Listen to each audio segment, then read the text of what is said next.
Good afternoon. Welcome to Whitehouse High School and Apache softball on a Sunday afternoon. Dr. John Groth with you here on the pregame show. Had a chance to catch up with both head coaches. They're at home plate right now talking things over on the ground rules with the umpire crew.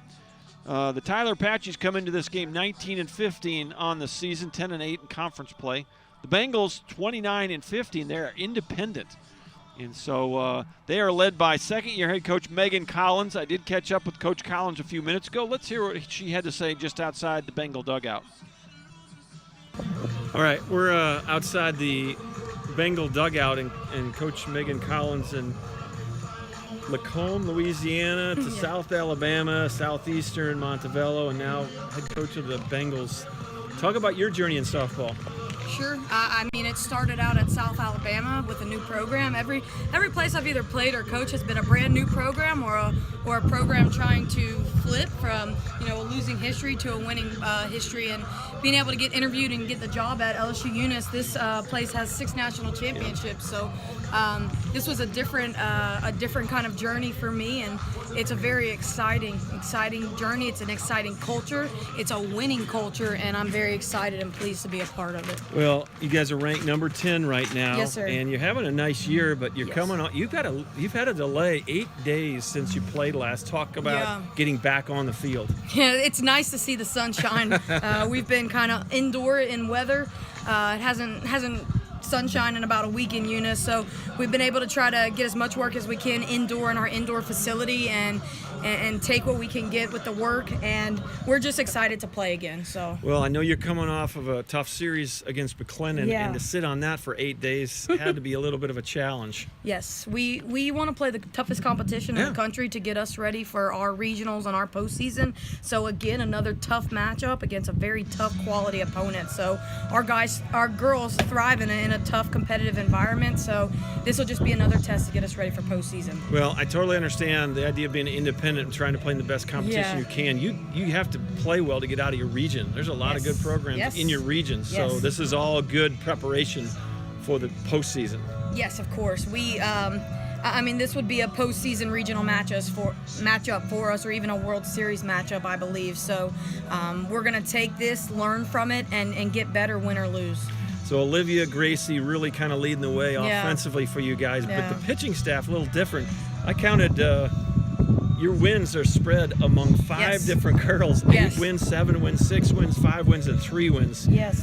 Really different look in the circle for you. Talk about that. We pitch by committee. We have a full staff, which is a lot better than what we were using last year. We only had 2 pitchers last year, so I think we can put any pitcher in any situation, and they're going to come in and go to the best of their ability. So we're really blessed to be able to spread those innings out pretty evenly. So who is going to get the ball in that first game in the circle? Kendall Barton will get the start with the first game. Okay. Yes. Well, Megan, I went to UNO, so okay, cool. And I married a girl from New Orleans, so my heart's still in Louisiana a lot. It's awful good to see someone from Louisiana in Texas. Welcome to, well, we're not in Tyler, we're in Whitehouse right now, but enjoy the day. I really hope that you guys get number 7. I know you and Jeff probably go back and forth a little bit about that. I know Jeff really well, so thanks for taking a minute. I hope today and the rest of the season goes great for the Bengals. Thank you very much.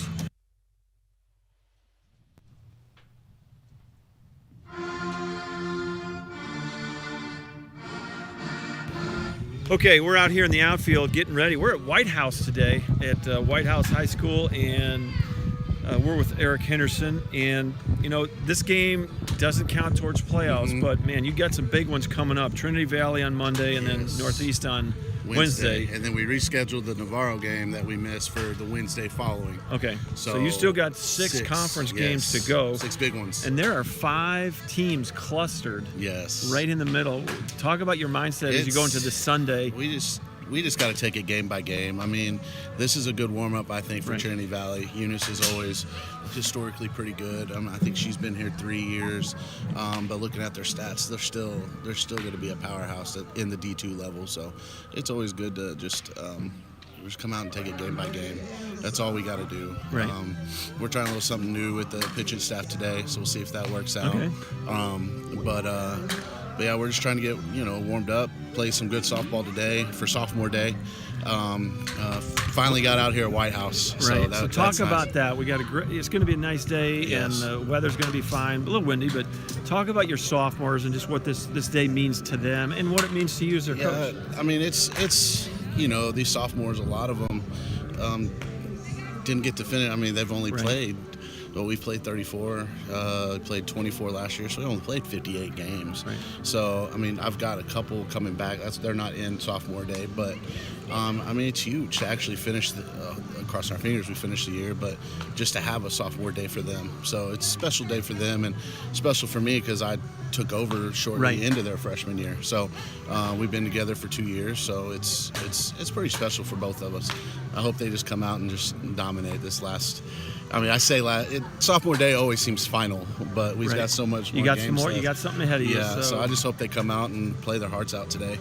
So, but it's special for sure. So talk a little bit about what's going to happen in reference to sophomore day, so that because this will be played before game one. Talk about what we're going to do today to commemorate these sophomores. So what we've done here and done at my schools I've been at previous is after game two, we'll have we'll let the parents come down and Awesome.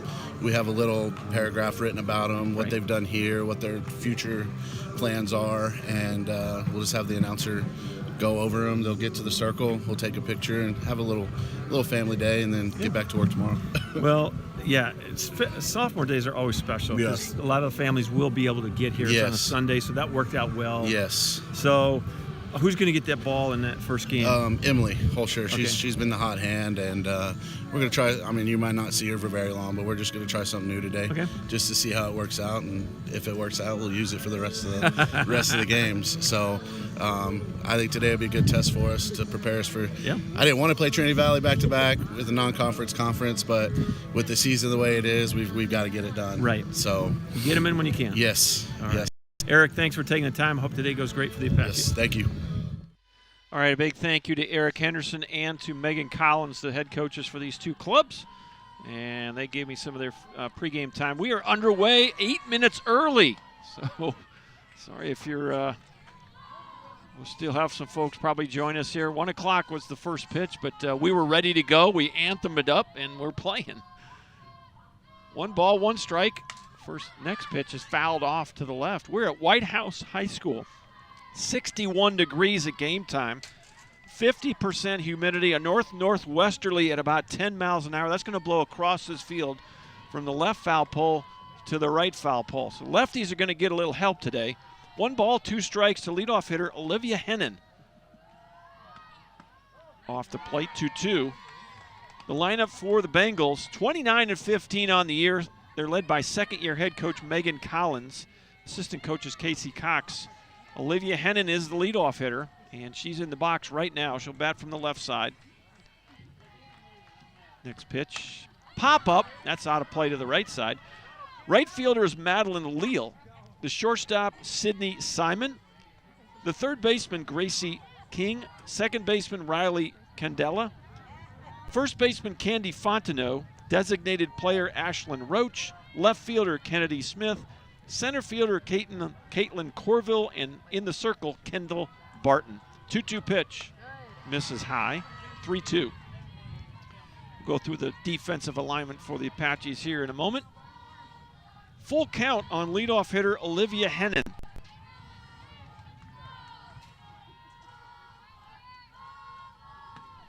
Next pitch misses high, ball 4. Hennon, a freshman out of Choudrant, Louisiana, draws the walk. Number 8, Madeline Leal. Here's Madeline Leal, the right fielder. Leal, a freshman out of Houston, Texas, from Spring to Spring High School. She'll step in from the left side as well. Left on left matchup. Emily Holscher in the circle. Swing and a miss. Strike 1. So Atati Arzola is in left for the Apaches. Jalen Perez in center. Madison Hale in right. Brecklin Dennis at third. Kendall Hernandez at short. Riley Burke at second. Jody DeHart at first. Blakely Niles behind the plate. Next pitch misses high. 1-1 to Madeline Leal. And in the circle, left-handed sophomore from Waco, Texas, Emily Holscher. Emily's 6-4 on the year. 3.23 ERA, 52 innings pitched, 50 strikeouts, and 21 walks. For the sophomore from Waco, Emily Holscher. 1 ball, 2 strikes. Nobody out here, top of the first inning, just getting started a few minutes early today. Doubleheader day at the ballpark. Here's the 1-2. Misses on the fastball up, throw to second, and she is safe. Wow. Throw looked like it beat her there. Riley Burke put the tag down, but she may have avoided the tag, so it's a stolen base for Olivia Hennon. It's a strikeout of Leal, so that'll be the first out of the inning. With runner in scoring position, 1 out. And Number 1, here's Sydney Simon, the shortstop for the Bengals. Simon, a freshman out of Rayne, Louisiana, Notre Dame High School. First pitch in there for a strike. It's 0-1. Well, kind of a partly cloudy day here, as it's sophomore day for the Apaches. Celebrate sophomore day here at Whitehouse High School. The 0-1. Misses high. 1 ball, 1 strike. This is the 13th appearance of the year for Emily Holscher in the circle, 8 of them prior to today. This is her 9th start of the season. Here's the 1-1. In there for a strike. Throw down to second. And Blakely Niles never shy about throwing the ball around. 1-2 with 1 away. Runner at second is Olivia Hennon. And the pitch. Pop up right side, out of play. And we'll do it again. We are right next to the baseball field here on Whitehouse campus. About, I don't know, 10 minutes south of Tyler. Right down Troop Highway. 1 ball, 2 strike. The next pitch, that's high. 2-2. Just getting started here. And it's still not 1 o'clock. 12:57. We started at 12:52 today, so if you're joining us late, you haven't missed a whole lot. Little dribbler to second. Burke up with it, throws to first, and it's not in time. So an infield single for Simon. Now batting with runners at the corners and 1 out. And Number that will 18, move Hennon to Gracie third. King. First and third, 1 away for Gracie King. Gracie King, a freshman out of Winsboro, Louisiana. Franklin Parish High School product. And she'll step in with 2 on and 1 out here in the first inning. First pitch, fastball outside.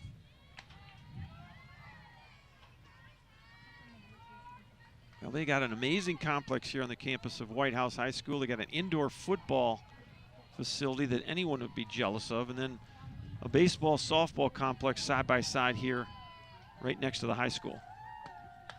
1-0 pitch is going to, yeah, it's called a strike, sorry. I don't know what it is. These softball umpires seem to have the need to delay their call. 1-1 with 1 away. First pitch, or next pitch, there goes the runner. You throw to third, and got her! Wow. Picked off of third is Olivia Hennon. And Blakely Niles not shy about rifling that ball around, and that time it paid off. You got no replays here, so 2-1 count on Gracie King. There are 2 outs in the inning. That's a big play. Simon went to second on the throw to third, so she'll get a stolen base. Just off the plate, 3-1 now to Gracie King. Gracie King, a dangerous batter, maybe the most dangerous in the lineup. 371 on the year, 12 homers, 50 RBIs.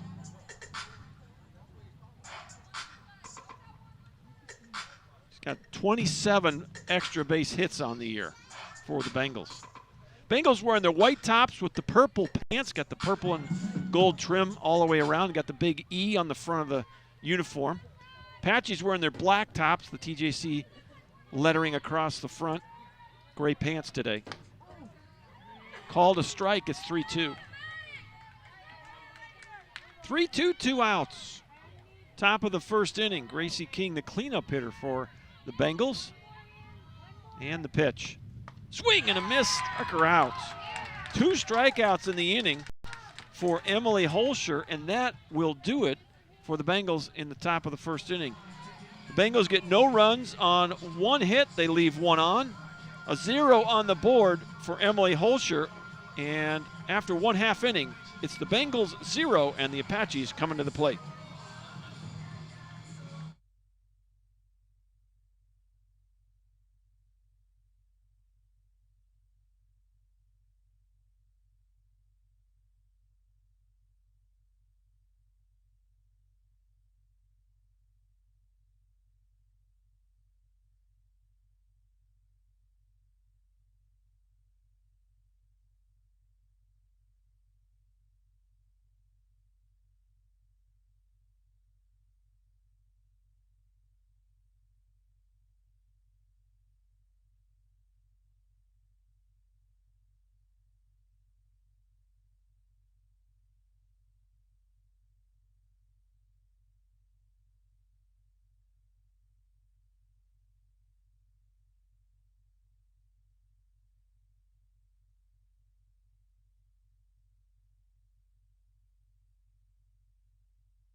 All right, welcome back to Whitehouse High School. Dr. John Groth with you on the play-by-play.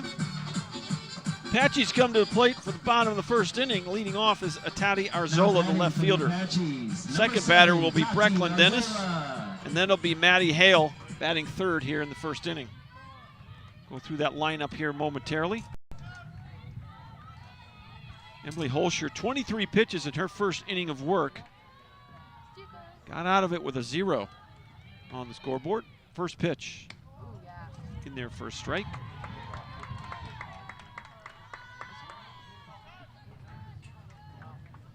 Tati Arzola, a freshman out of Rogers, Texas.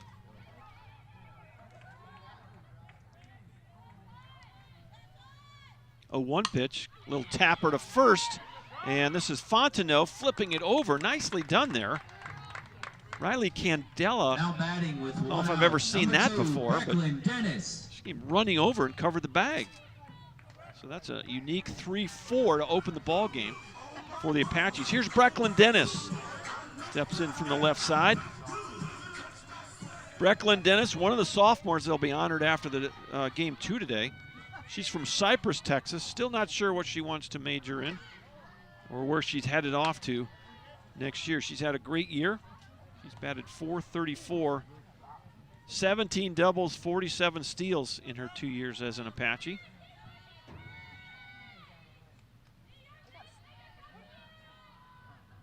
She played in 123 games, actually batting .401 with 162 hits on her career as an Apache. 154 runs scored, 22 doubles, 16 triples, 11 homers, and 104 runs batted in. I guess that's a full year, a COVID year, and this year. That's what that is. I'm looking at those numbers saying those are amazing. They still are amazing, don't get me wrong, but the COVID year is going to add to the career stats for some of these ladies. 2 balls and a strike with 1 away. Little fly ball left field that's going to drift just foul. We are 200 down the lines and 220 straight away here at the Whitehouse High School softball field. Fully artificial turf. And won't be long before we'll have one of these over on campus. I'm believing that, Chuck. Captain Chuck Smith's on the scoreboard for us today. Ground ball, right side, and boy, bang, bang at first and not quite in time. Riley Candela juggled that ball, and that was kind of like the old Paul O'Neill play when he kicked it in from right field. He just kind of knocked it over there, and Fontenot got the ball, but Dennis was there before the ball, so she'll get an infield single. You know, I'm giving her a single. I don't know if we're going to give her an error on that, but we'll see how they scored in the dugout, and we'll have to defer to them. Stepping in now is Maddie Hale, the right fielder. She also steps in from the wrong side of the plate as a lefty. She's from Corpus Christi, and she's got some impressive numbers. There's first pitch off the plate.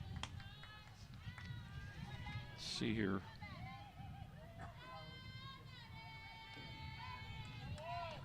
.434, 6 doubles, a triple, 23 RBIs.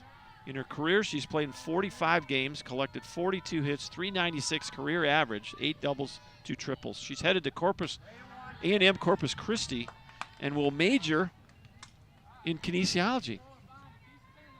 She's a lady after my own heart. I'm a kinesiology major. 2 balls, no strikes to Madison Hale. Just getting started here. Bottom of inning number 1. We're still scoreless. That's in there for a strike. 2 balls and a strike. Brecklin Dennis reached first, and they are going to give them an error. She's going to give an error. So E4, that was officially from the dugout. So Dennis will not get credit for a hit. 2-1 pitch. There's the bunt right back to the circle, and you bobble it, and safe. Boy, another error, I think. I think we're going to have to score that an error because I think she gets her if she doesn't bobble that ball. I think Kendall Barton's going to get an error here. With runners at first and second, 1 out. So 2 on board, 1 away for Allie Kim, the cleanup hitter for the Apaches. Next, it will be Jody DeHart, the first baseman, batting 5th. Batting 6th, center fielder Jalen Perez. Batting 7th, the shortstop Kendall Hernandez. Batting 8th, Riley Burke, the second baseman. And batting 9th for the Apaches, catcher Blakely Niles. Defensively for the Bengals, Kennedy Smith is in left, Caitlin Corville in center, Olivia Leal in right, Gracie King at third, Sydney Simon at short, Riley Candela at second, Carly Fontenot at first, Olivia Hennon behind the plate. And in the circle, throwing strike 1 to Allie Kim is Kendall Barton. Kendall is 3-6 on the year with a 3.64 ERA, 75 innings pitched, 28 strikeouts, 50 walks for the freshman from Elmer, Louisiana, Kendall Barton. Ball's fouled out off the netting here. Well, you don't have a lot of foul territory here at the ballpark. It's right on the netting. And it's no balls, 2 strikes. So wild pitches and pass balls may or may not move runners here. As that ball ricochets back to the catcher. Here's the 0-2. Misses high. 1 ball, 2 strikes. Kendall Barton, her 24th appearance in the circle. 13th start for the freshman. The Bengals have very strange-looking stat sheet. They have a nice record this year, 29-15. Line drive foul down the right field line, out of play. But they have pitchers with 8 wins, 7 wins, 6 wins, 5 wins, and 3 wins. So, and you heard Coach Collins talk on the pregame interview that they pretty much pitch by committee, and the stats reflect that. A lot of times you'll see clubs with maybe 1 or 2 pitchers on the softball side of it with some big stats, and the rest of them are used in relief. Swing and a miss. Good pitch right there. And Allie Kim is the first strikeout of the day for Kendall Barton. But not on this Bengal staff. You've got the love spread all over that staff. 5 different pitchers with wins. And nobody with less than 3 wins. Here's Jody DeHart now, the first baseman for the Apaches, the 5th batter of the inning. 2 outs and 2 on. Dennis at second, Hale at first. First pitch is high, ball 1. Jody DeHart is from Lindale, Texas, right up the road from Tyler. In her career, she's played in 37 games, 30 hits, 322 average, 3 doubles, 8 homers. She's still uncommitted and plans to major in business. Highlight some of these sophomores as they come into the batting line. Little looper to center, and Corville holds her ground out there, makes the catch for the final out. So it's no runs on no hits and 2 left. As we go to the second inning, we are still scoreless from Whitehouse High School. Back in just a minute on ApacheAthletics.com.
Second baseman Riley Candela takes strike 1 from Emily Holscher. That was her 24th pitch of the ball game. 0-1 to the Bengal second baseman.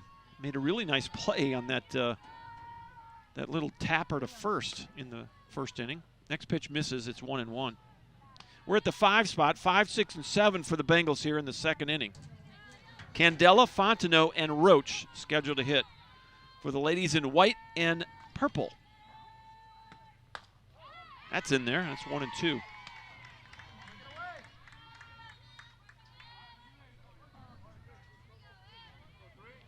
Candela, a sophomore from Centerville, Louisiana. Here's the 1-2. Misses high. 2 balls and 2 strikes. Both the Bengal softballers and baseballers have won 6 national titles. Swing and a miss. Struck her out. That's 3 strikeouts now for Emily Holscher.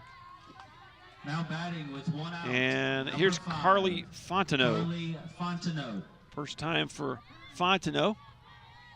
She's a freshman from Villa Plate, Louisiana. I'm going to butcher some of these hometowns. That's a fly ball to right field. Plenty of room out there for Madison Hale. And there's 2 away.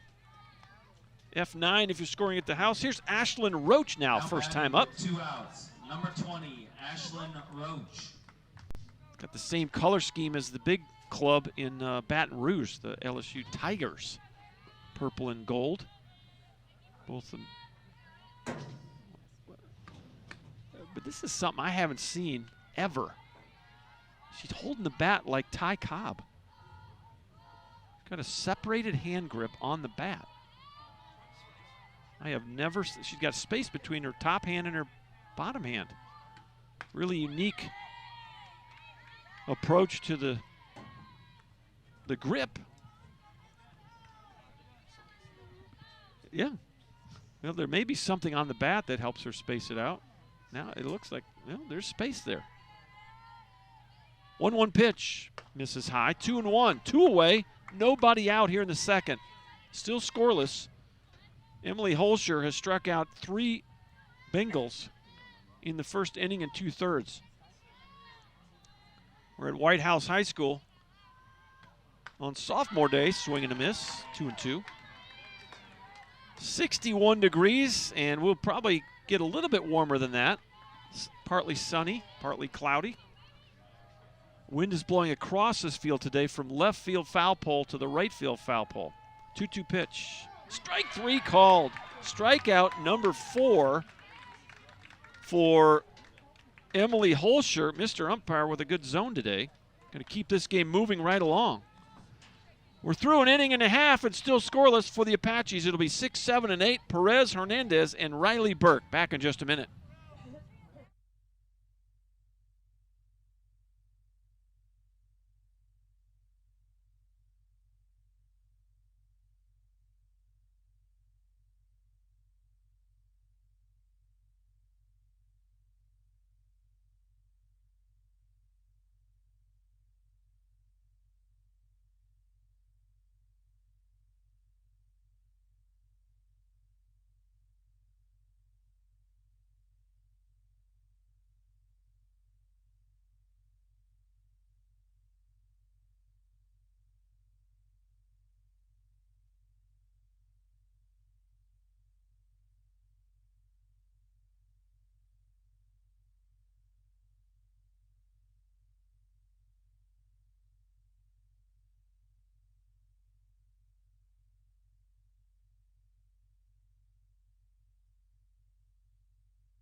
Jalen Perez will lead it off for the Apaches. Bottom of the second inning, still scoreless. Glad you're with us. Dr. John Groth on the play-by-play. Game one of the double dip today. We did get going a little bit early, so if you joined us and you're wondering what happened, that's we started about 8 minutes early today. So first pitch misses, ball one to Jalen Perez. Perez, the freshman from College Station, Gig'em Aggies. A couple of Aggies up in this press box right now. Ground ball to short. Simon up with it, fires it across, and there's one away. That'll bring up Kendall Hernandez, the shortstop for the Apaches. Number 24, Kendall Hernandez. Hernandez, the sophomore from Waco. And she's going to be a radiologic technologist. Wow, it's a mouthful. Looks to pursue that career. First pitch in there, strike one. She's seen action in 46 games in her 2 years while collecting 33 hits, 8 doubles, and 3 homers. A 1 pitch, ground ball up the middle, base hit. So there's the first hit of the game. There goes the no-hitter. So Hernandez aboard with one out. Here's Riley Burke. Number 5, Riley Burke. Riley Burke, the sophomore from Riverside, California. Played in 44 games, 43 hits, batted .406 with 28 runs scored and 12 doubles. She has recently been accepted into Texas Tech University and will major in conservation law. She wants to be a game warden. She might be on one of those reality shows. Making sure people have their fishing license and such. First pitch misses, ball one to Riley Burke. She's going to show bunt. Corners will creep in here, try to take that away. And she'll pull back and take ball two. We're at the 8th spot in the Apache lineup. Glad you're with us. On a nice day here in Whitehouse. Moved the game out here. We had a lot of rain on Friday. Boy, my grass seed in the yard just ran away. Just rolled right down the driveway. Tried to plant some grass seed. 2-0 pitch in there for a strike. It's 2-1. We had a gully washer on Friday. I think we got, I don't know, different areas we got over an inch at the house. And it just kept coming. And I just kind of sadly watched that seed float away. So I redid it yesterday. 2-1 pitch. And I don't know if that was called a ball or a strike. Mr. Umpire did not raise the right arm. See if he gives us a visual here. It was a ball. 3-1. I always like those visual umpires, give you that hand signal. Some of them don't like doing it. Thankfully, this guy does. Riley Burke at the plate. 3-1 pitch in there, and it's a full count. Kendall Barton in the circle for the Bengals. Her 24th appearance. She's 3-6. She has struck out 28 batters in 75 innings of work so far this year. Getting the signals from the dugout on the wristband. The 3-2. missed high, ball 4. That'll be walk number 1 for Barton. And the Apaches now 2 on, only 1 out. First and second, 1 out. Number 21, Here's Blakely Niles. Blakely Niles for the first time today, the 9 hitter in the Apache lineup. And the Apaches had 2 on and 1 out in the first inning.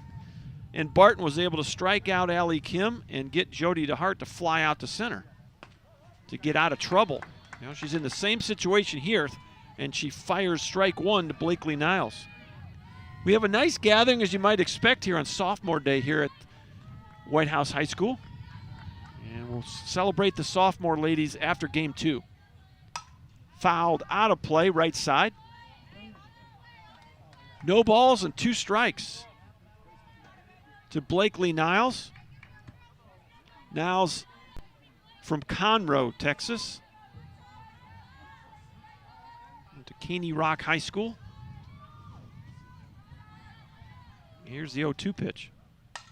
She flips her hands out there and knocks it right by Darian Resendez, coaching first. And the count will stay 0-2. 1 away and 2 aboard. We are still scoreless in the bottom of inning number 2. Kind of jacket weather here at the ballpark with that breeze.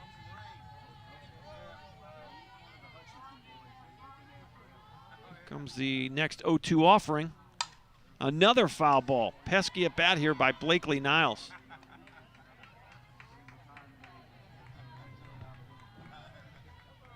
Well, we'll give a big thank you to the Whitehouse High School administrators for letting us play out here today.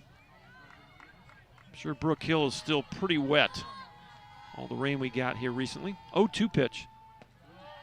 It's going to miss low. 1 ball, 2 strikes. Apaches trying to get win number 20 today. The Bengals trying to get win number 30. They are an independent in Region 23. They are currently ranked number 10 in the country at the Division II level. This team is a team that will compete for a regional title and a chance to go to the World Series and win their 7th national title in softball. And nearly all of them are recent. 2 balls and 2 strikes. The pitch.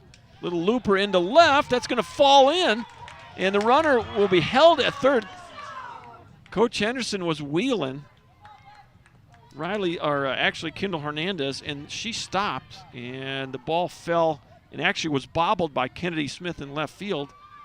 And so the bases are loaded now. Batting with the bases loaded. 1 out. 1 out. Number Top 7, of the lineup, Tati Atati Arzola will step in. Second at bat for Atati.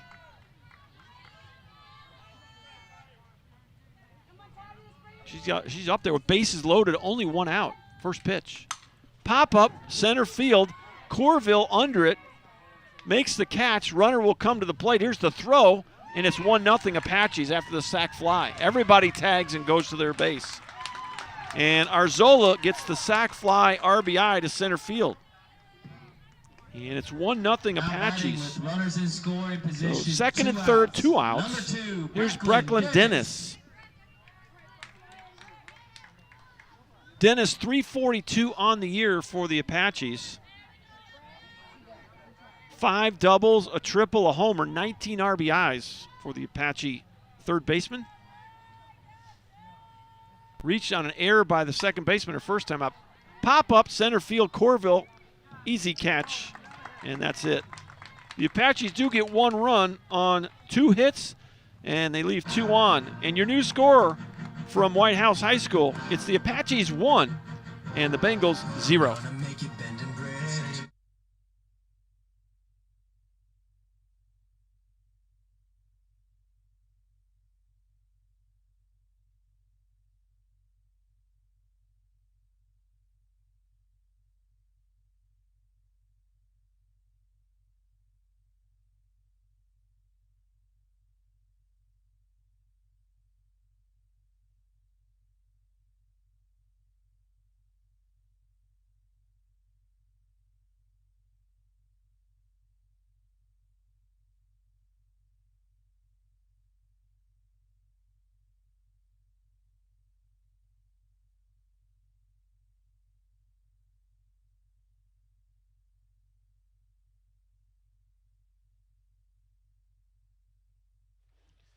Emily Holscher in the circle for inning number 3. Left-handed pitcher from Waco. And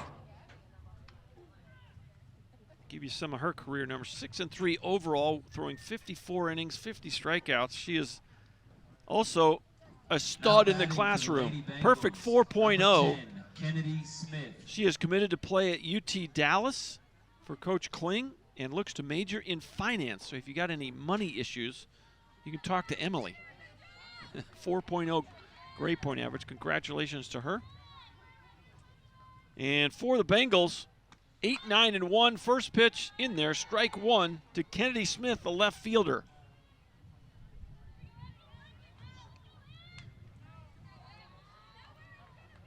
Smith, a sophomore from Rayne, Louisiana, Notre Dame High School. Bunt attempt, she missed it. It's 0-2. Well, trying to move the infield around a little bit. Couldn't quite make contact. And Holscher ahead in the count. No balls, 2 strikes. Kennedy Smith at the plate. Caitlin Corville, the center fielder, waits on deck. Fastball misses up. 1 ball, 2 strikes. 1-0 Apaches, top of inning number 3 here. Doubleheader day at the ballpark. It's sophomore day here at Whitehouse High School.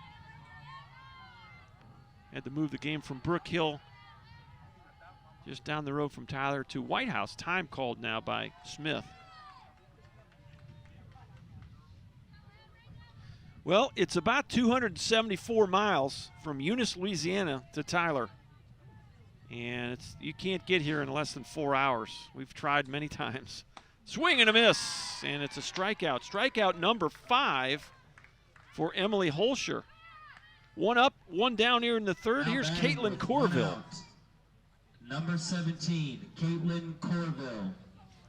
Caitlin Corville, first time to the plate. Sophomore out of Lake Charles, Louisiana. St. Louis Catholic High School. Line drive down the left field line that drifts foul.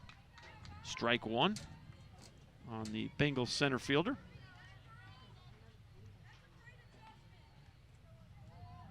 Megan Collins, quite a journey she's had.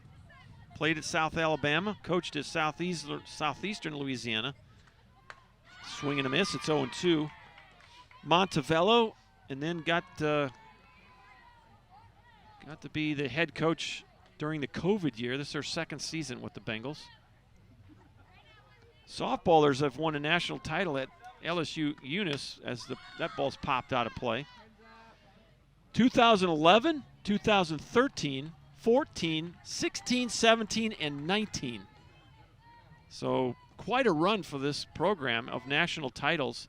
The baseballers are a little bit ahead of them in terms of the years, but they have also won 6. I was teasing with her on the pregame interview about her and Jeff Willis, who's going to get the next one. Baseballers' last national title was in 18. Softballers have the most recent one. 1-2 pitch. Called strike 3. And that's back-to-back strikeouts for Holscher, and that's 6 in the ball game. Madeline Leal will step in. 2 outs. Number 21, Olivia Hennon. Ooh, I skipped someone. That was Corville at the plate. Well, we'll have to see if she strikes her out, too. I wrote in pen here. I'm going to have to write over that. That was Caitlin Corville that just took a 3rd strike. This is Olivia Hennon now for the 2nd time. She walked her first time up. So officially does not have an at-bat yet as Hennon steps in. First pitch, just inside, ball 1.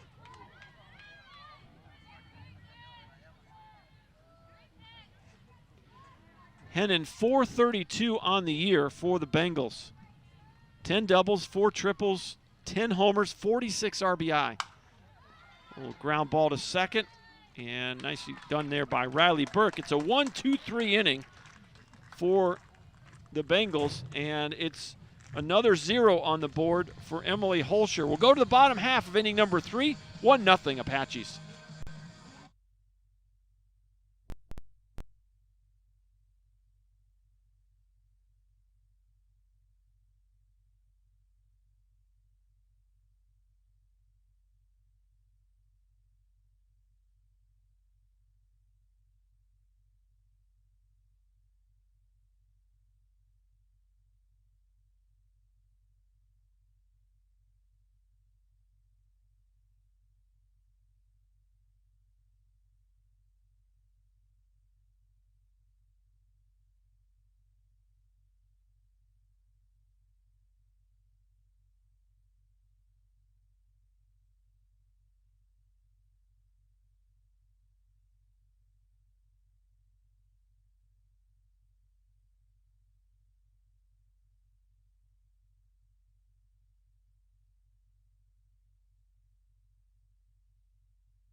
Maddie Hale will lead it off for the Apaches here. Bottom of the third inning, 1-0 Tyler. Hale reached on an error by pitcher Kendall Barton her first time up, so she's officially 0 for 1. She leads the Apaches with a .434 average on the season, 6 doubles, a triple, no homers, 23 RBIs for the Apache right fielder. She takes ball 1. Hale, Kim, and DeHart scheduled to hit for the Apaches here in inning number 3. Here's the 1-0 pitch off the plate. 2 balls and no strikes. Kendall Barton kind of has a little bit of an unorthodox lower half with her delivery. If you kind of see her, she goes left to right a lot. She goes into her windup. 2 balls and no strikes. That was a little different. The ball sailed high. 3-0 now to Maddie Hale.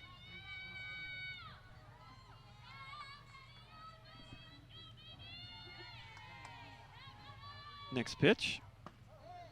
In there for a strike. 3 balls, 1 strike. I'm not sure that I've seen these uniforms. I would call the home games. Got the gray pants and the kind of an Oakland Raider look to it. 3-1 pitch. Called a strike. It's 3-2. So we got the Minnesota Vikings and the Oakland Raiders going at it today here. Purple and gold for the Bengals. 3-2 pitch. Ground ball up the middle. Boy, snagged by Barton, and nice play there to get the out. So last time Hale hit a ball back to Barton, she didn't make the play. This time she made a nice play. 1 out. Number 18, Allie Kim. Here's Allie Kim now. She struck out swinging back in the first inning, 0 for 1. Allie Kim, second on the squad with a .391 average.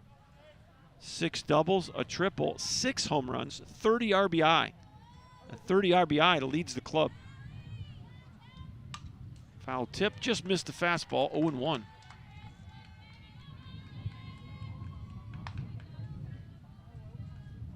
Sun coming out here at Whitehouse. That wind continues to whip across the field here from left field to right. Started the day at 61 degrees.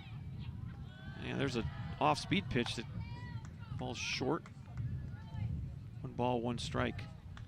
Well, it's 63 now, and we're probably not going to get a whole lot warmer than that. Scheduled to get to 64 today. Ground ball foul. 1 ball, 2 strikes.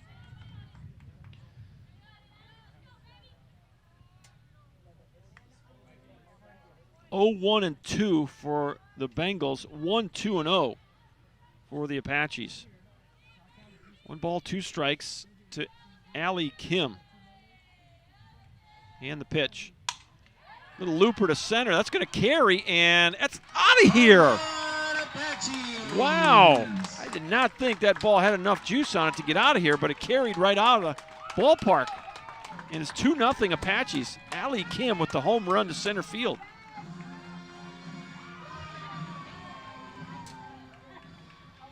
She just kind of flicked her hands out there. The ball just kept going. Number 8, Jody DeHart. You know, there's a point somewhere in right center where that ball gets a little bit of push, and that must have been just on the edge. Jody DeHart steps in, the 5-hitter in the Apache lineup. Apaches now have a 2-0 lead.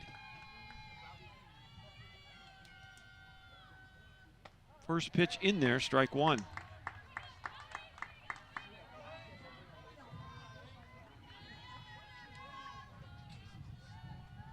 Jody DeHart, 239 on the year for the Apaches. A double, 2 homers, 14 RBI. It's going to miss. 1 ball, 1 strike.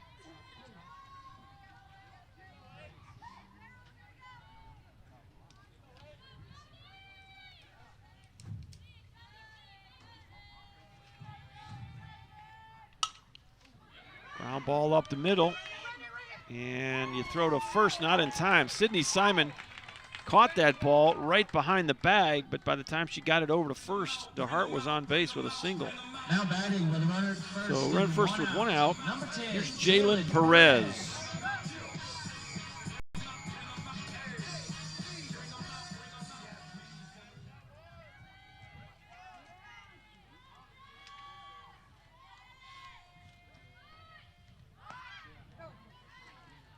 Tried to bunt, missed it, strike one. One out and one aboard.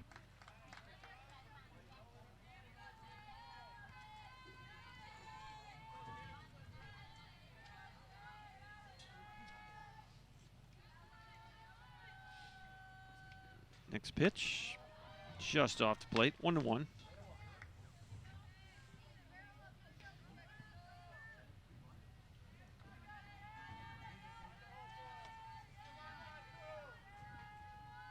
Checking that wristband. And the pitch. Fights that one off down the right field line. There's room, and she makes the catch. Nice job there by Olivia Leal. She had a long way to go, and she ran that ball down. Now batting with a runner. So a nice play there. A couple of good plays for the Bengals here defensively. Kendra Hernandez steps in. She's got a single to her credit, 1 for 1 today. Hernandez also 239 average, 5 doubles, a homer, 16 RBIs. First pitch is in there, strike one.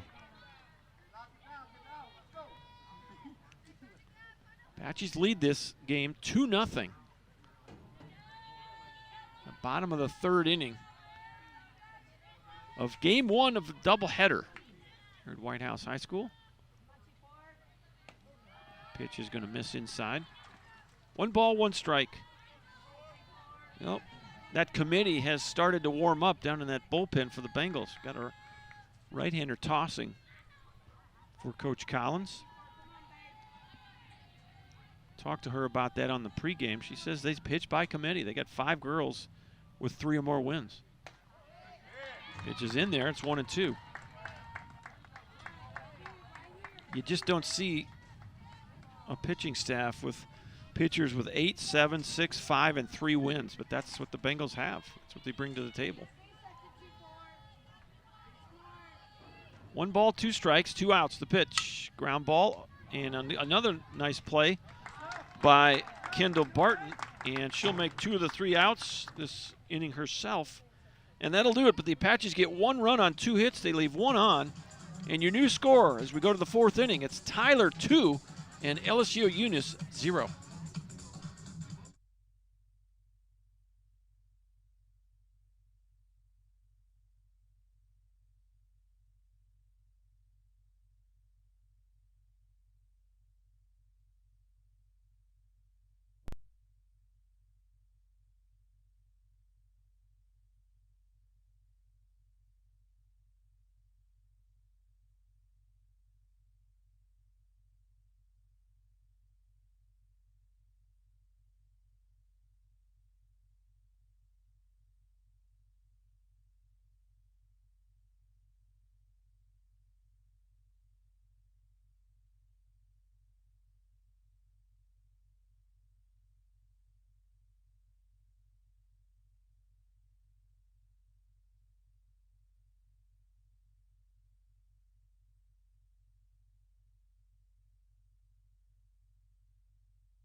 Two, 3, and 4 for the Bengals.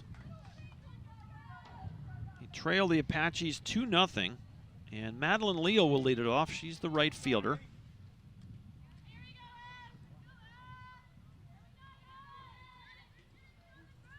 Leal on the year, 427. Steps in from the left side. And it's going to miss, ball 1. 14 doubles, 3 triples, a homer, 19 RBIs for the Bengal right fielder. That's in there for a strike, 1-1. Well, we'll try to catch up. There's none there. I was going to see, we got anyone checking in on the live chat. If you're on the YouTube channel and you want to give us a shout out here, we'll do that while we can during the broadcast. Tell us who you're rooting for, where you're watching from. I know I gave some information to some of the Bengal fans, so we got some Bengal fans watching. I know we got some Apache fans watching. Sophomore day for the Apaches. In there, strike 3.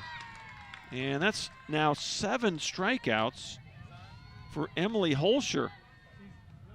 With 1 away, here's Sydney Simon. Number 1, Sydney Simon. Simon, an infield single her first time up, so she's 1 for 1 today. So if you do get a chance, let us know who you're rooting for, where you're watching from. Love to give you a shout out on the air. First pitch swinging, you pop it up to center. And this is Jalen Perez gathering it in for out number 2. Now batting with 2 2 up, outs. 2 out, Number 2 down. 18, Gracie King. And now it's Gracie King. Cleanup hitter. 371, 11 doubles, 4 triples, 12 homers, 50 RBI. Leads the team with 50 RBIs. Olivia Hennon not far behind with 46. It's more than 1 a game. Swing and a miss, strike 1.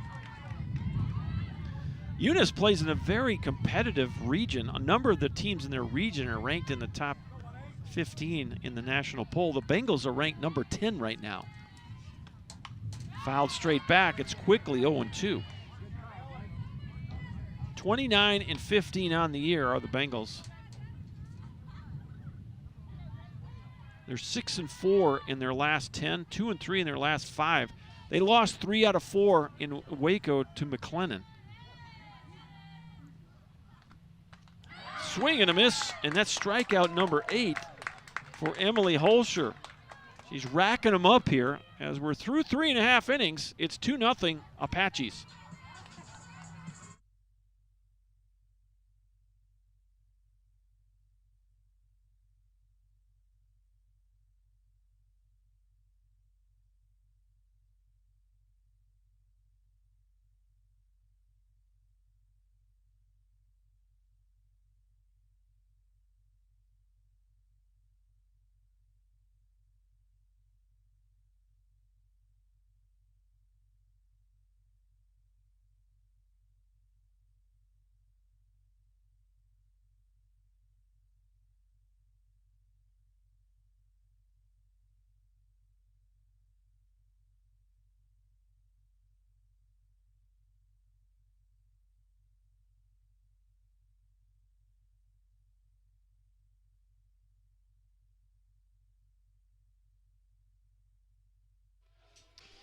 This Bossier squad, or I'm sorry, this LSU Eunice squad will play Bossier tomorrow. As Coach Collins told us on the pregame interview, they try to play the most aggressive schedule they can. Remember, they're a Division II program, so Apaches are Division I. They have full scholarships. The Bengals can only offer tuition, books, and fees, so not quite as much money available to these young ladies. The competition not quite as stiff, but still very good. But this Division I competition, like the Apaches today and then tomorrow Bossier, will prepare them well for their postseason over in Region 23. And stepping in for the Apaches, second baseman Riley Burke. There's a ground ball to short. Simon catches it and throws. There's 1 away. So Riley Burke, 0 for 1 after she earned a walk her first time up. And stepping in now, 9-hitter Blakely Niles. Blakely got a single to left the first time up.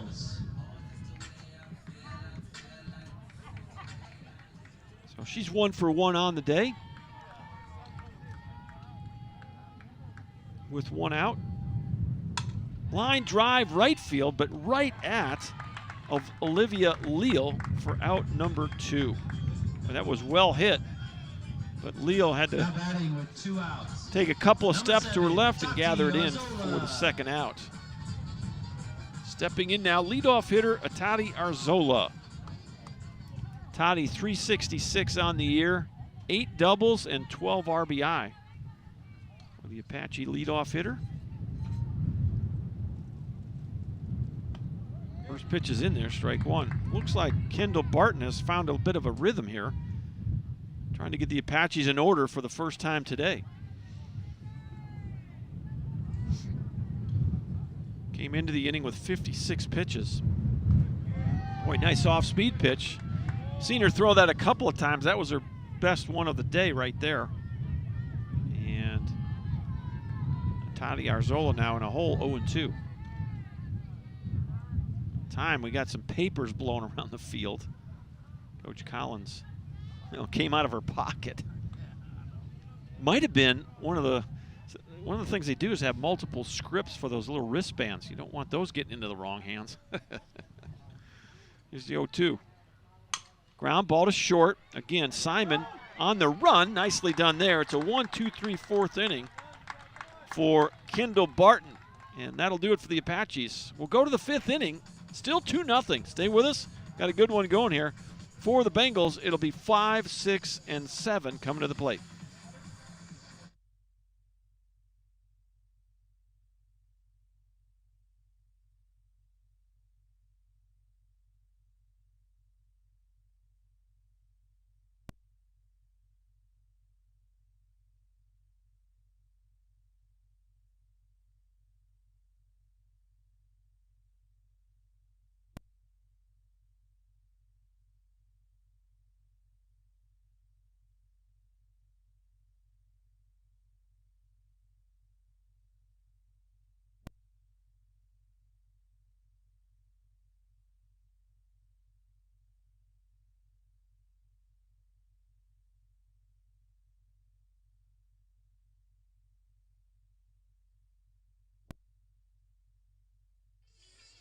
Welcome back to Whitehouse High School. Dr. John Groth with you. 2-0 Apaches. We go to the top of the 5th inning.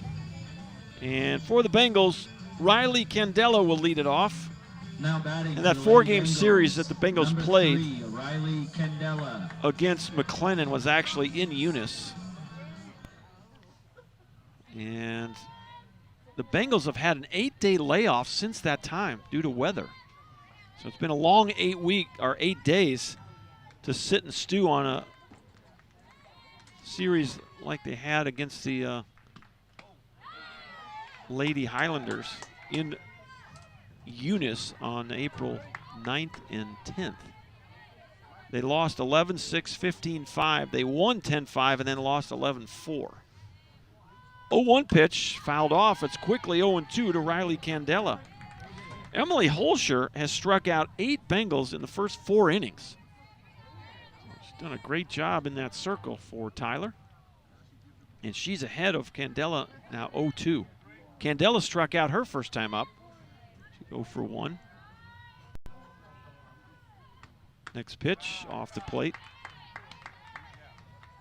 Candela 350 on the year for the Bengals.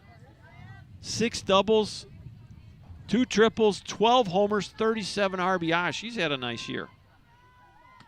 1-2 pitch misses high. 2 balls, 2 strikes.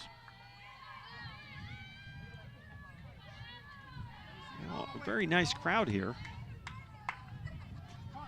for Sunday afternoon. Of course, sophomore day here for the Apaches. But the Bengals have traveled well. Nice contingency of LSU-Eunice fans here. I guess if you go to a softball game, you bring your lawn chair. That's what you do. We've got a lot of lawn chairs. And this is a perfect ballpark to do it. Got a cement area right in front of the netting here. And you don't have a better view anywhere in America of a game than here at Whitehouse High School in your lawn chair. And I guess the red line marks maybe where you're supposed to stay behind there. So you're not maybe spitting on the umpire. 3-2 pitch. Pop up right field. Madison Hale underneath it makes the catch, and there's 1 out. Next up for the Bengals, Candy Fontenot. Number 5, Carly Fontenot. Carly, excuse me. Can't read my own writing here. Carly Fontenot flew out to right field her first time up. And 336 on the year for Carly. The pitch. Line drive, right field, well hit. Back is Hale. She'll make the catch. 2 outs. So Maddie Hale has handled both of the batters here in the inning. Number 20, Ashlyn Here's Roach. Ashlyn Roach now. She struck out looking her first time up.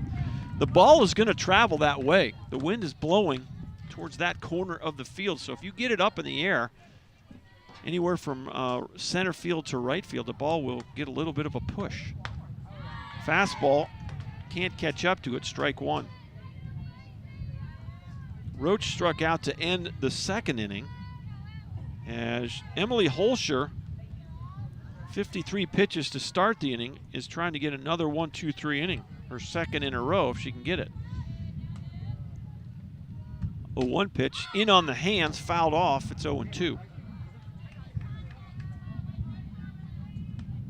Bengals have left 1 runner on base. The Apaches have left 5.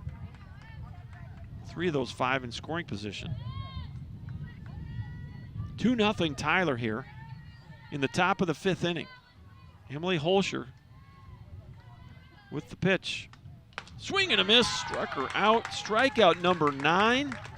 And for Emily Holscher, she has retired 12 in a row. Since the first inning, she has not allowed a base runner. And we'll head to the bottom of the 5th. Your score remains Tyler 2, LSU Eunice 0.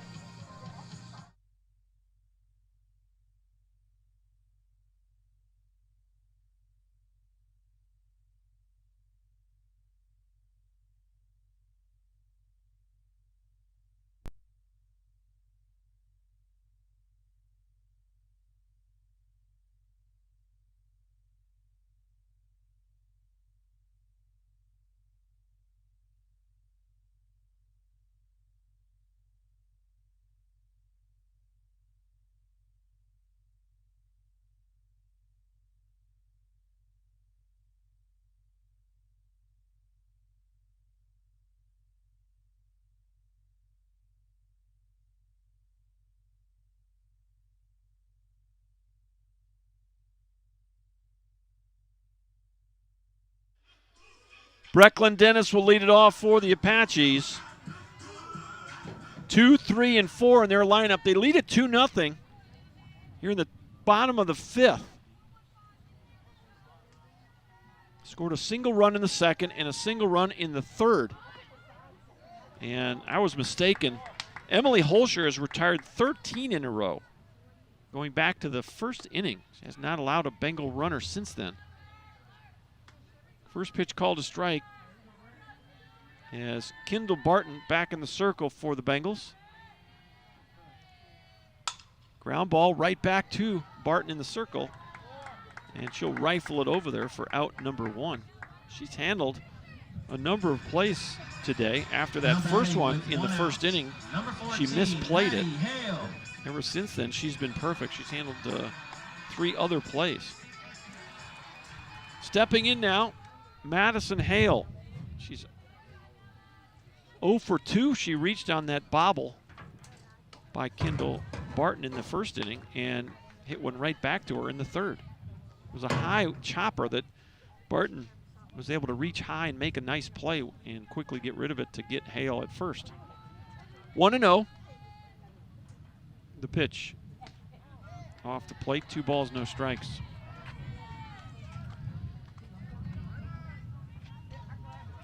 Well, I see Dr. Charles Johnson in the crowd today as Eddie McGuire. And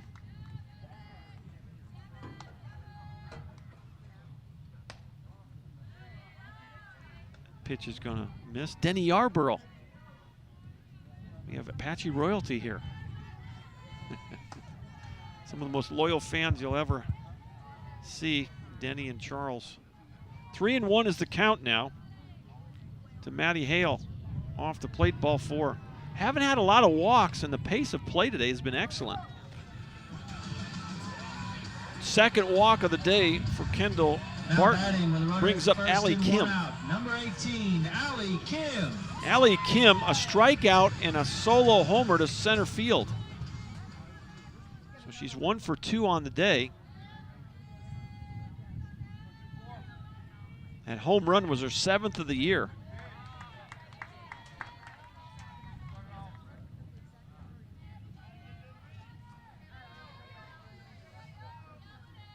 First pitch in there, strike one.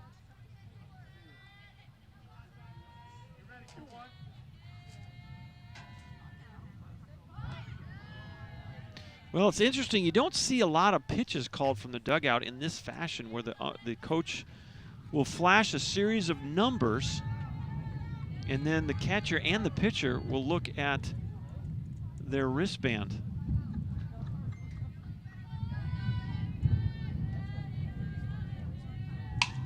Line shot down the line, foul, third base side. Apaches in that third base dugout. The Bengals in the first base dugout here at Whitehouse High School. Same setup, or same dugouts that they are in at Brookhill. That's their normal home field. Do not have a home field on campus, have a practice field, and one day soon we're going to have a field on campus. Donations are accepted. Throw down to second. Time is called now. And they're going to call the runner out.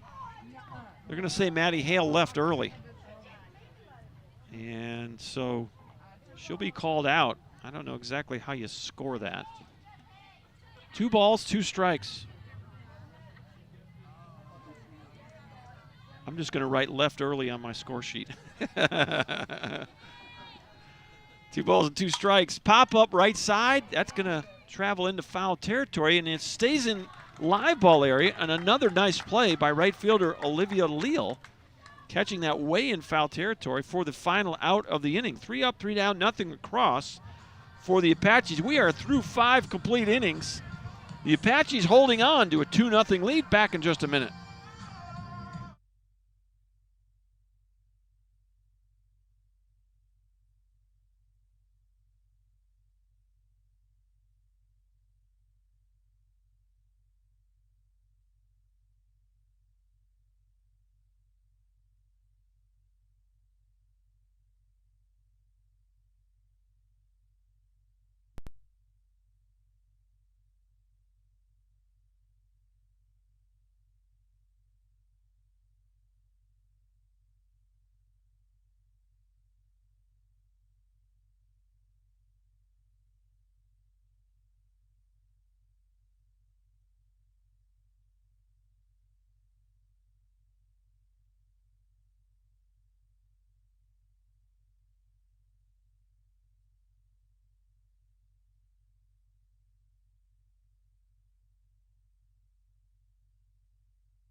Spot.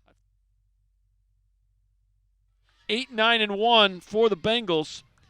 Kennedy Smith, Caitlin Corville, and Olivia Hennon. First pitch, strike one. And Emily Holscher has done a masterful job in that circle today.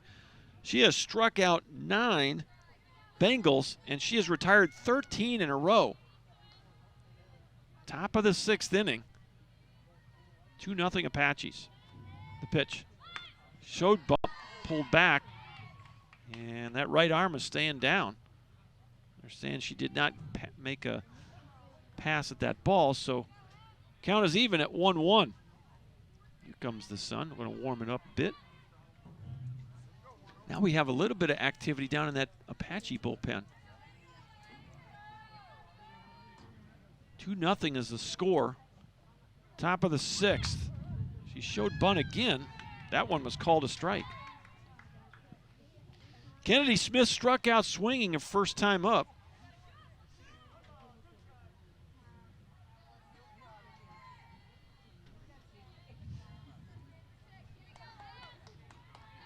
On the year, 264 for the Bengals. 1-2 pitch off the plate. We're even 2-2.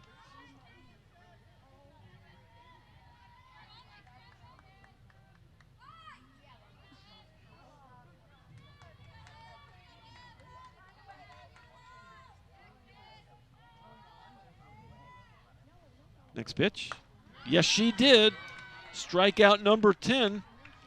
And Kennedy Smith has struck out for the second time. Now batting with 1 out, number 17, Caitlin Corville.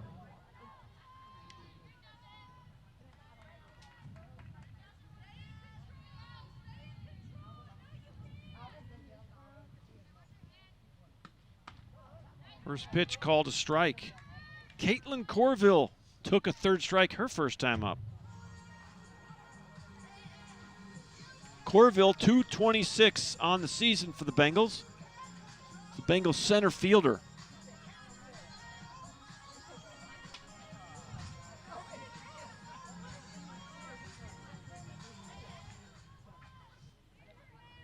Well, there hasn't been a lot of offense by either club. Apaches just enough to have the lead. Pop up, shallow right field. Maddie Hale comes in, makes the catch, and there's 2 away. Well, Now that's batting 15 with 2 in a row outs, retired. Number 21, Olivia Hennon. And the leadoff hitter is Olivia Hennon for the third time. She's 0 for 1. And she's also the leading hitter for the Bengals. So far, the only hit, an infield single by shortstop Sydney Simon back in the first inning. First pitch misses, ball 1. Emily Holscher, who's thrown a lot of strikes today, wanted that one. She's kind of looking in like, where was that?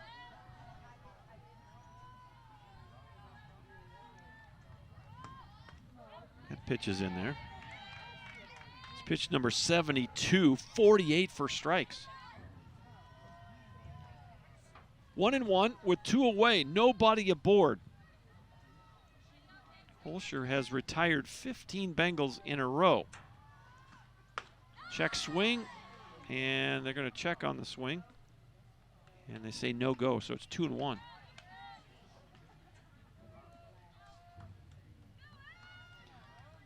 The Bengals, no runs on 1 hit. They've committed 2 errors. The Apaches, 2 runs, 4 hits, no errors. And the 2-1 pitch, going to miss high, 3-1. We haven't had a lot of deep counts for either squad today. Pitchers have done a good job of throwing the ball in the zone. I think Mr. Umpire's had a good zone today. It's kept the hitters aggressive. A lot of early swings in the at-bats. Holscher now behind 3-1. And there's a walk. That'll be the first walk in the first base runner since the first inning of this game, and that will break the string of 15 in a row. With a runner at first and 2 outs, number 8, Madeline Leal. The other walk was issued to Olivia Hennon back in the first inning, so runner at first with 2 outs, and Madeline Leal stepping in, swing and a miss, strike 1. Well, 1 swing of the bat will tie this game, and Maddie Leal, she does have 1 home run and 19 RBIs. And the Bengals squad has 52 home runs. That ball's fouled off to the left side over the netting. And it's quickly 0-2. You can kind of tell, sure appears as though Maddie Leal maybe a little bit more of a slap hitter than some of these other ladies. Got a number of them with double-digit homers. Fastball misses high. 1 ball, 2 strikes. Left-on-left matchup here. Maddie Leal and Emily Holscher. The tying run at home plate. 2-0 Apaches here, top of the 6th. Here's the pitch. Slaps that one over the netting, out of play. Count will stay 1-2.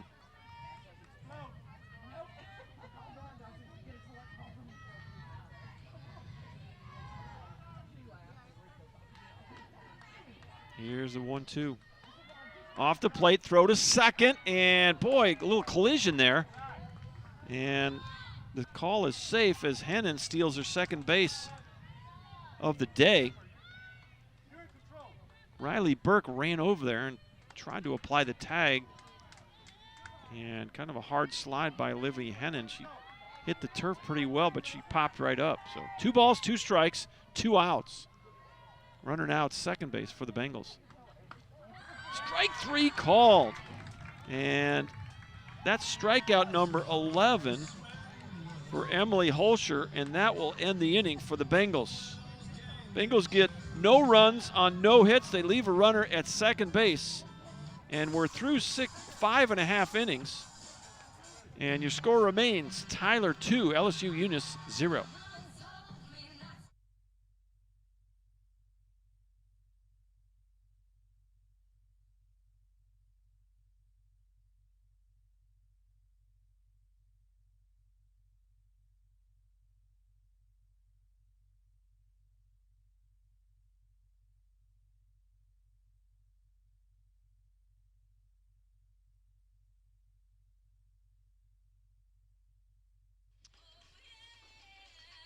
Just want to remind you that if you have an opportunity, I'd love to hear from where you're watching from, who you're rooting for, whether you're a Bengal fan or an Apache fan.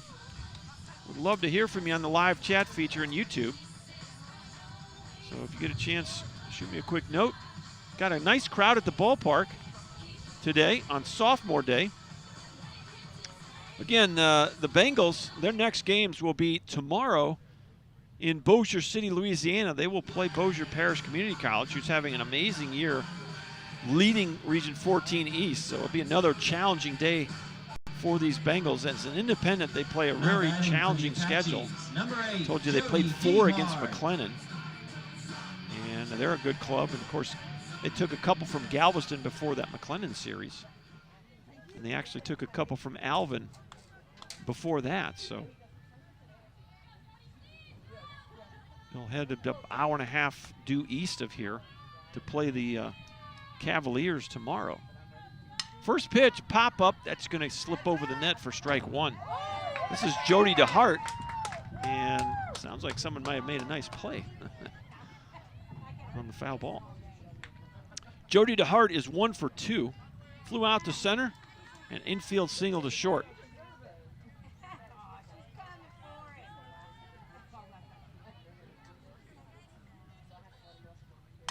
Look out, that hit the bag, fair ball. Right off the first base bag. You don't see that too often. And DeHart aboard with her second hit of the day. Now batting with a runner at first and no outs. Number 10, Jalen Perez. Here's Jalen Perez for the 3rd time. Ground ball to short and flew out to right on a nice play by Olivia Leal out in right field. The Apaches trying to add to their 2-0 lead here with the leadoff runner aboard. Haven't had a lot of that today by either team. First pitch off the plate, ball 1.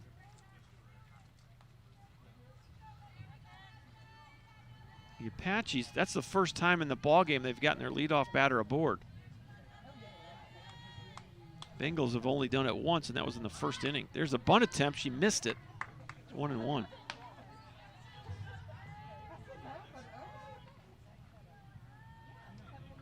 Nobody out, 1 aboard for Jalen Perez. And you've got to think that maybe that sacrifice still on here as Coach Henderson put the signs on. She's going to square around. She pulls back, and it's called a ball. 2-1. See if she squares around again here.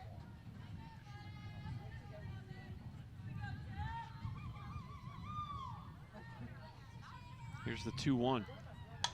Swinging away, she pops it foul down the right side. Yeah, wind blew it even further out of live ball area. Counts 2 balls and 2 strikes. Jody DeHart at first. After she hit a ball right off the bag. 2-2 pitch. Line drive right to the second baseman. You throw to first, double play. Nicely done by Riley Candela. She flagged that ball in the air and flipped it over to Carly Fontenot for the 4-3 double play. Little liner off the bat of Perez. DeHart had come off of first just enough. That was a bang-bang play, but umpire called her out, and there's 2 down. Nice play by the Bengal defense there. Nobody aboard for Kendall Hernandez. A single to center and a run scored. She tapped one right back to the circle her last time up. She's 1 for 2. We're in the bottom of the 6th, 2-0 Tyler. Here's the pitch. Off the hands, right up the middle. Sydney Simon makes the play, and it's a uneventful inning for Kendall Barton and the Bengals. A 0 on the board. We'll go to the 7th. The Apaches lead it 2-0.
Lauren Boudreau, the new pitcher for the Apaches, in the circle. She'll throw here in the 7th inning and try to get these last 3 outs.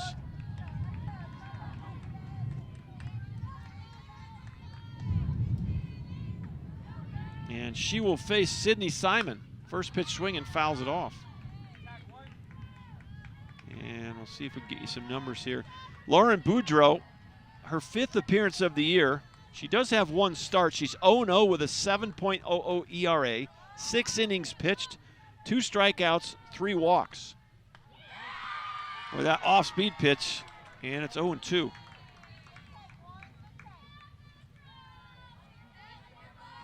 Lauren Boudreau, a freshman from Rusk, Texas. Strike 3 called. That's 12 strikeouts for Apache pitching. First strikeout of the game for Boudreau. Now batting with 1 out, number 18, Gracie King. Here's Gracie King now. 2 strikeouts for King. It's been a rough day for the best hitter in their lineup. First pitch, boy, that was not quite to the plate, ball 1.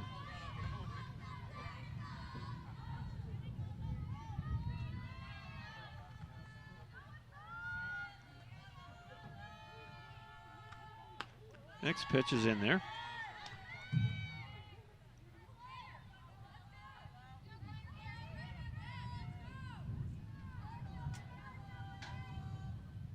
Boudreau getting the signs.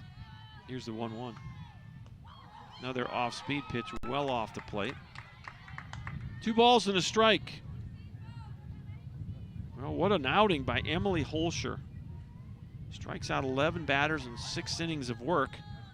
A shutout. Little tapper, and Dennis scoops it, throws it, 2 outs. Brecklin Dennis came way to her left, and in front of Kendall Hernandez made the play. You're 1 out away from a 2-0 shutout. Riley Candela. Here's Riley Candela. She has struck out swinging, flown out to right field.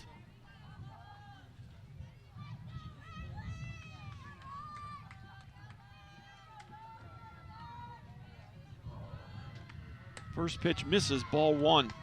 Lauren Boudreau trying to finish this game up. Game 1 of the doubleheader. We'll take about 30 minutes between ball games. We'll let the stream go, turn the sound down, and bring you back when we get the lineups up here. Swing and a miss. It's 1-1. 2-0 Apaches, top of 7.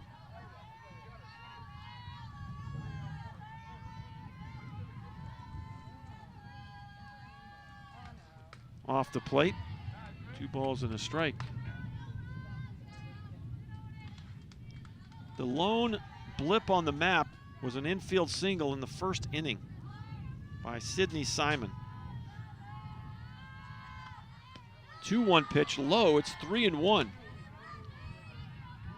Bengal squad's got a potent lineup, so all it takes is 1 base runner, and the tying run comes to the plate. Riley Candela trying to get on base and give her team a chance.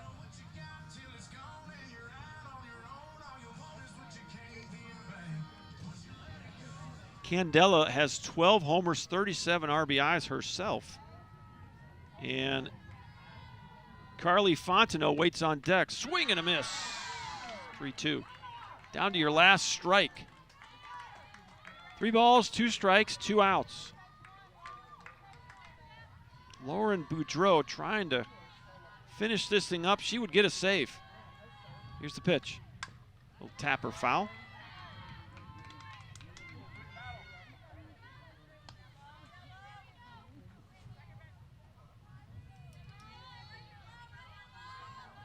And according to the stats, she does not have a save yet. Here's the 3-2. Pop up, this should do it. Who's going to call it? And nobody calls it. Miscommunication there as Kendall Hernandez, well, is that her? I'm sure that's, yeah, it is. Hernandez drifted over on the other side of the bag, and Riley Burke, a little miscommunication there. And so we'll see how they score that in the dugout, but now you do bring the tying run to the plate. And here's Carly Fontenot. Well, what are we going to do here? A pinch runner? What was the what's he writing down? 4 is on the bases, so you got a pinch runner over there. That's what it is. I'll let you know who that pinch runner is for the Bengals. First pitch in there. No, it isn't. Ball 1. Morgan Harlow is the pinch runner at first base.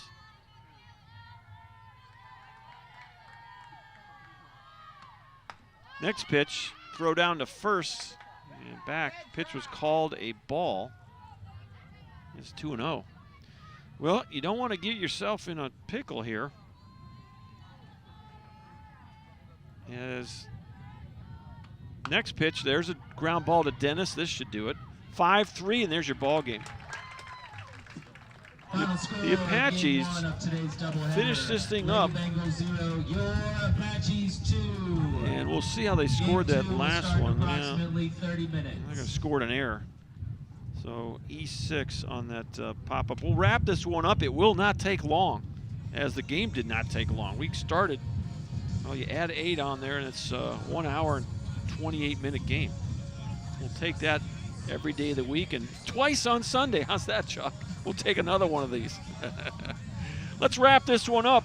As we were scoreless in the first inning, the Apaches were able to get a run in the second inning as Jalen Perez grounded out to short. Then it was a Kendall Hernandez single to center field. A walk. Blakely Niles hit a bloop into left, and the bases were loaded with only 1 out. Then it was a sacrifice fly by Atati Arzola, and that scored the first run of the game. It was 1-0 Apaches. The only other run of the game was a solo home run with 1 out in the third inning by Allie Kim. And that would wrap up all the scoring. Apaches line score, 2 runs on 5 hits, no errors for Tyler. No runs, 1 hit, 2 errors for the LSU-Eunice Bengals. Your losing pitcher is going to be Kendall Barton, and her record will drop to she'll go to 3-7. Excuse me, I was going to give her a win there. So she's 3-7 on the year. And your winning pitcher will be Emily Holscher. What a job she did, and we'll give you some numbers on her in just a second. Her record goes to 7-4 on the year, and the save will go to Lauren Boudreau, and that'll be her first save of the season. The Bengals, by losing this game, will drop their overall record to 29-16, so they will be prevented from getting their 30th win. The Apaches do get win number 20. They are now 20-15 on the year. Of course, this is not a conference game, so they're still 10-8 in conference play. Let's go back and look at the box scores and see if we can find some offensive stars of the ball game. As for the Bengals, well, there was only one hit in the game, and it was Sydney Simon's infield single back in the first inning.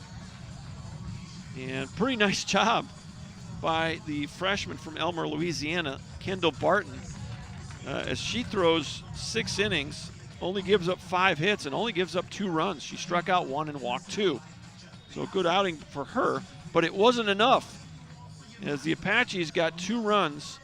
And let's see, offensively for the Apaches, you only had one multi-hit player, and that was Jody DeHart. She had a single. She actually had 2 singles on the game. And, of course, the big Ali Kim home run gave the Apaches a 2-0 margin of victory. But the story was Emily Holscher. She only gave up that infield single in the first inning. At one point retired 13 Bengals, or actually 15 Bengals in a row in that game. At one point in the game, only gave up 1 hit. She struck out 11 Bengals and walked 2. She was relieved by Lauren Boudreau, who got the save, struck out 1, walked none in 1 inning of work.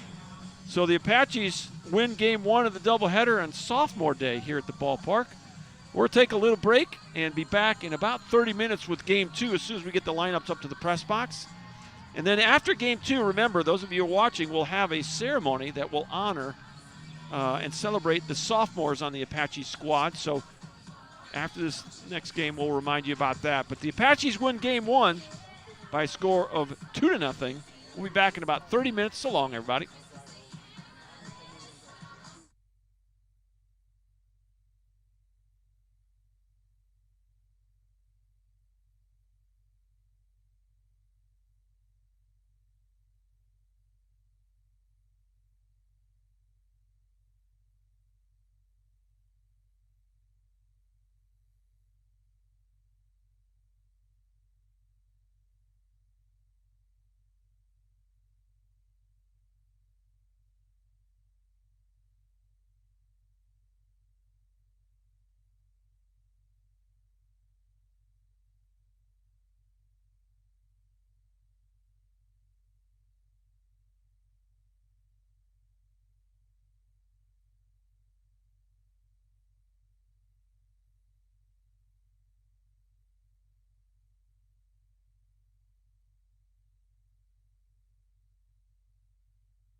batting with 1 out, number 8, Madeline Leal.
Now batting with 2 outs, number 1, Sydney Simon.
Now batting for the Apaches, number 7, Tati Arzola.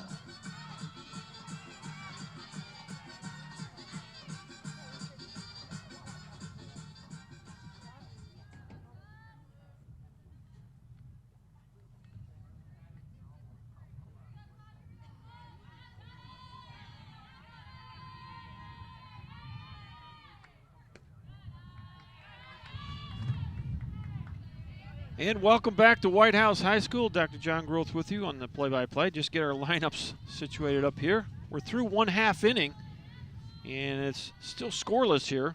This is Tati Arzola for the first time here in Game 2. Pitch is in there. It's 1-1. Nobody on, nobody out. As the Bengals went in order, strikeout looking, ground ball to third and a ground ball to short. And it's Riley Denton, 12 pitches in her first inning of work. Pitch is going to miss low. 2-1. Try to get these lineups to you here as we progress through the second half of the first inning. Tati Arzola, Brecklin Dennis, and Maddie Hale scheduled to hit here in the first. Ground ball up the middle, backhanded by Candela. Nicely done there, 1 out. It's played by the second baseman, Riley Candela, who's in there here in game 2. Now batting with one Here's out. Brecklin Dennis. Number 2, Brecklin Dennis. Cleanup hitter is Allie Kim. Batting 5th is Malaya Alvaro, the designated player. Allie Kim at first base. The catcher is Madison Vaughn. She'll bat 6th. Shortstop is Paulina Barajas. She'll bat 7th. The second baseman, Riley Burks, bats 8th. And the 9-hitter for the Apaches, center fielder Mallory Webb. In the circle is Riley Denton. 1 ball, no strikes to Brecklin Dennis. It's in there. 1-1. Defensively for the Bengals, Morgan Harlow gets the start in the left. Kaylee Corville back in center. Madeline Leal in right field. Gracie King at third. Sydney Simon at short. Riley Candela at second. Next pitch is drilled high, deep, right field. This ball is traveling just to the warning track. And Madeline Leal stayed with that and caught it. F9 if you're scoring at the house. Well, I thought that might get a little push, and it didn't. Wind's dying down just a little bit here. 14, Maddie Hale. That got up quick, but didn't get deep enough. And Brecklin Dennis is out. So here's Maddie Hale, first time here in game 2. Maddie 0 for 2 in the opener. First pitch misses 1-0. Gracie King at third, Sydney Simon at short, Riley Candela at second, Carly Fontenot at first, Olivia Hennon behind the plate, and in the circle, Chloe Brulette. A freshman from Mansfield, Louisiana, 6-0 with a 4.91 ERA, 18th appearance of the year, her 8th start, 47 innings, 20 strikeouts and 15 walks for the freshman from Mansfield, Louisiana, Chloe Brulette. 3-0, she has fallen behind Maddie Hale. Still scoreless, bottom of the first inning. Hour and 28-minute first game.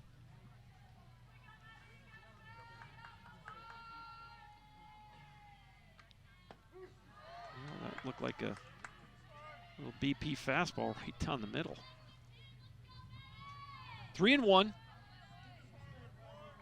63 degrees at game time, 46% humidity, northwesterly at 12. And that was inside. It got her, just nicked her, so that'll officially go as a hit by pitch. And Maddie Hale aboard with 2 outs. Now batting Allie with Kim first steps and in. 2 outs.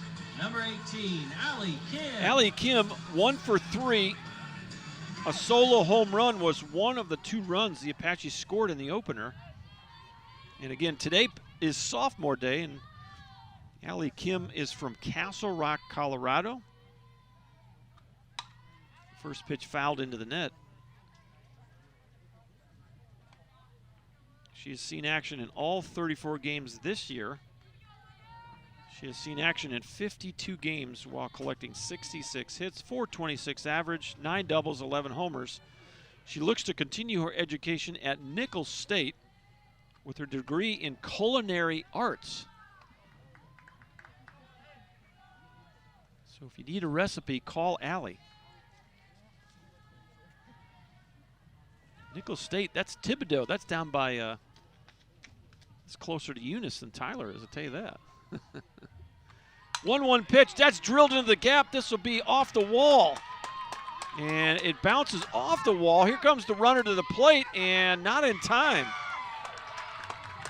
A double by Allie Kim, and it's 1-0 Apaches. That was a bullet. Kim will get the RBI. Maddie Hale, after getting hit by a pitch, comes all the way around to score. Now batting with runner in scoring position, 2 outs. That was hit on a line into the right Malaya center Alvaro. gap. And I'll tell you what, Caitlin Corville did a pretty good job of getting that ball in quickly. A little surprised it didn't relay it onto the plate. It might have been a play there. Apaches take the 1-0 lead here. Here's Malaya Alvaro. Did not play in the opener. Boy, in on the hands. Fouled off to the right side, and it's 0-1 to Malaya. Malaya Alvaro is a sophomore, and she is from Deer Park, Texas. She's played in 112 games, batting .381 with 106 hits, 18 homers, 21 doubles, 104 RBI. She's currently uncommitted and looks to major in business.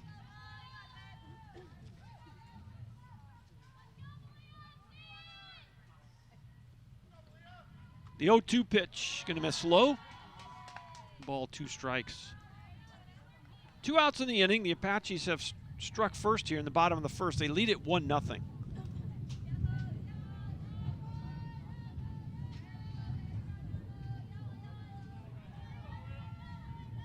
Brulette looking at that wristband. Line shot, foul. That was well hit down the first base line. Bengals back in the first base dugout. The Apaches in the third base dugout here at Whitehouse High School. 200 down the lines, 220 straight away.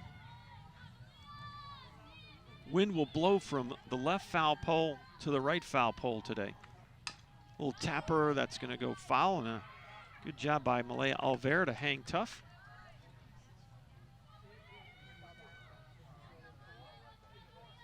Really nice crowd on sophomore afternoon for these Apache ladies. Celebrate the sophomores after game 2. We'll let the stream go, so if you want to hang around and listen to Derek Talcott. There's a little blooper into right. The run will come home. It's 2-0 Apaches. Throw back down to second. Everybody's safe. RBI single for Malaya Alvera. And back-to-back 2-out hits. And the Apaches have opened up now batting with a runner scoring in the first here with 2 runs. Number 22, Maddie Vaughn. Here's Maddie Vaughn now, the catcher. And Maddie did not play in the opening game, so this will be her first plate appearance of the afternoon. First pitch going to miss low. Ball 1, Chloe Brulette. 18th appearance, 8th start of the season. She is 6-0 with a 4.91 ERA. Freshman out of Mansfield, Louisiana. 1-0 pitch. That ball's pretty well hit the left center. That's high and deep, and that ball is gone.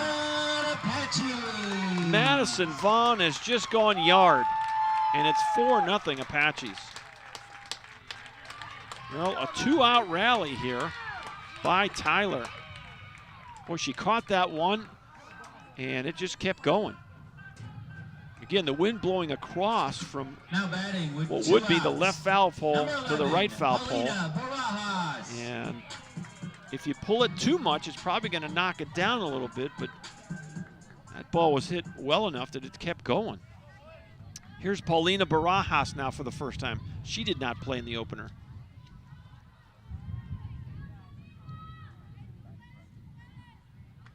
First pitch in there, strike 1. Barajas, the sophomore out of Puerto Vallarta, Mexico.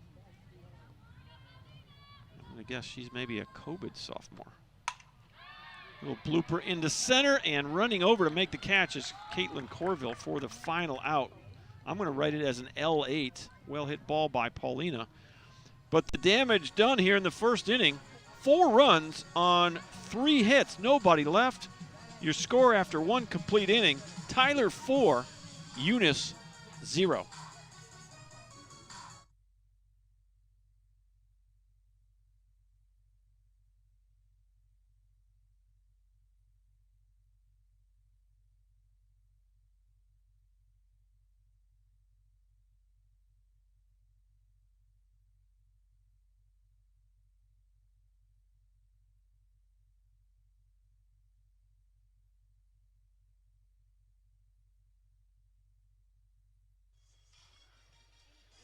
Well, I did want to give credit to Miss Cowan, who is rooting for the Apaches, and Riley Burke from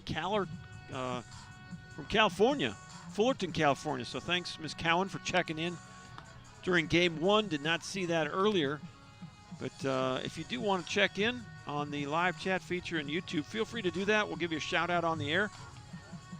As the Apaches 4-0 leaders here after 1 complete inning. For the LSU Apaches-Eunice-Bengals, 29-16 on the year. They're led by second-year head coach Megan Collins, assisted by Casey Cox. Riley Candela will lead it off. Now batting for the Lady It'll be Bengals, Gracie King number 3, and Carly Riley Fontenot Candela. here in the second inning. After Carly, it's Jessie Carey, the designated player, batting 7th. Morgan Harlow in left field, batting 8th, and batting 9th for the Bengals, Caitlin Corville, the center fielder. Defensively for the Apaches, Atati Arzola in left. Mallory Webb gets the start in center field here in game 2. First pitch is in there, strike 1 to Candela. Maddie Hale back in right, Brecklin Dennis back at third. Paulina Barajas gets the start here at shortstop. Riley Burke back at second, Allie Kim back at first base. Madison Vaughn, the starter now behind the plate, and in the circle, Riley Denton will tap her foul. It's 0-2. Riley, a freshman from Rotan, Texas, 10-5 on the year with a 3.29 ERA. 18th appearance in the circle for Riley, 15th start of the year. 78 2/3 innings, 52 strikeouts, 26 walks for the freshman from Rotan, Texas, Riley Denton. That ball got away from Madison Vaughn. Back to the screen here. 1 ball, 2 strikes. Nobody on, nobody out. Top of the second inning. Game 2 of the doubleheader. Apaches won the opener by a score of 2-0. They've already doubled that run output in the first inning. They lead it 4-0 here in the second. Fly ball, center field, pretty well hit. Now Hale's going to call off Mallory Webb for the first out of the inning. That's an F9 if you're scoring at the house. Off the bat, it looked like Mallory Webb might have a beat on it, center, but Maddie Hale called her off. Well, here's the 5-hitter, Gracie King. Now batting for the Lady Bengals, number 18, Gracie King. Gracie King steps in. First time in game 2. Foul tip, and it's 0-1. Gracie King in the opener, a couple of strikeouts and a ground out to third base. He was 0 for 3.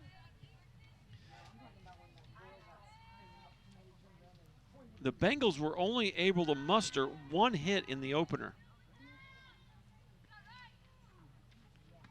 So just about everyone in their lineup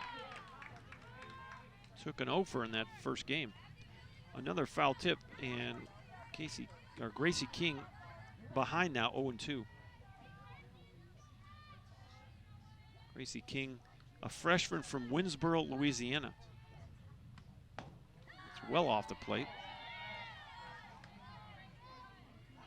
1 ball, 2 strikes. Apaches back in their black uniforms with the gray pants and the gray trim.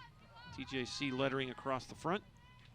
Black socks. The LSU-Eunice-Bengals in their white tops with the purple pants. Got the white visors. Got the gold and purple trim all the way around the uniforms. Got the purple sleeves on the uniforms. 2 balls, 2 strikes with 1 away. Swing and a miss. Got her. And that's strikeout number 2 now for Riley Denton. 2 outs in the second inning. Now batting with 2 outs, Carly Fontenot. number 5, Carly Fontenot.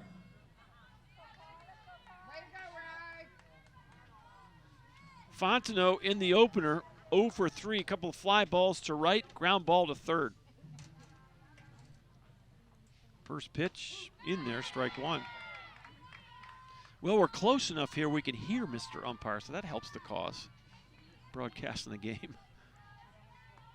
Sometimes at Brookhill, we're not quite close enough to always hear the call. Boy, perfect pitch, outside corner. That fastball's got a little tail to it. No balls and 2 strikes. Another thing out at Whitehouse here, we got a bird's eye view of this thing. We are right behind home plate. That pitch was off the plate. It's 1-2 to Carly Fontenot. Apaches lead 4-0 after a 4-run first. 2 outs here in the second. The pitch. Strike 3 called. Strikeout number 2 for Riley Denton. Actually 3, excuse me. That's 2 in a row. The second one in the second inning. And another 0 on the board for Apache pitching. They have put up 9 zeros in a row. As we go to the bottom of the second inning, it's 4-0 Tyler.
All right, the Bengals have a new pitcher. It's Reagan Pilgreen, freshman from Ruston, Louisiana, will take over here in the second inning for Chloe Brulette.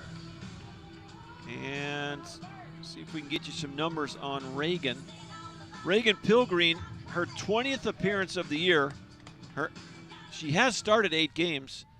She is 8-4 with a 3.97 ERA, 61 2/3.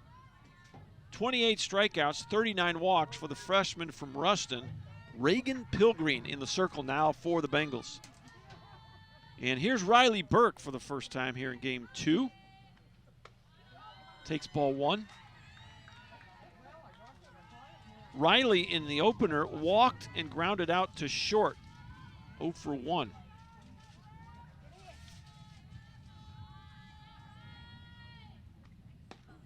That pitch is in there. 1 ball, 1 strike.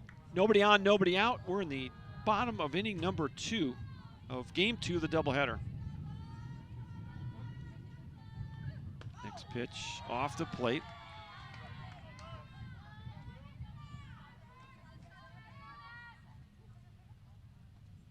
Two balls and a strike.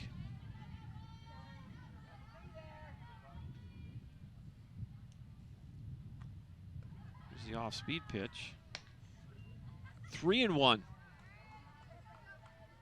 Well, I might have to investigate these rocking lawn chairs. They're all over the ballpark. Huh? Chuck is swearing by them.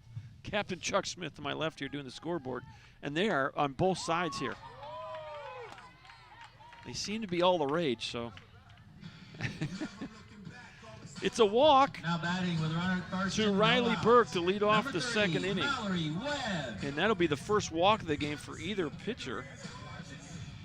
And with nobody out, 1 on, here's Mallory Webb for the first time.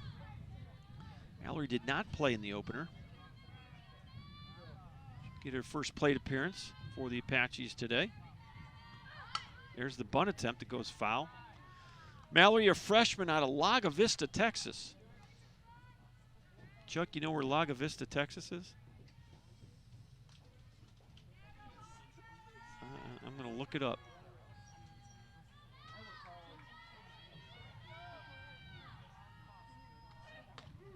Next pitch is taken for a strike. Do not know where Lago Vista. Travis County, Austin. 45 minutes from Austin. So you're both wrong. Just outside of Austin. So 1 ball, 2 strikes, nobody out. Runner at first for Mallory Webb. Reagan Pilgreen has taken over in the circle for the Bengals. Slapped into the netting, fouled off. And we'll do it again. Well, it doesn't get any easier for these Bengals. They'll go to Bossier tomorrow. Play a doubleheader. Gets the Bossier Parish, first place Bossier Parish Cavaliers. Next pitch, and we're also close enough to hear Reagan Pilgreen grunt every pitch. She is letting it fly. 2 balls, 2 strikes. And if I look close enough, it looks like Mallory Webb's hands are separated. That's fouled off to the left side. That just missed hitting the bag. Oh, some of you got better eyes than I do over there. Tell me if Mallory's hands are separated. That's the first time in game 1. I'm trying to remember which hitter it was. One of the Eunice hitters had her hands separated, like the old Ty Cobb. And Mallory Webb appears to have the same grip. So this is a softball thing. She just kind of reaches out and pecks at it and fouls it off again.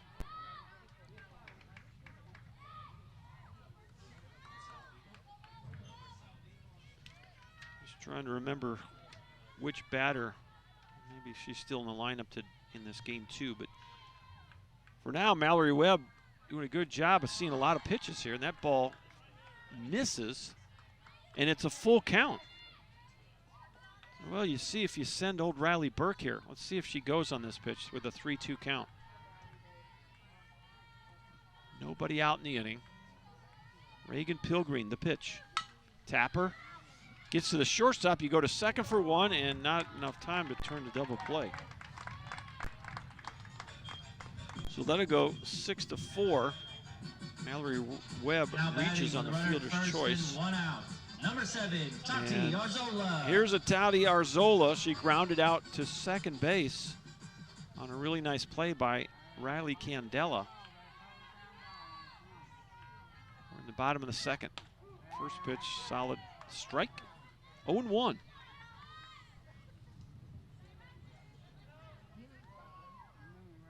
The Apaches right now in 3rd place in Region 14 East. Fly ball right field, and who's going to call it? It's going to be the right fielder, Madeline Leal, running that one down for out number 2. And that'll bring up Brecklin Dennis. Now batting with a runner at first and 2 Brecklin outs. flew out to Number right 2, her first time up. Dennis. She was 0 for 3 in the opener, so she's still looking for her first hit of the day. The Apaches, 10-8 in conference, just behind Trinity Valley at 10-6, and they have a big matchup tomorrow with the Lady Cardinals. And then Bossier is 17-1 in first place.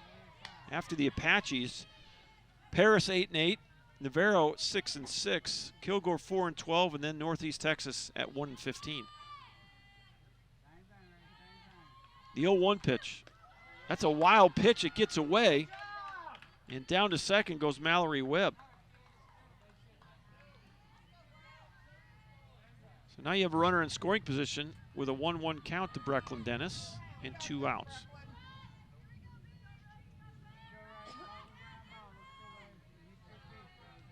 Steps in from that left side, facing Reagan Pilgreen. Just missed low and away. 2 balls and a strike with 2 away. The Apaches 4 big runs in that first inning, lead at 4-0.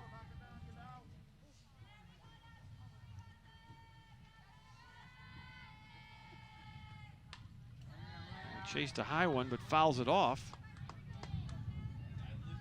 And it's 2 balls and 2 strikes.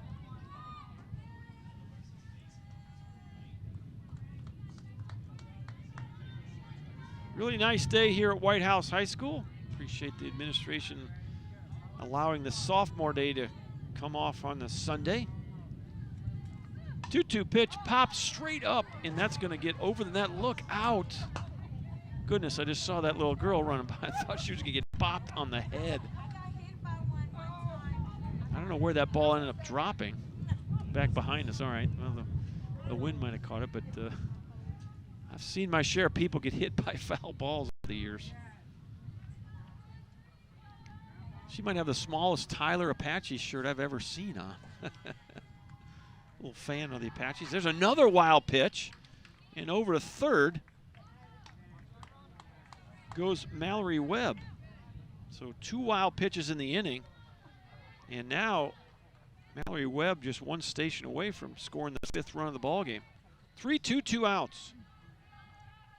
Brecklin Dennis still looking for her first hit of the day. Boy, that's drilled but foul. First base side. And we'll do it again. He was all over that ball. Haven't seen a lefty take advantage of the wind today. Brecklin would be one to do it right here. 3-2 pitch. And she takes ball 4. So a 2-out walk puts runners on the corners. Second walk of the inning. Number 14, Here's Maddie Hale. She got hit by a pitcher first time up. So no official at-bats here in game 2 yet for Maddie. She was 0 for 2 in the opener with a walk. So she's another lefty that could take advantage of this wind. First pitch. Just off the plate. Ball 1. Pretty good pitch right there.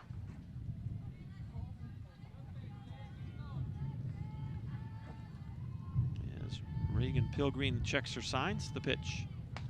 That's a strike. 1 ball, 1 strike on Maddie Hale. Apaches, by winning the opener today, went to 20-15 on the season. The Bengals dropped to 29-16. Trying to get win number 30. Pitch misses high. 2 balls, 1 strike. Bengals are an independent Division II program.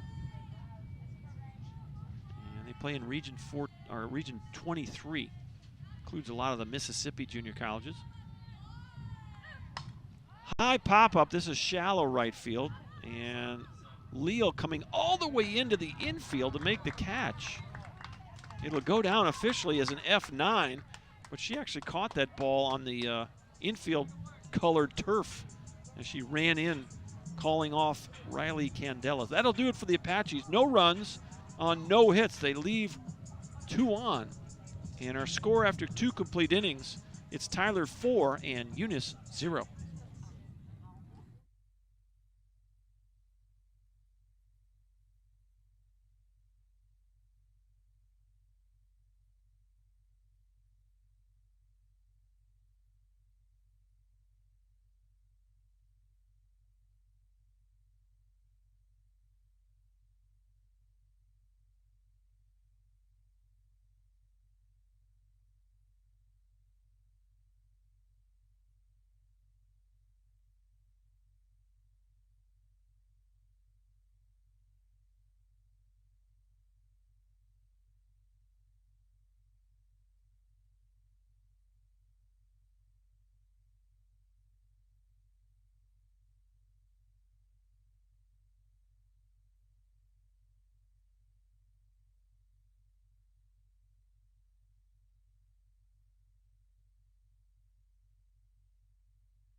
Seven, 8, 9 for the Bengals.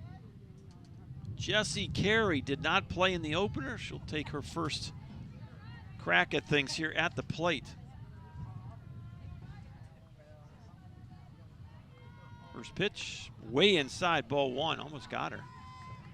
Carey is a freshman from Rayne, Louisiana. They got a number of players from Rayne. Get 2 or 3 of them from that high school. The 1-0 pitch fouled off. It's 1 ball, 1 strike. She's a designated player. And batting 7th. Morgan Harlow waits on deck, and then it's going to be Caitlin Corville in the 9 spot for Coach Megan Collins in her 2nd season. Boy, in on the fist and just barely popped it up. And Madison Vaughn gave chase but couldn't get there in time. 1 ball, 2 strikes. Nobody on, nobody out. We're in the top of the 3rd inning. 4-0 Apaches.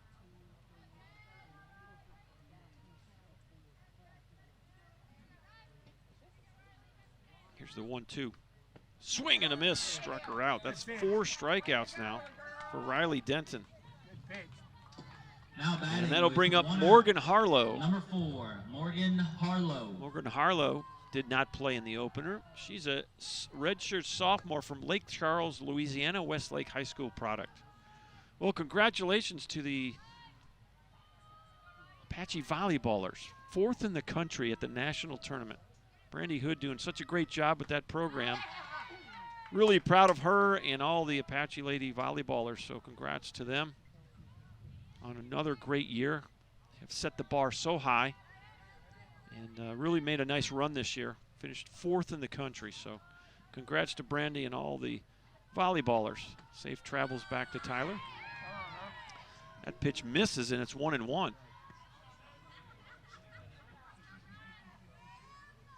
Well, we have the women's basketball, right? Does that start tonight? Tomorrow? Okay, so the Apache lady basketballers starting Tuesday. Trina Tillis-Jones. Our best wishes to them as they try to win a national championship for the Apaches. Are we on 62? Are we on 63? I got Captain Chuck Smith, Associate AD, sitting next to me here. It's right on the wall outside your office. He's going to check the website. Okay. Trying to get national title number 62. 3, excuse me. We have 62 on the board. 2 balls and 2 strikes. Strike 3 called. 5 strikeouts now for Riley Denton. Now batting. And with here's 2 outs, Caitlin number Corville. 17, Caitlin Corville. I don't blame you. I would. Caitlin Corville 0 for 2 in the opener. Struck out, flew out to right. Looking for her first hit. There was only 1 hit in that opening game for the Bengals, a 2-0 Apache win. And here's Caitlin now, first time in game 2. That misses off the plate, ball 1. Corville, a sophomore from Lake Charles, St. Louis Catholic High School. Here's the 1-0. In there for a strike. 1 ball, 1 strike. Well, Coach Collins has had quite a journey in softball. She played at South Alabama and coached at Southeastern, Montevello, and her 2nd year with the Bengals.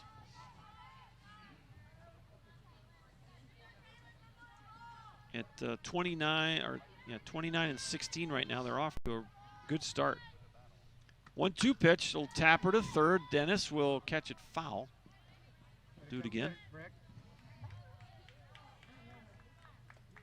I'm always amazed at how close the corner infielders are willing to come in this softball. They are way up there. And some of these girls can swing that bat and the ball gets on you in a heartbeat. They have amazing reactions to get the glove on it. Here's the 1-2 pitch. Going to miss outside. Deuce is wild on the board. We're in the top of the 3rd. 2 balls, 2 strikes, 2 outs. 4-0. Tyler leads it. Riley Denton has struck out 2 batters this inning. Tapper to second base. Riley Burke was positioned perfectly. It's a clean inning. 3 up, 3 down, nothing across. And Riley Denton has retired 9 Bengals to start the game. Another 0 on the board. We'll go to the bottom half of inning number 3. It's 4-0 Tyler.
First pitch to Allie Kim, inside ball 1.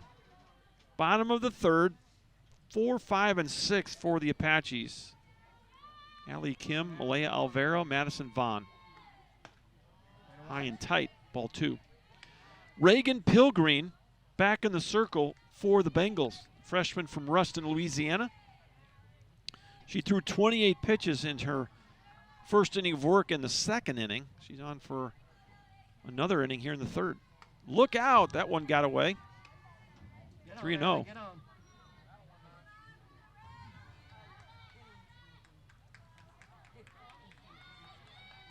Apaches 4 runs on 3 hits.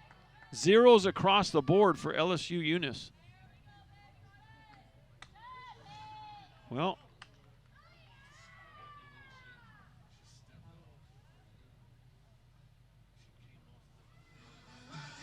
so is it automatic base or just a ball? Now batting with runner on first and no outs. Number 1, Malia Alvera. So officially that'll be a walk. So it's a walk. Third walk of the game. Evidently, Reagan Pilgreen came off the rubber while delivering the ball, and so Mr. Home Plate Umpire had the left hand. I guess that's a signal for an illegal pitch. Here's Malaya Alvera. She singled in a runner last time up. She's 1 for 1. First pitch, just a hair low, not much. And it's 1 ball, no strikes. And that's going to bring a visit from Coach Collins to the circle. And she talked to us before the ball game, before the first game on her pregame interview about pitching by committee.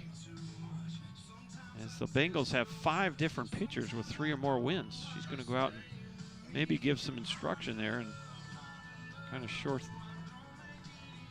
a short discussion, and she's back to the dugout. 1 ball, no strikes to Malaya Alvera. She may have seen something in her delivery that she tried to give her a little word for the cause.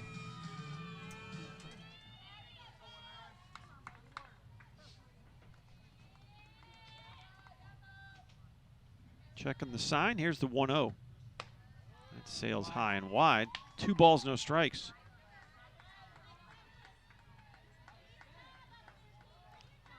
Nobody out, 1 aboard. Allie Kim drew a leadoff walk. She's at first. And the pitch. And boy, just a hair low. Not by much. 3-0.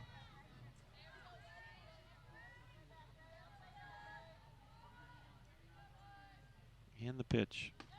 That's in there. It's 3-1.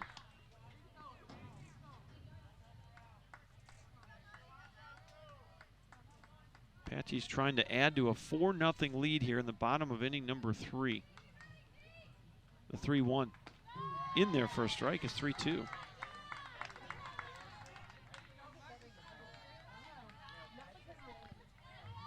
Well, do you think the Bengals will stay in Tyler tonight, or will they go over to Bossier? I would think so too. Line shot through the hole, base hit to left field. And Alvera has her second hit of the day. 2 on, nobody out from Madison Vaughn. And Madison Vaughn had a 2-run homer her first time up. No outs. Number 22, Maddie Vaughn. Well, she's 1 for 1 with 2 RBI. The 2-run blast in the first inning gave the Apaches the 4-run lead they hold right now. 4-0 lead. First pitch in there, strike 1. We're at the 6th spot in the Apache lineup as they try to tack on some more here. Reagan Pilgreen in the circle. Nobody in that bullpen for Bossier at the moment. And the pitch. There's the bunt. Nice bunt, and you throw it to first, and the ball gets away. A run will come home. And it's going to be an error, I think, by the second baseman, Riley Candela. looked like a ball that was catchable. Now She just batting missed with it. runners at the corners and no outs. Number 11, Paulina Barajas. So a run will come home. Come on, Paulina, get into one. And you got runners on the corners for the Apaches and still nobody out. Get a good pitch and ride it. Come on. Here's Paulina Barajas. She lined out to center field her first time up, 0 for 1. Pitch. That ball's drilled into the gap and not going to get there. Caitlin Corville gave chase and dove for it. 2 runs are going to come home. And it's 7-0 Apaches. Boy, a hard hit double into the left center gap by Paulina Barajas. Now batting with a runner in scoring position, no And outs. she'll get 2 Number RBIs 5, on that. Riley Burke. 3 runs are in, and I think we're going to see a change here. What we're going to do, nobody in the bullpen, but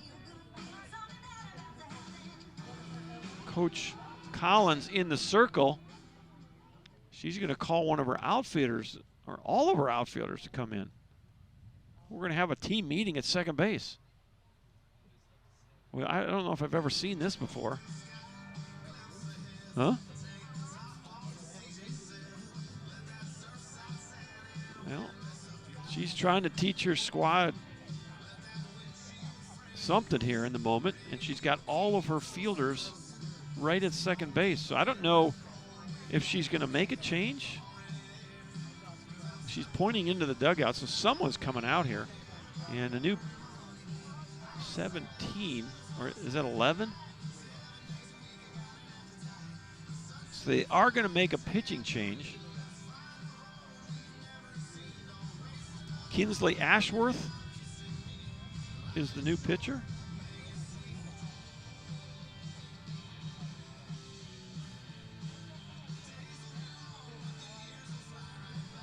Kinsley Ashworth, a freshman from Plainview, Louisiana. She'll take over with no outs here in inning number 3.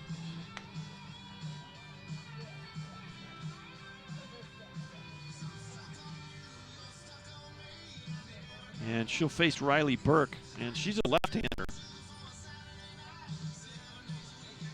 First lefty that the Apaches have seen today.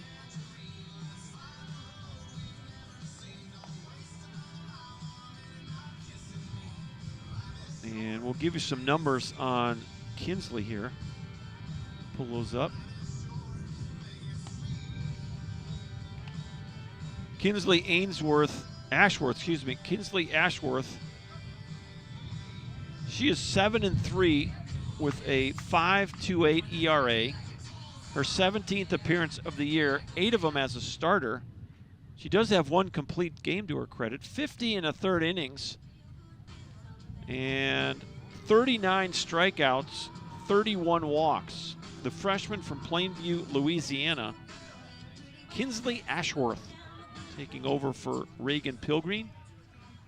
As we continue play in the bottom of the 3rd inning, Riley Burke for the 2nd time. She walked her first time up.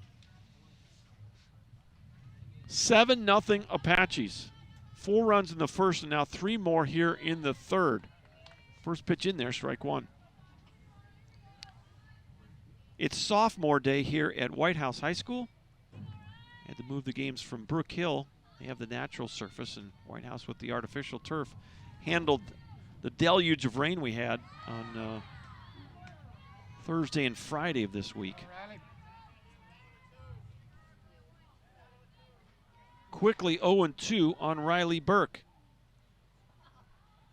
As Kinsley Ashworth looks in for the signs.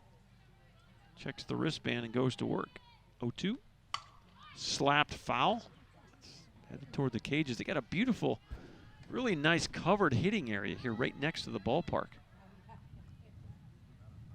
And you know, if you were building a baseball, softball setup, this would not be a bad model to use. I might want to enclose those hitting areas just because the weather can get a little nasty. But it's covered over there, and I know for the pregame, every time we've come out here to play softball, that's really nice. And they got 3 cages or 2 down there. 3.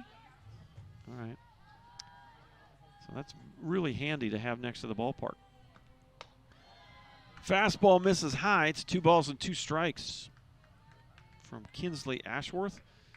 Of course, we may see the other 2 pitchers. We've seen 3 of the 5 right now in this ball game. Chloe Brulette started, then it was Reagan Pilgreen, and now it's Kinsley Ashworth. That pitch just missed, 3-2. Kendall Barton was the starter in the opening game, and she went the distance.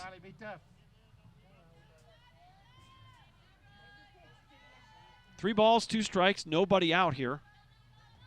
We're in the 3rd. And the pitch. And it chased one. Pop up in play and caught. Nicely done by the catcher, Olivia Hennon. So that's the first out of the inning. With a runner in scoring position, 1 out. Number 3, Mallory Baraja Webb. still at second. Here's Mallory Webb for the second time. Grounded up, hit a double play ball that the Bengals couldn't quite turn to double play, so she's 0 for 1 on the fielder's choice her first time up. As she'll be the 6th batter here in the 3rd inning. The Apaches have plated 3 runs. Just off the plate, ball 1.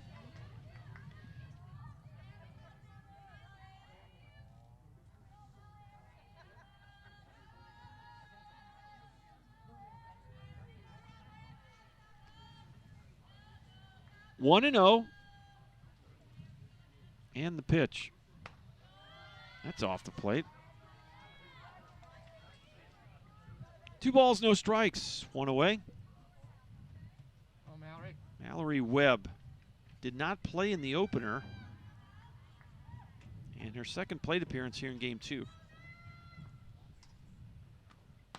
That's in there for a solid strike. 2-1. Well, the Apaches working their way through the lineup twice here in just the first 3 innings. And on the other side of the ledger, Riley Denton has retired all 9 Bengals she's faced, striking out 5 of them. 2-1 pitch. Slapped into left. This is caught right just in foul territory. Nice play by Morgan Harlow. It's an LO7. Now batting with a runner in scoring position. She caught that 2 about. outs. Number 12, Well, Kelsey Tonips. Are we going to have a pinch hitter here? Or? So we got a pinch hitter for the Apaches. And this will be Kelsey Tonips. Get her in, Kelsey. Come on, get her in. So Kelsey Tonips will pinch hit for Atati Arzola in the leadoff spot with 2 outs here in inning number 3. First plate appearance of the day for Kelsey. It looks like she's got a little bit of a brace on her shoulder here, left shoulder. Can't say I've ever seen one of those. Here's the 1-0. Misses high.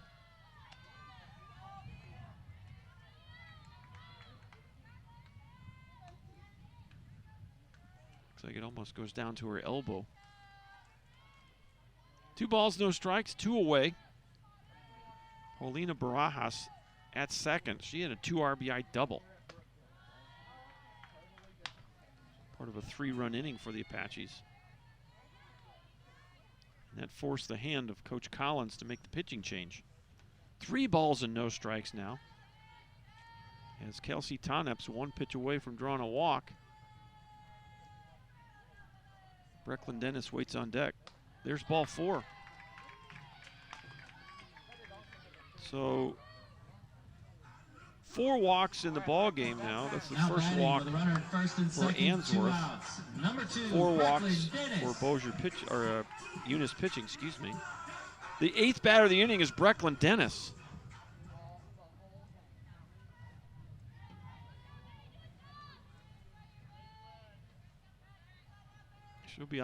She'll be up there with 2 on and 2 out. She shows bunt, pulls back. Ball 1. As Paulina Barajas kind of hops off second base.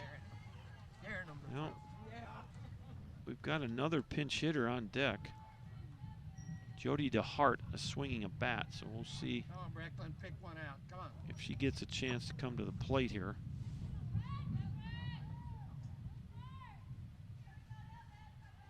The 1-0 pitch, outside corner, called a strike. It's 1-1. Keep the weight back now. Keep your weight back.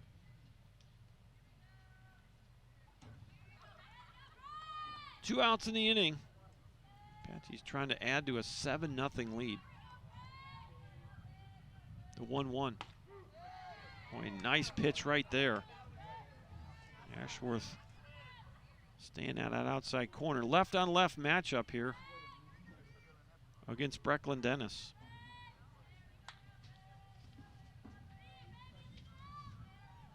Has the sign. Here's the pitch. That missed high. 2-2. Brecklin still looking for that first hit of the day.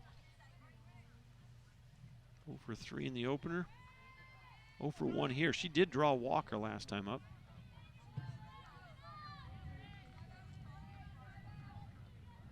Kinsley Ashworth. Here's the pitch. Fouled off, right side.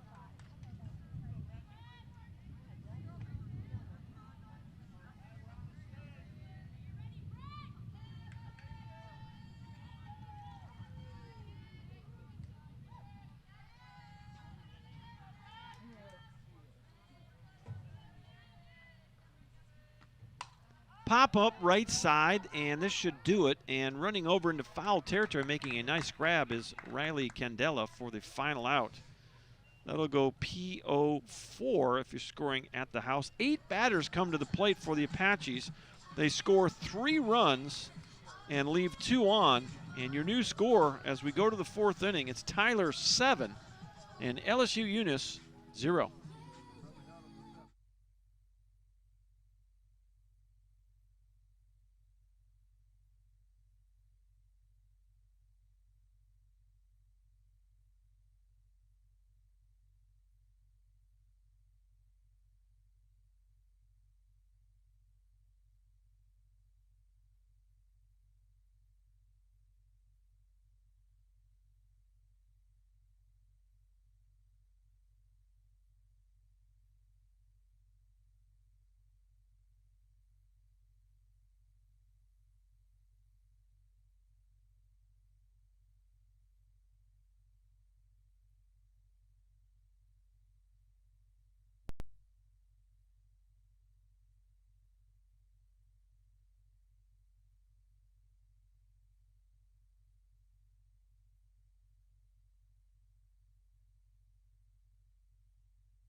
All right, we got a new pitcher in the circle for the Apaches, and it's Grayson Long, sophomore. She's described as the mom of the team. First pitch fouled off to the left side. Seems to take care of everybody. She's from Livingston, Texas. She's carried a 4.0 GPA in her 2 years here. She's made 28 appearances, most of them coming in relief, 48 in in the third innings with a 4.49 ERA.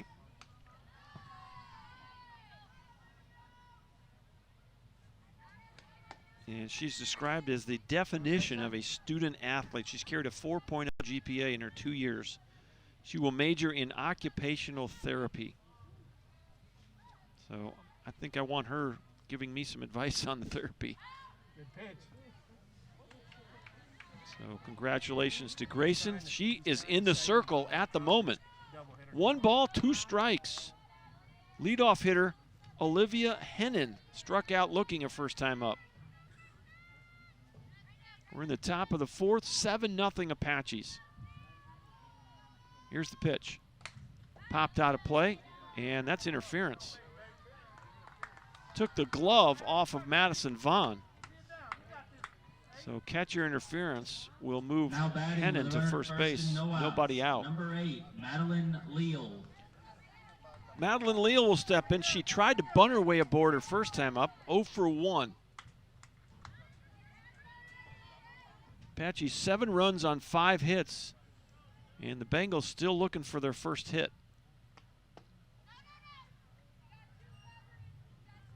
Not sure too many baseball coaches would have taken the starter out after 3 innings of no-hit baseball.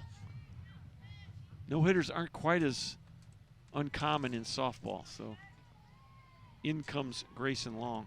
And it is sophomore day, so good for her. Little looper into left, and that's going to be caught by, is that a Toddy out there?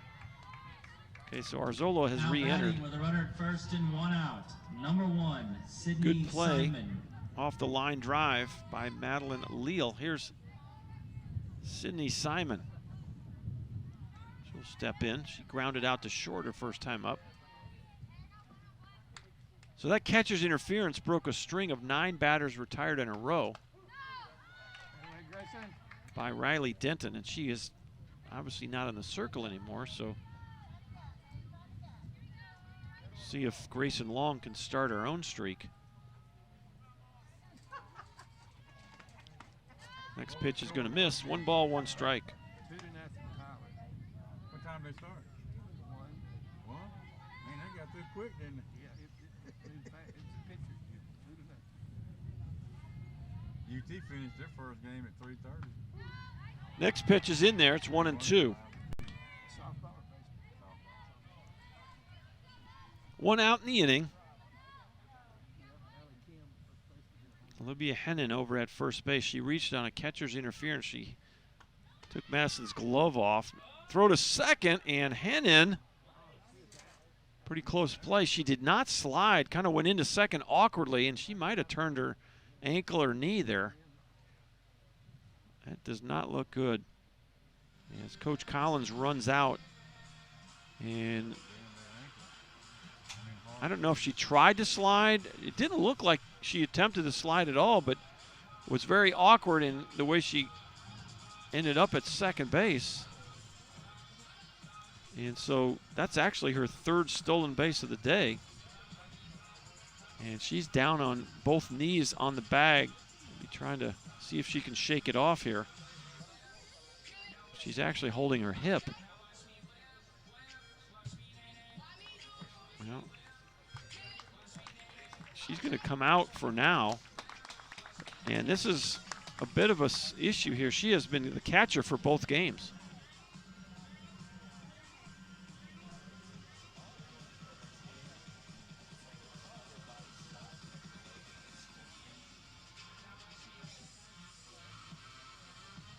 Well, she's trying to describe to Coach Collins what happened. Now Coach Collins has to figure out who's going to, she can pick a runner out without a problem, but somebody will have to do the catching duties if Olivia Hennon is unable to stay in the game. And she may be, well, she's going to send someone out there now to run.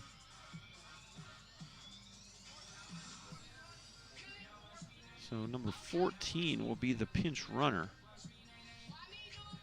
There was a question on the live chat about the soccer game, and no, the soccer, to best of our knowledge, the soccer games are not going to be, we aren't going to live stream them from the Tyler side of it. You may want to try to browse around the Jacksonville College website, see if they have any links for a live stream today. But TJC will not be streaming those games from Jacksonville. They are not in Tyler. Well, did we get a name on the Gabrielle Dupree is the pinch runner. So we'll see if she stays in as the catcher. First pitch popped up infield, and squeezing that one was Paulina. Well, yeah, that's Paulina Barajas squeezing it at short. And that's now 2 outs.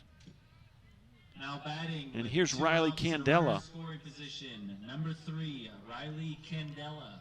Flew out to right field her first time up. She's 0 for 1.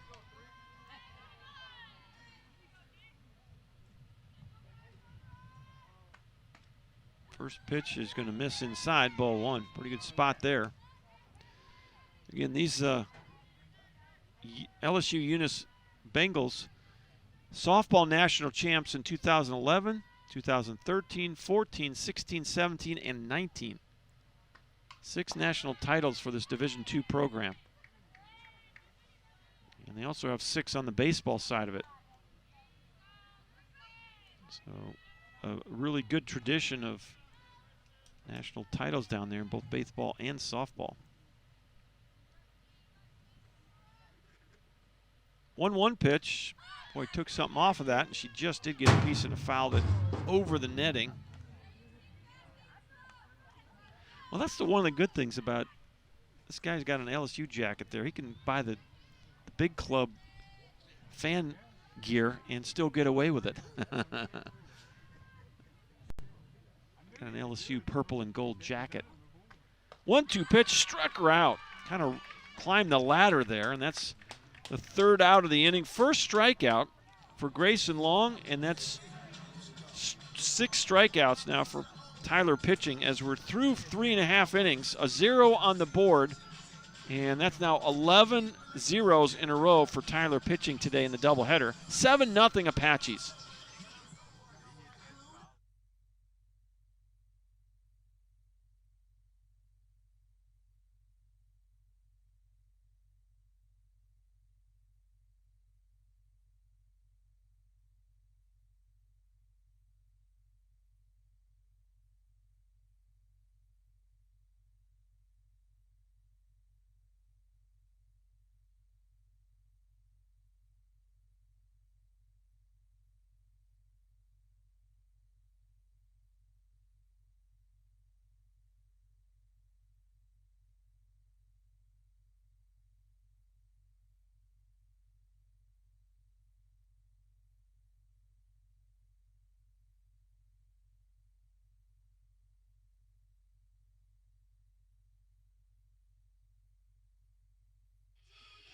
All right, the new pitcher's number 23. Now batting for the Apaches, number Abby 8, Touche. Jody DeHart.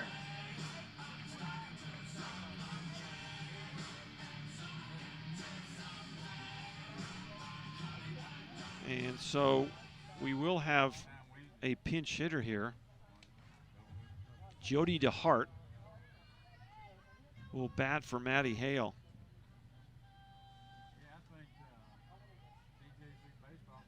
Jody has not had a plate appearance here in game 2. 7-0 Apaches, bottom of the 4th. In there for a strike. 0-1. Kinsley Ashworth back in the circle for the Bengals. The new catcher is Abby Touche.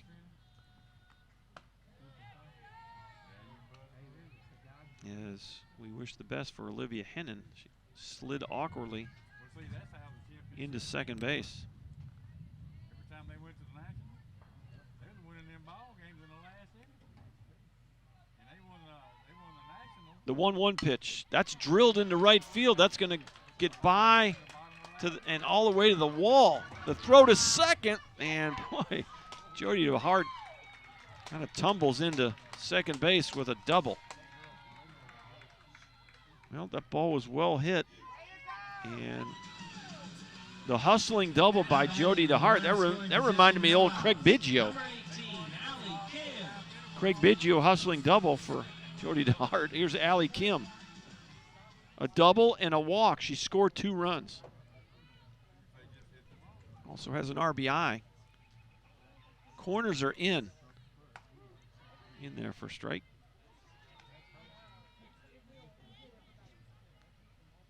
No balls, 1 strike. The Apaches trying to sweep the doubleheader and win their 21st game of the year.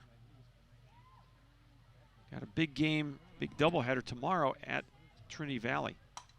Boy, little looper into right field. Nicely caught there by the Candela, the second baseman. Riley Candela, she has shown good range all day long. And she ran over just in foul territory again for the first out of the inning. Here's Malaya Alvera.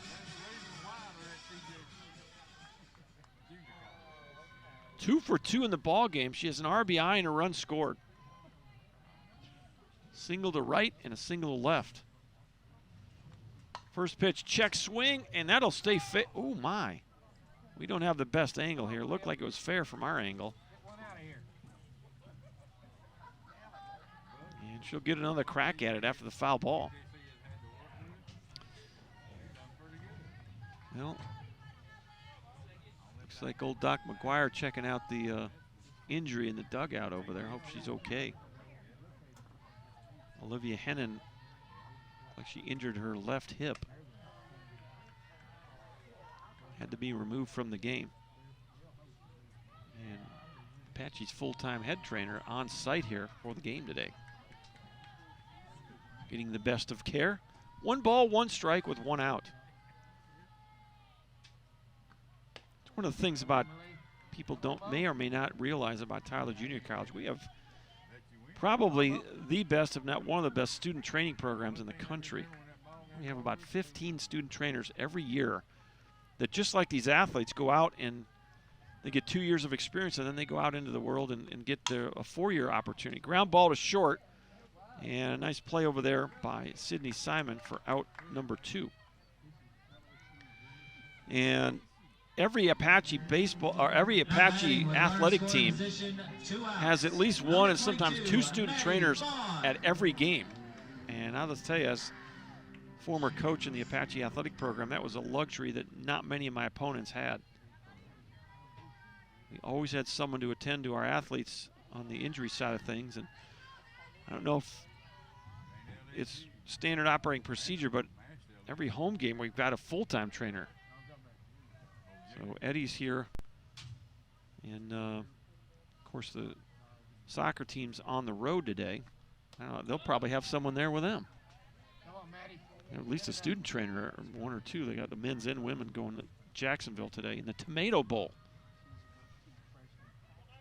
Did you say they have turf in that Tomato Bowl now? Good for them. 2 balls and no strikes. Madison Vaughn. Boy, off the fist and right back to the circle, and Ashworth squeezes it for the final out. It'll go P1 in the books. The Apaches, no runs on 1 hit, a leadoff double by pinch hitter Jody DeHart. And the score will remain 7-0 Tyler as we go to the 5th.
7-0 Apaches. We go to the 5th inning. Game 2 of the doubleheader. Apaches won the opener 2-0, and they lead this game 7-0. As we play on here in the top of the 5th, Gracie King scheduled to hit as the 5th batter in the Bengal lineup. Grayson Long back in the circle, the sophomore from Livingston. Threw 9 pitches in her first inning of work. Off-speed pitch, called a strike. Gracie King struck out her first time up. She's 0 for 1. And the Apache pitchers have put 11 zeros in a row on that scoreboard. A 2-0 shutout through 7 innings in the opener. And Riley Denton and Grayson Long have combined for 4 more zeros here in this second game. 0-2 pitch misses high. 1 ball, 2 strikes.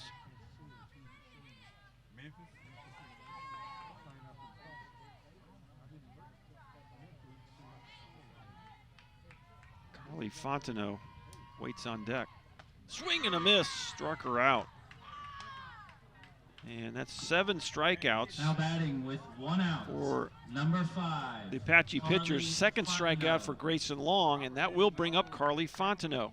She took a 3rd strike in the second inning. She's 0 for 1. The only base runner, and here's the question of the day, is catcher's interference break up a no-hitter? I mean, it does break up a perfect game. That's the only base runner of this game. I'll have to Google that. Just misses low. 1 ball, 1 strike. But I'm going to have to Google it.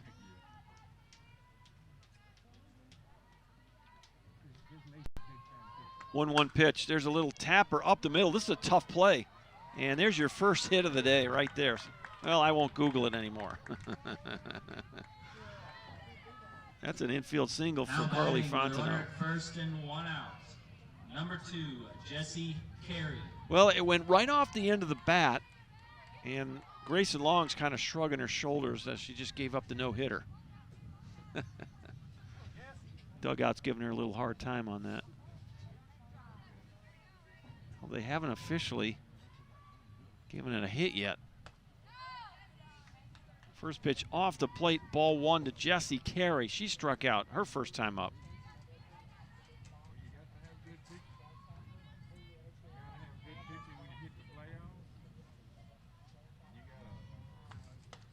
Swing and a miss.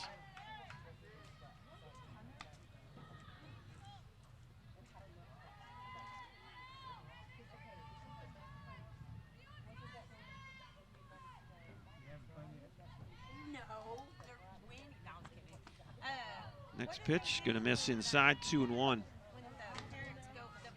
Ha! I thought this was right. I looked it up. The batter does get credited with a base hit. Yes. So that's right down the middle. 2 balls and 2 strikes.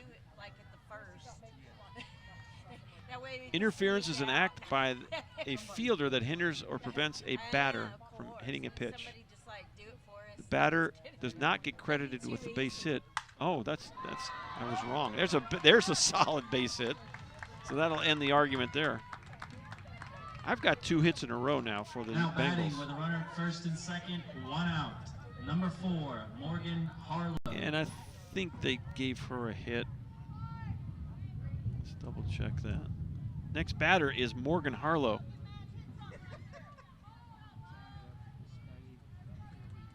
Yeah, they did give Fontenot a hit. It says here, first pitch in there, strike 1. It says the batter does not get credited. I read this wrong. The batter does not get credited with a base hit when the catcher's interference is called. But he also does not get charged with a time at bat. So, I guess so. Swing and a miss, throw down to second, and Safe there. No balls, 2 strikes. So back-to-back hits for the first time all day for the Bengals.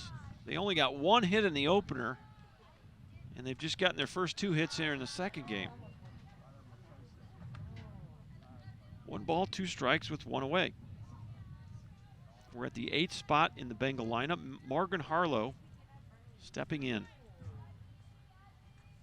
Caitlin Corville waits on deck. That's off the plate. 2 balls and 2 strikes.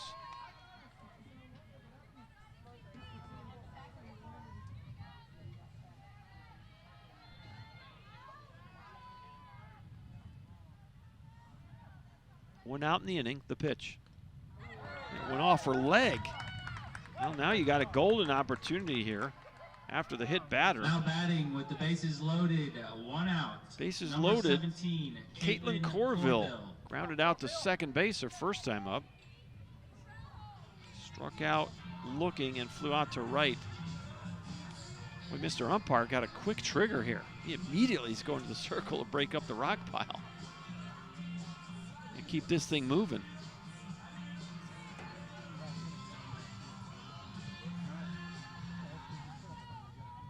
7-0 Apaches, but the Bengals threatening here in this 5th inning. Bases loaded, 1 out. And the 9-hitter, Caitlin Corville, stepping in. Swing and a miss, strike 1.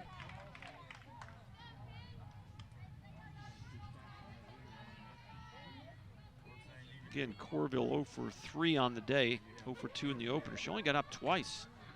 The last 3 batters in the lineup for the Bengals only batted twice in the opener. Does get a piece of this, fouls it off. And it's 0-2.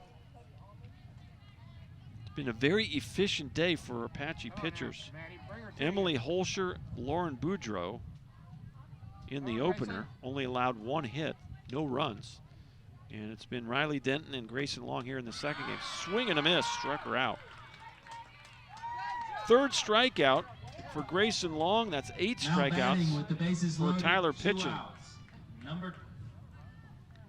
Well, let's see who's going to bat here. It's going to be the catcher, Abby Touche. Abby Touche at the plate. She took over last inning behind the plate. Now batting with the bases loaded, 2 outs. Abby Touche is the batter. Number 28, Abby Touche. 23. Move the ponytail.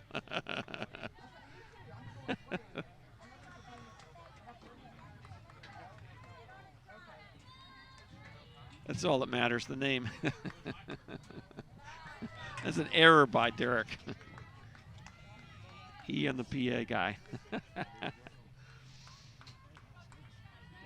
1 ball, no strikes. Abby Touche for the first time today steps in there. Here's the 1-0. Misses low, 2-0, nowhere to put her.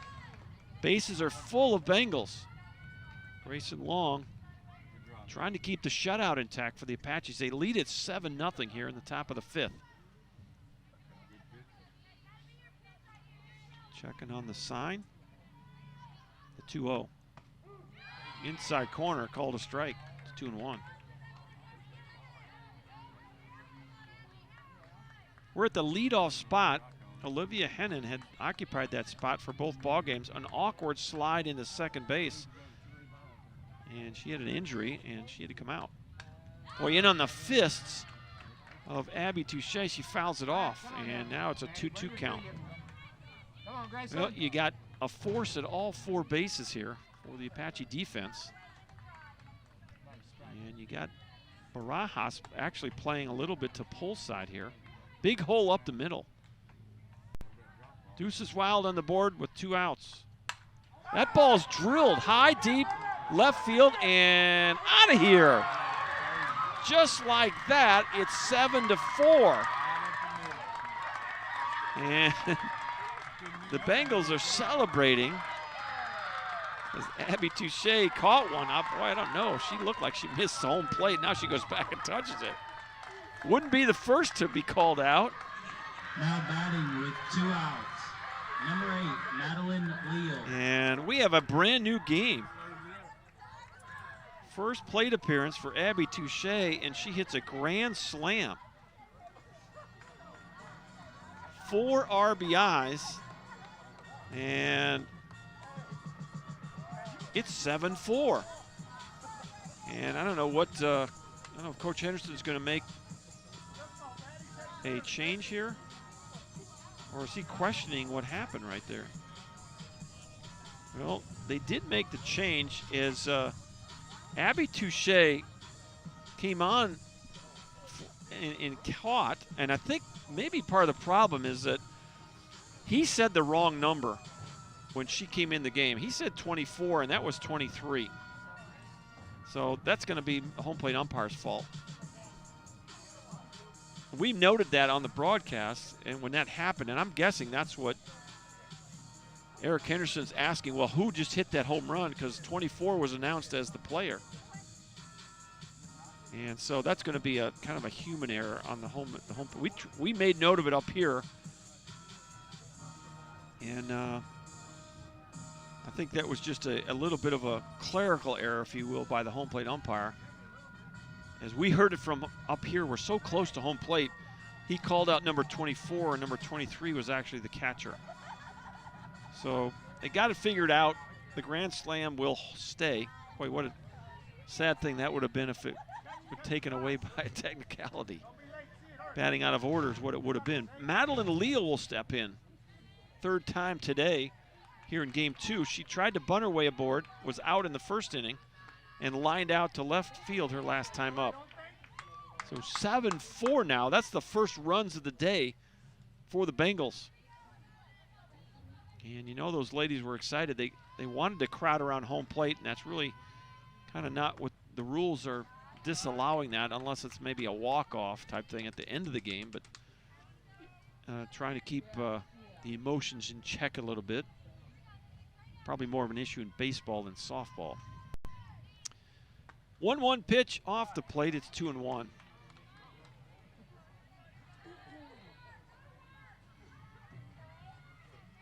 We're in the top of the 5th. A grand slam has just made this a new game. 7-4 is our score. Line shot foul down the left field line. And now you got all kinds of energy coming out of that Eunice dugout. Don't leave it up to him. You got this.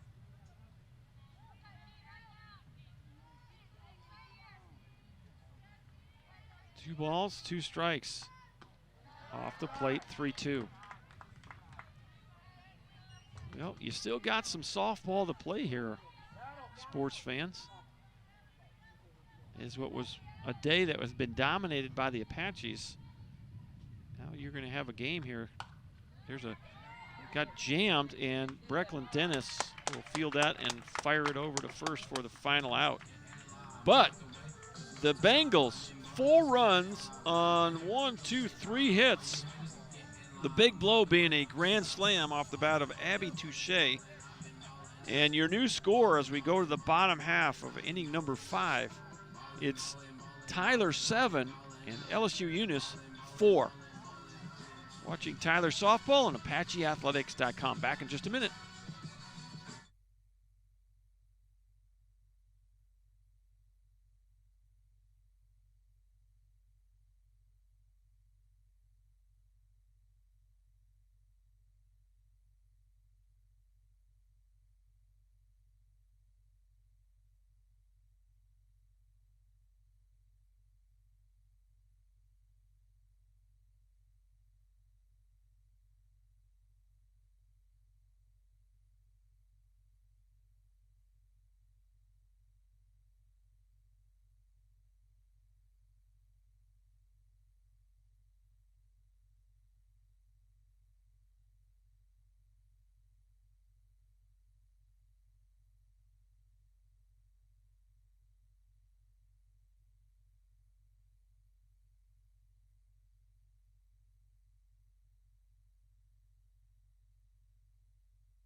Bottom of the 5th, the Apaches bring Paulina Barajas to home plate in what is now a 3-run ball game. First pitch swing and you foul it off the netting for strike 1. 7, 8, and 9 for Tyler. Barajas, Burke, and Webb scheduled to hit. Bengals brought 7 batters to the plate in the 5th inning.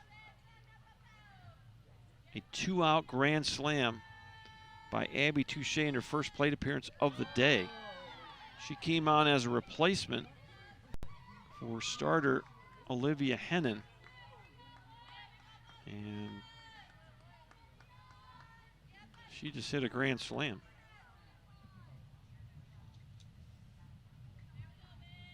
One ball, one strike. That pitch almost hit Barajas.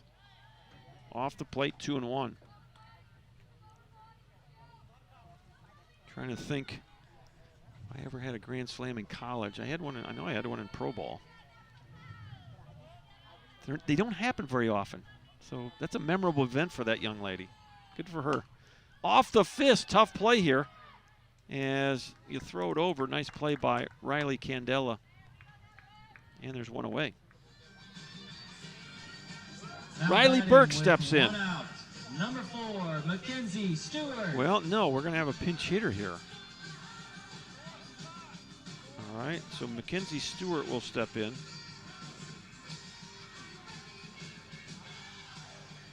So she'll get her first plate appearance of the day as Coach Henderson kind of looks like trying to get everyone a shot here to get in the lineup at some point during sophomore day. Got a lot of families here in the ballpark. We will have a ceremony, and I'll turn it over to Derek Talcott as he reads through some scripts. Put a little pressure on him for the post-game ceremony there. Knowing that he's going to be broadcast over the internet. Celebrate the sophomores on this day here in Whitehouse. 1 ball, no strikes to the pinch hitter, Mackenzie Stewart. Pitch missed, it's 2-0. Well, we do have, Wednesday is a scheduled home game. Northeast Texas softballers. On the schedule it says Wednesday, I think. Now he said they rescheduled the Navarro games. Are those home games or no? Yeah, okay, that's what I thought. 3 balls and no strikes to pinch hitter Mackenzie Stewart. As Kinsley Ashworth still in the circle for the Bengals. The pitch. That's in there. 3-1. So the Apaches, after today, will have 6 conference games remaining. And 4 of those conference games are going to be super important to try to shuffle the deck a little bit, if you will, as we go into the postseason tournament. 3-1 pitch is in there. It's 3-2.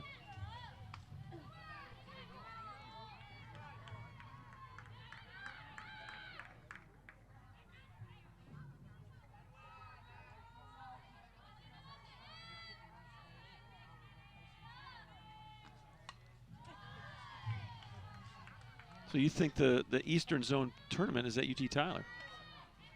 All right.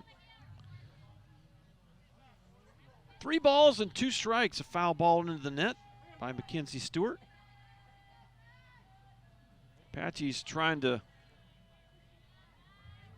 add to a 7-4 lead.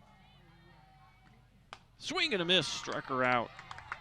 Well, sometimes a little run support gives your defense and pitching a little boosted confidence. Number 3, Mallory Webb. First strikeout of the day for Bengal pitching, and the first strikeout for Kinsley Ashworth. Mallory Webb steps in with 2 outs and nobody aboard. And she'll take ball 1. Grounded to short, lined out to left field. Nice play by Morgan Harlow in foul territory. So Mallory 0 for 2 here in this game. She did not play in the opener. Here's the 1-0.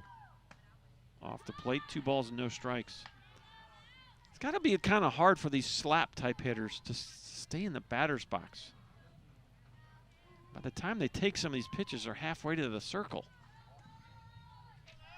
And I would think it would be challenging for the umpires to kind of make sure their feet are in the box.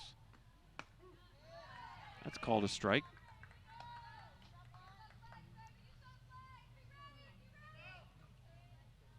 And I don't know that I would totally call it an Ichiro type approach, but Ichiro used to do something like this when he was in the big leagues. Next pitch, and that's going to miss low. It's 3-1. Mallory Webb is the 9 hitter for the Apaches. And Itati Arzola is back into the lineup in the leadoff spot. She waits on deck. Little tapper up the middle, backhanded by Candela. My nice play. She's played good defense all day long. She makes 2 plays in that inning. It's a 3-up, 3-down inning for Tyler. A 0 on the board. We'll go to the 6th. It's 7-4 Apaches.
All right, Sydney Simon will lead it off. 3, 4, and 5 for the Bengals. New pitcher in the circle for the Apaches. Right-handed freshman from Russ, Texas, Lauren Boudreau. She did pitch in the opener. Got her first save of the year. She'll be back in there, giving relief to Grayson Long. First pitch in there, strike 1 to Sydney Simon. 0 for 2, ground ball to short, and a pop-up to short. Outside corner, quickly 0-2.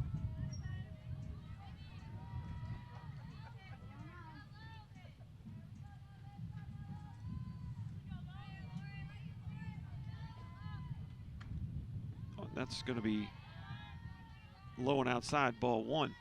Boudreau on the year, 0-0 with a 7.00 ERA coming into the doubleheader. This is her 6th appearance of the year. She has 1 start to her credit. Off the plate, 2-2. 7 innings pitched so far. She does have a save to her credit. She earned that first one in the first game today. So if she would stay in this game, she would get save number 2. Line shot off the glove of Barajas. I'm going to call that an error. I don't know. Pretty well hit, but probably a ball that Paulina is going to catch most of the time. Number 3, Riley Candela. See how they score it down in the dugout here. 7-4 Apaches, and the Bengals have their leadoff batter aboard here in the 6th inning. Line drive into left. This is going to go all the way to the wall. Candela on her way to second. The runner will be sent home. Here's a throw to the plate, not in time. 7-5. RBI double for Riley Candela. Now batting with a runner in scoring position, no outs. Number 18, Gracie King. Well, they actually gave that, I'm always wrong here. It's just they gave her a single.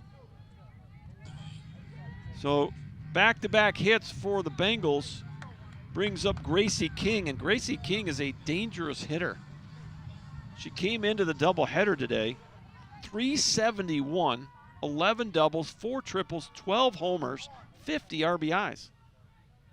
Now she's had a rough go of it today. She struck out twice in the opener, was 0 for 3, and she has struck out twice in this game. So she's batted 5 times and struck out 4 times. And some would say she is due. I might be one of them. 1 ball, 1 strike. We're at the 5 spot in the Bengal lineup. Gracie King still looking for that first hit of the day. Ground ball to short, and Barajas can't handle it. It's through. And the rally continues. 3 hits in a row, and the Bengals have something going here. The tying runs are aboard. Over third goes Candela. Carly Fontenot. Fontenot 1 for 2. Struck out looking in the 3rd inning. Base hit to center field in the 5th.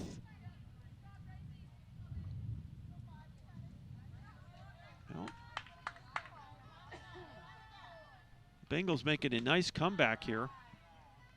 The grand slam and a single run now, and still nobody out as Lauren Boudreau throws ball 1. Next pitch, that's low. 2 balls and no strikes.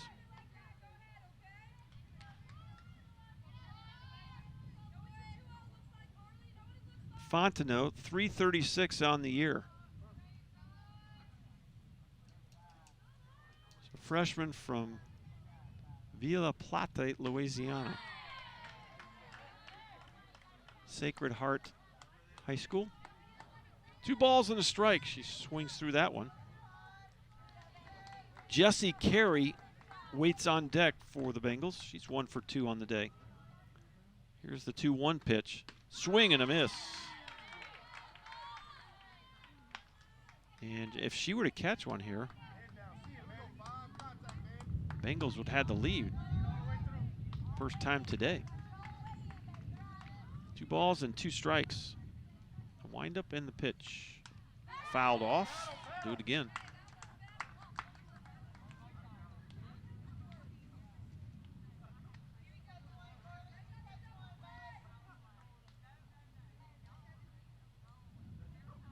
Two balls, 2 strikes, nobody out. Runners on the corners for Eunice. Here's the pitch. Misses way outside. And it's a full count, 3-2. Well, if Fontenot reaches, the bases would be loaded for Jessie Carey. The pitch. Line shot through the hole. It's a 1-run game, 7-6. Fontenot, 4th hit in a row for the Bengals. Sharply hit single, RBI for Fontenot. Now batting with runners at first and second. Still no one out, 2 on. Jessie Carey. Number 2, Jessie Carey. Coach Henderson probably going to make a pitching change here. And that will be all for Lauren Boudreau. And who's coming on here? So the starter, Riley Denton, coming back into the game. Well, yeah, this is something that isn't allowed in baseball, but I've seen it a few times in softball. So the freshman from Rotan, who pitched the first 2 innings of this game, is coming back in. We're with no outs in the 6th.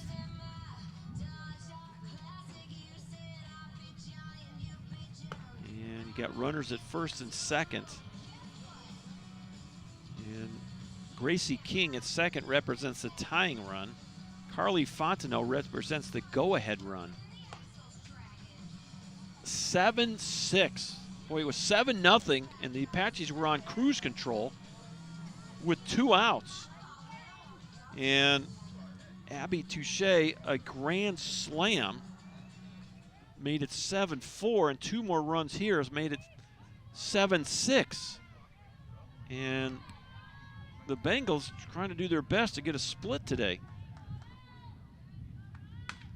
Chopper foul, third base line. Brecklin Dennis gave chase.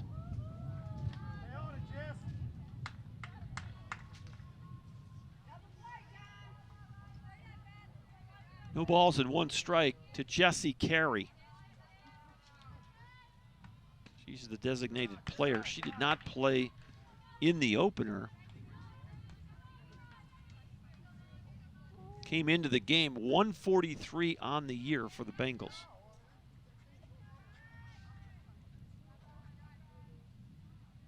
Does have 1 homer and 5 RBI. Ball's inside, 2-1.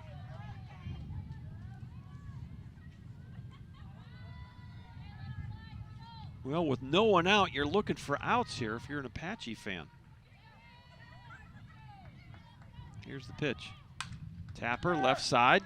Tag the runner, throw to second, throw it away into right field, but backing that up is Maddie Hale. So they'll get the out. It'll be 6U, I guess, who fielded that ball. So Carey is aboard on the fielder's choice. Gracie King is out. Still 2 out and 1 out, so you're looking for 2 more outs. Now batting. Try to get out of trouble here. First and second, 1 out.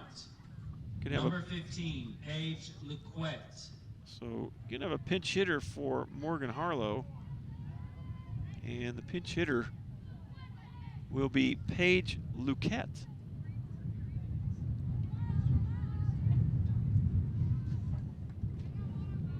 She'll get her first plate appearance of the day here in the 8th spot in the top of the 6th inning. A big spot in this game. Not an easy thing to do is to sit there all day and be asked to come in and produce. On the year, Luquette 176 on the year. First pitch off the hands, popped it to the first baseman. Allie Kim squeezes it for out number 2. Now batting with runners at first and second, So 2 outs. Caitlin, well, Number now we're gonna have 20, another Ashlyn Roach. pinch hitter. And it'll be Ashlyn Roach stepping in.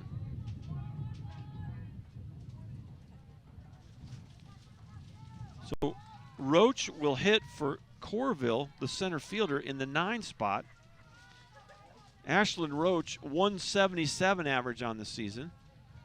3 doubles, 2 home runs, 11 RBI. First pitch, misses inside, ball 1. Well, Riley Denton makes her second appearance in this game. This is hard for me to process as a broadcaster, but yeah. The 1-0 misses low, 2-0. I have seen it before, a couple of times here, and once over at UT Tyler I was calling a game, and Coach Reed did it. Brought his starter back in, and she actually got, I think she got the win and the save. Which is, again, hard to process in my baseball brain. 3 balls and no strikes to pinch hitter Ashlyn Roach. Now, if she reaches, it would be time for another grand slam for Abby Touche. She waits on deck. She's already hit 1. She hit another one. Bengals would have the lead. 3 balls and no strikes.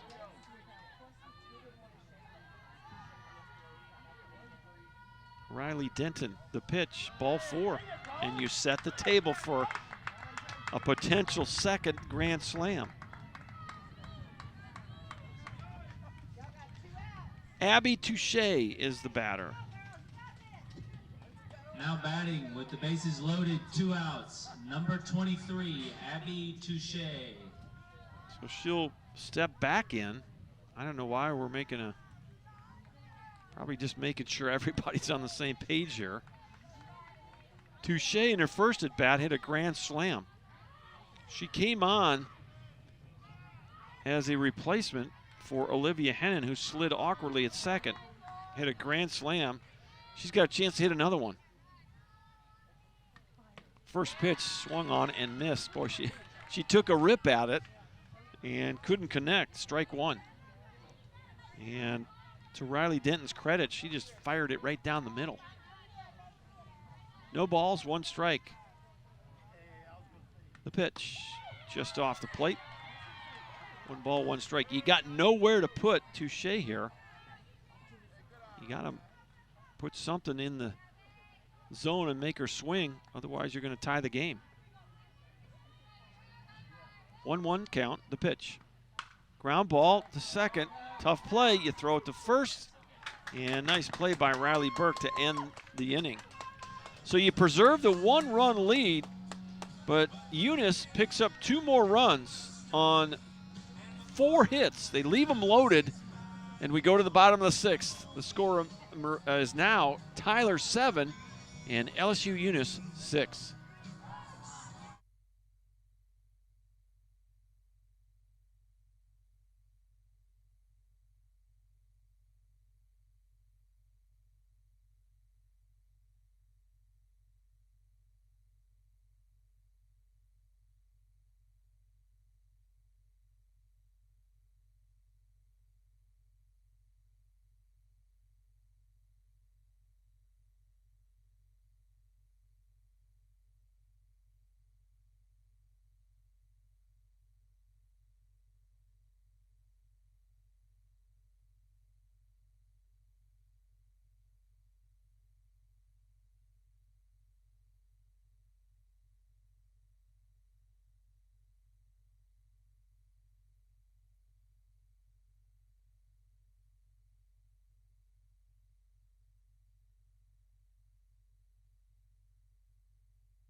Top of the lineup for the Apaches, Tati Arzola.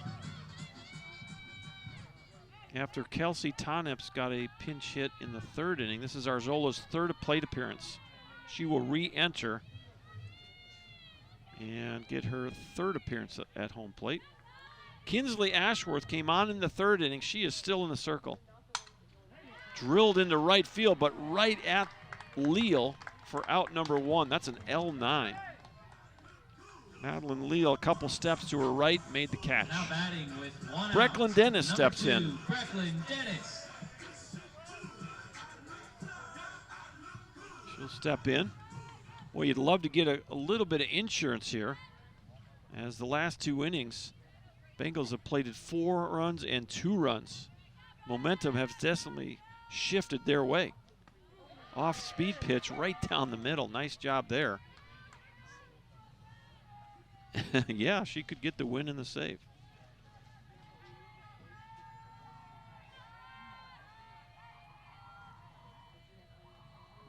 Kinsley Ashworth has the sign, the 0-1. Misses high. 1 ball, 1 strike. 1 out in the inning, nobody aboard. 7-6 our score. The Apaches took the early lead. 4 runs in the first 3 in the 3rd, but the last 2 innings has been all Bengals. 4 runs on a grand slam in the 5th and 2 more in the 6th. That's called a strike. 1-2.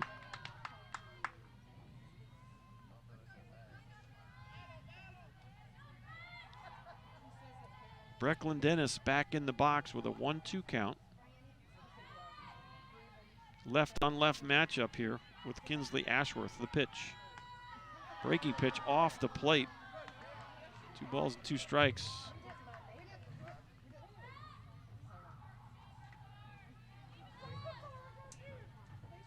Well, athletic director Kevin Vest out here today enjoying some softball.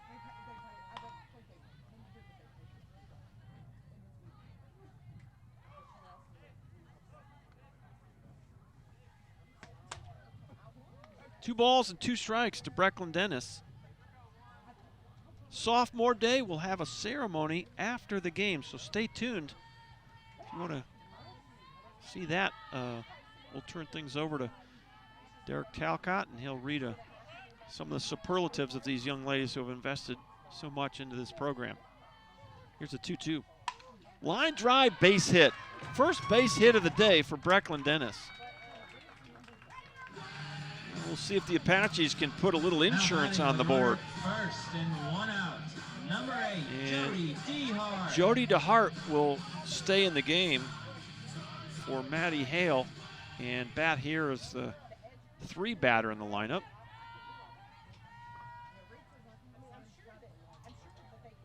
And she'll get her second plate appearance of the day in this game. Started the opener, 2 for 3 in that game. First pitch misses, it's 1-0 to Jody DeHart.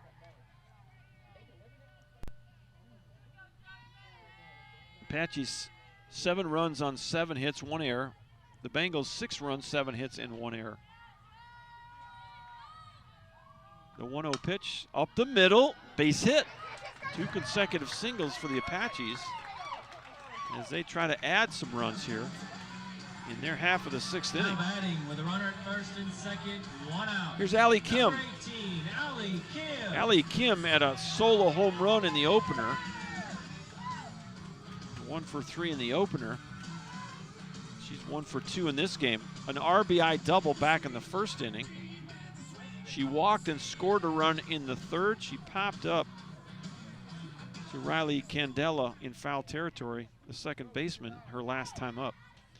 You know, Mr. Umpire, that's the slow walk. He took a quicker walk earlier. I'm trying to remember.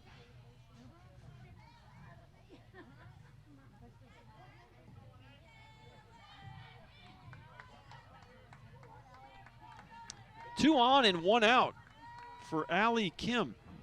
Kinsley Ashworth checking her wristband for that sign. The pitch. Just inside, ball 1.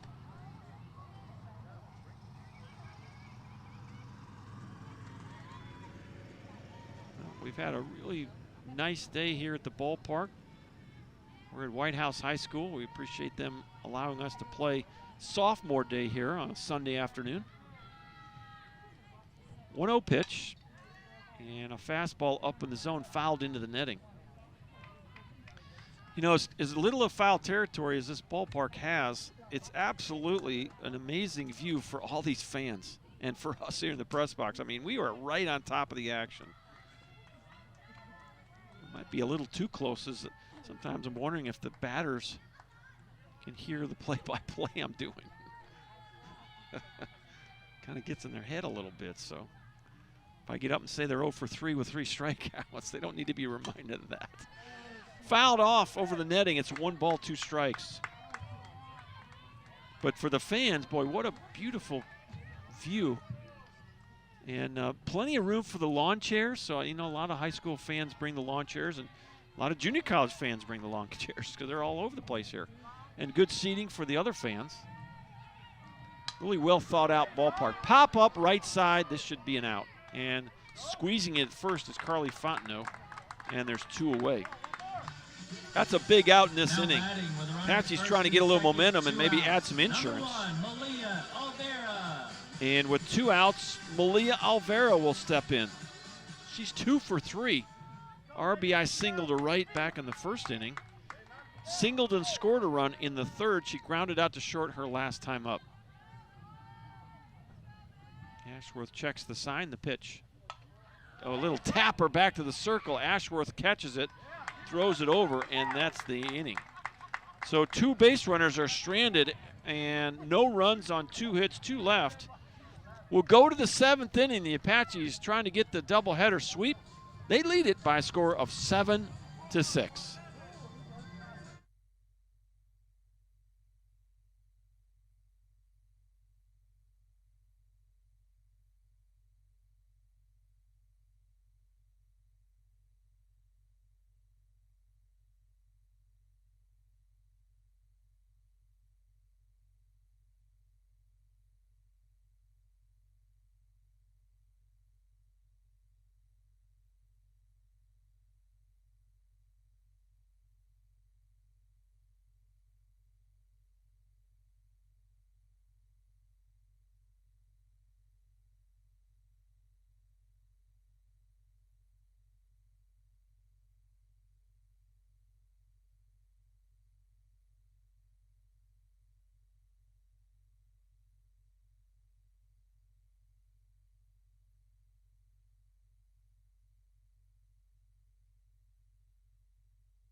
All right, the Bengals have all the momentum here as they've scored 4 runs in the 5th inning, 2 in the 6th, and they put zeros up in the last 3 innings against the Apaches.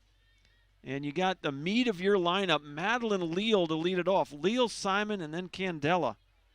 2, 3, and 4. New shortstop for the Apaches.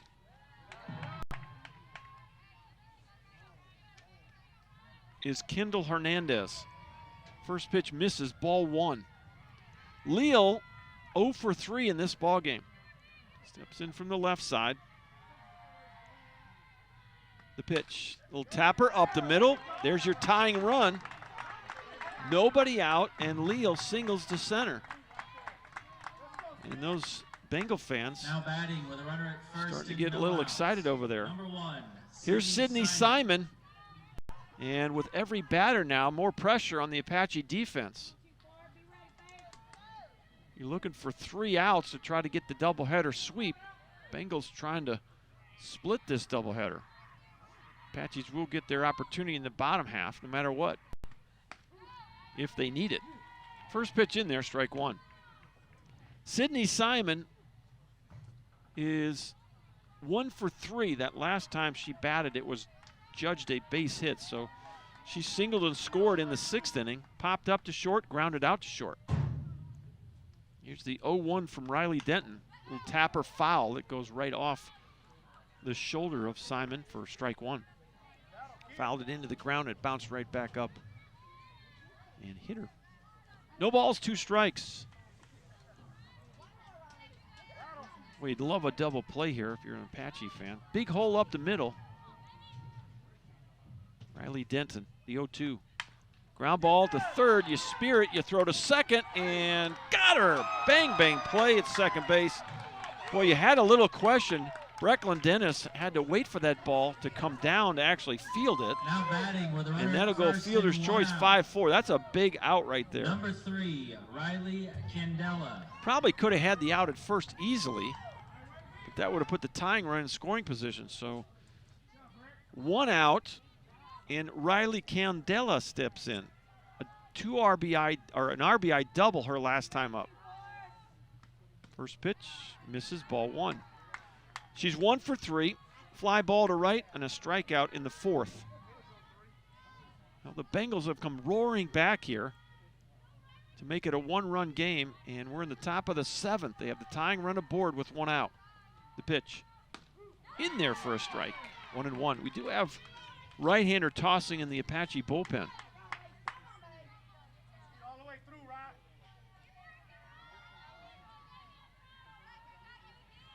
One ball, 1 strike, 1 out, 1 aboard. Sydney Simon over at first. Pitch. Called a strike, it's 1-2.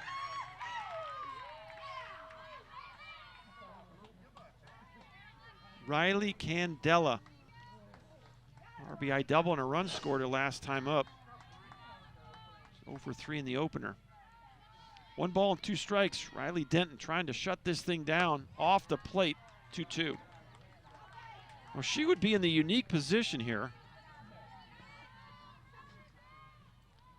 to get the win and the save in the same game. And I'm sure that's not that unique in softball, but it just doesn't happen too much.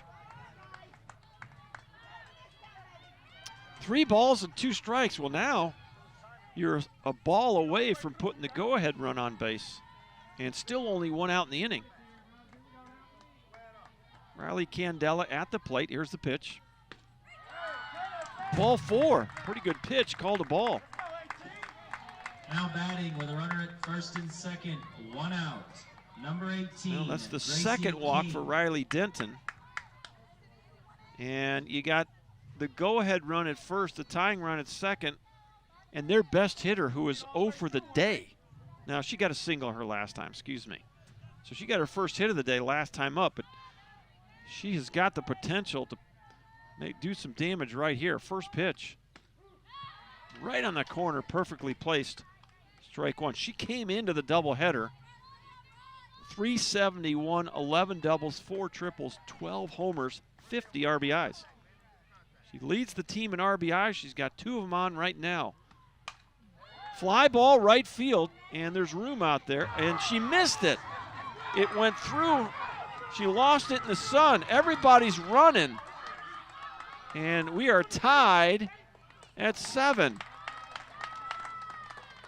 Well, the right fielder is Jody DeHart. The ball went right up into the sun. I thought she had camped under it, and it went right Now by her. batting with runners in scoring position, 1 out. Number 5, Carly Fontenot. Well, it'll go as a double, RBI, runs scored, 2nd and 3rd in a tie game. Well, and now the sun goes away behind a cloud. Go figure. The Bengals have come all the way back to tie the game, 7-7 in the 7th. Carly Fontenot at the plate with 2nd and 3rd, only 1 out. Infield now drawn in. First pitch just off the plate, ball 1. Fontenot is 2 for 3 today. Took a 3rd strike, infield single, and an RBI single to left, and that's going to bring a visit from Coach Henderson. He's going to go out and try to settle down the Apaches. Well, they were winning this game 7-0 in comfortable fashion with 2 outs in the 5th. And a grand slam gave the Bengals a 4-run 5th inning. They came back with 2 more runs in the 6th in an inning which they brought 8 batters to the plate. Could have been worse. And now they have tied it here in the 7th.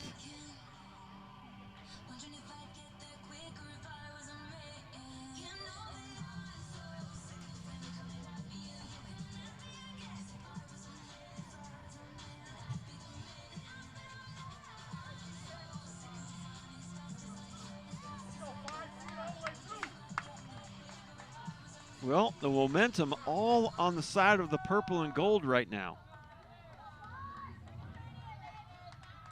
as they have scored 7 runs in the last 3 innings to tie it here. It's a 1-0 count to Carly Fontenot with 1 out. The pitch. Ground ball to third. Dennis, foul ball. Caught that ball. And I don't know, Coach Collins is saying that was fair ball. I don't know if I would be complaining about an out that was taken off the board. Or did they call it fair? Now batting with runners in scoring position, 2 Oh. outs. I thought it was fair Number off the 2, bat. I did. Jesse Carey. I thought his hands went up, called it a foul ball, but evidently he called it fair. So that's 2 outs in the inning, and now you're down to your last out here. Jesse Carey. Boy, just off the plate. Pretty good pitch right there. Called a ball.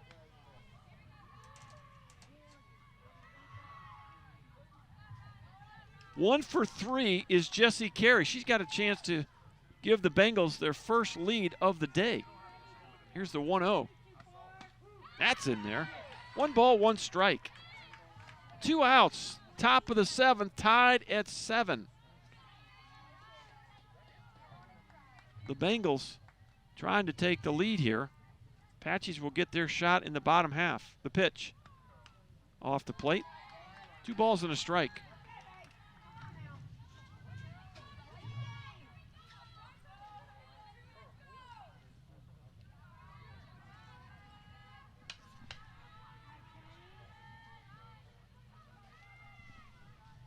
Next pitch. Swing and a miss. And you're down to your last strike here. Apaches will get a shot here, as we are tied. We might get a little free softball. That first game went so fast, Chuck. We're going to get a little extra here, maybe. I just said it. Here's the 2-2 pitch. Little tapper to first, and you step on the bag, and we're tied. Good play over there by Allie Kim. 3U if you're scoring at the house, but the Bengals come back with a run, and they tie it. 1 run on 2 hits. They leave 2 on, and we go to the bottom of the 7th, all tied at 7 for the Apaches. Scheduled to hit Madison Vaughn, Kendall Hernandez, and Mackenzie Stewart. Back in just a minute.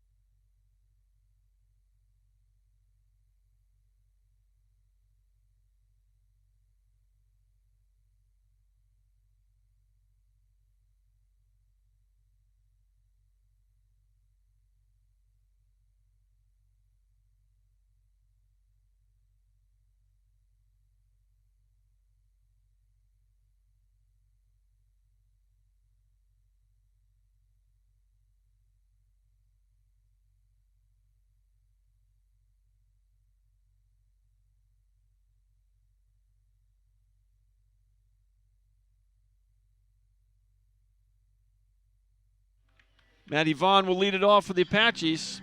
You need 1 run to walk them off here in the bottom of inning number 7. The Apaches are trying to sweep a doubleheader. They won the opener 2-0, and they had a very comfortable lead in the 5th inning, but the Bengals have come storming back to tie it. We're tied at 7 in the 7th inning. First pitch in there, strike 1.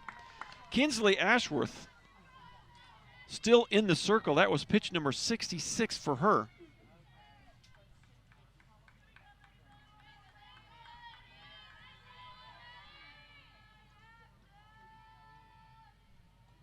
Next pitch, that misses high and away.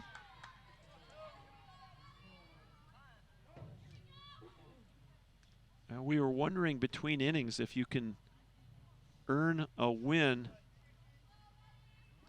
if you blow your own save. Re-earn the win. Riley Denton was scheduled to get a win and a save. Well, she just blew the save, and I guess she can still win it if the Apaches will score here. Little blooper into left field, but foul. Nobody can get there, and it's 1-2. Madison Vaughn, a 2-run home run in the 1st inning. She reached on an error, scored a run in the 3rd inning, and popped up to the pitcher in the 4th.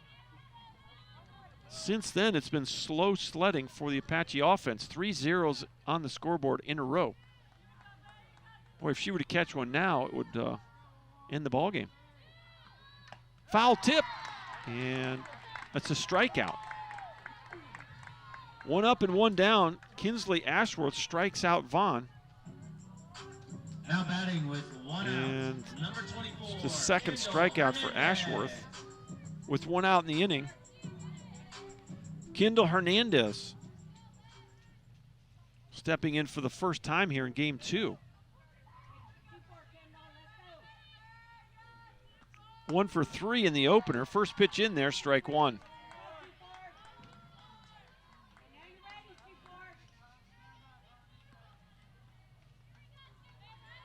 Well, Riley Burke has re-entered. She's on deck for the Apaches. And off the end of the bat, foul. Fielded by Fontenot there in foul territory.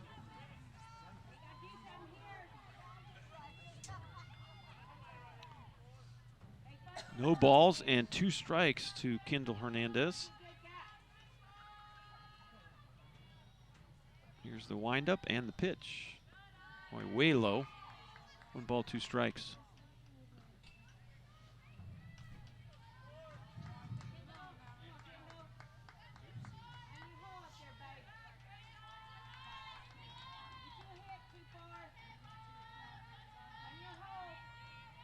Here's the 1-2 offering.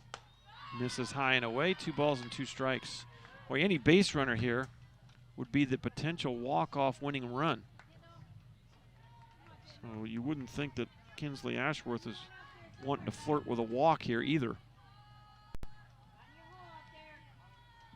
Here's the 2-2. And just got a piece of that one. Hernandez stays alive.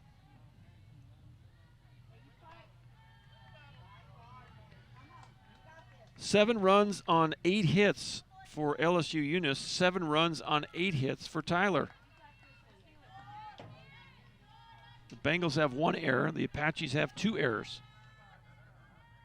2-2 pitch. Ground ball, shortstop. And Simon fields it cleanly for out number 2. 2 up, 2 down. Now batting with 2 outs. And here's Riley Burke. Number 5, Riley Burke. Riley Burke, a walk and a pop up to the catcher. She's 0 for 2. Last time up through the lineup, Mackenzie Stewart pinched hit for Riley Burke. She's 0 for 1 in the opener, so still looking for her first hit of the day. Looks like we might be possibly headed for extra innings here. No balls and 1 strike. Mallory Webb waiting on deck for the Apaches.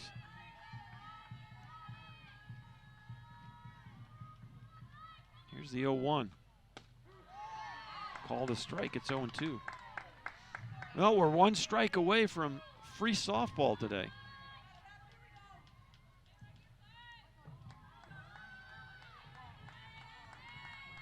left-on-left matchup. Kinsley Ashworth has done a nice job of stopping this Apache offense. And boy, right back to Ashworth, and she gloves it for the final out. Nice play by the freshman from Plainview, Louisiana. And we do have extra innings, a 0 on the board. We'll go to the 8th inning, all tied at 7. Stay with us. We got a good one going here at Whitehouse High School.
All right, the Apaches will go to their bullpen once again. Bailey Weaver will take over. Right-hander from New Caney, Texas. Her 14th appearance of the year. She has started 8 ball games. 2-2 with a 4.70 ERA. She does have a save to her credit. 47 2/3 innings, 32 strikeouts, 15 walks. For Bailey Weaver from New Caney, Texas, she'll take over for Riley Denton here in the top of the 8th inning. It's 8, 9, and 1.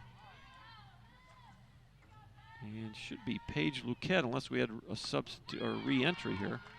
Number 4. So it is Morgan Harlow back in the game. She is 0 for 2, struck out looking, got hit by a pitch. Actually 0 for 1, excuse me. First pitch was in there, strike 1. And boy, kind of a half-hearted swing on the off-speed, and it's 0-2. Bailey Weaver, the 4th relief pitcher and the 5th pitcher overall for the Apaches.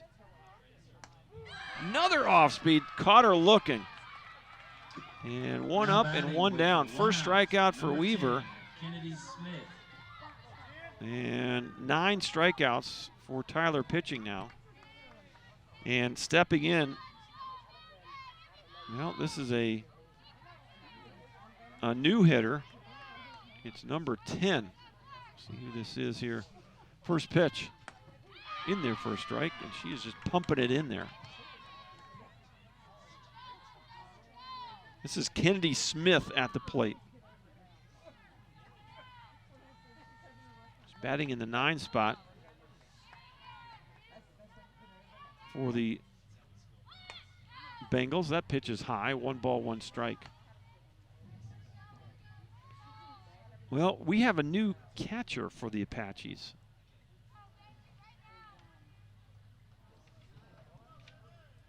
Is that Blakely Niles back there catching now? Blakely Niles is now behind the plate.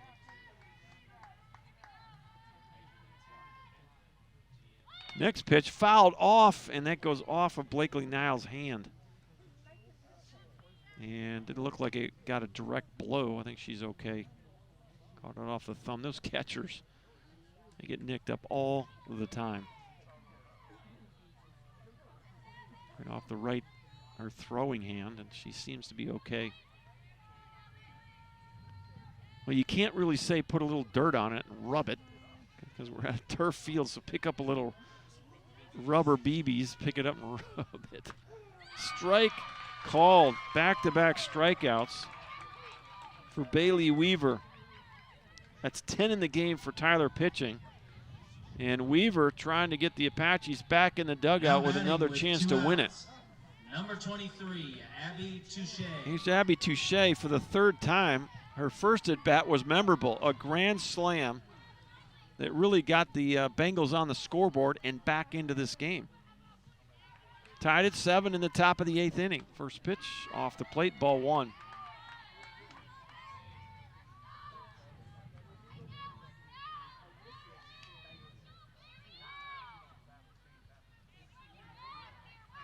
Next pitch, swing and a miss.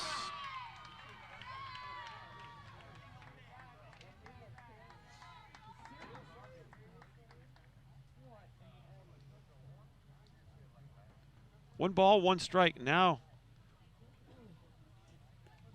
well, what happened here?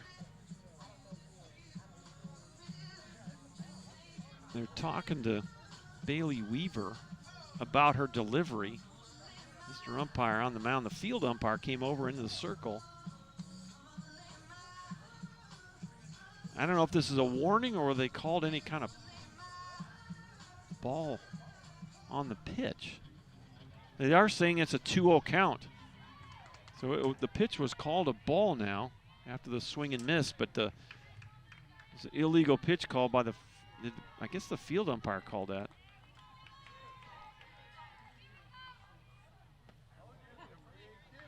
And when she comes to the rubber, you can see her right foot shift a lot. It turns. And it may be turning so much that she loses contact with the rubber. She's a little out of sorts right now as Blakely Niles went out and just tried to encourage her. Hey, just throw strikes here. Well, when you feel like you got to alter your delivery to make it a legal pitch, it's got to affect the way you think about things. It's a 3-0 count now. Outside corner called a strike. And you can see that right foot and that right leg kind of whipping out of there when she delivers the softball. She rocks back and then that right foot and leg comes flying off. Ball 4. And the go-ahead run is aboard here with 2 outs in the 8th. 2-out walk issued to first and 2 outs. Number 8, Madeline Abby Touche. First walk for Bailey Weaver. And unofficially, just the second walk for Tyler pitching. That ball's drilled down the left field line, but just foul. Madeline Leal, now you're getting into the meat of this Bengal lineup. No balls and 1 strike.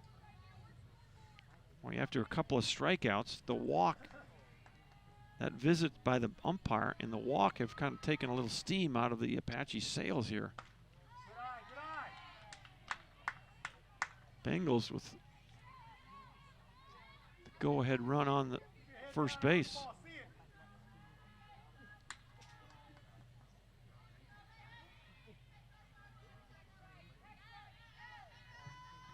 Here's the 1-1. Tapper to short. Field it, throw it. Got her. Bang, bang play at first base. Madeline Leal out. That was Hernandez at short. And that'll end the inning. No runs on no hits, 1 left. We'll go to the bottom of the 8th. We're still tied 7-7. Stay with us. Got a good one going here. You're watching Tyler Softball on ApacheAthletics.com.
9-1-2 for the Apaches. Mallory Webb to lead it off.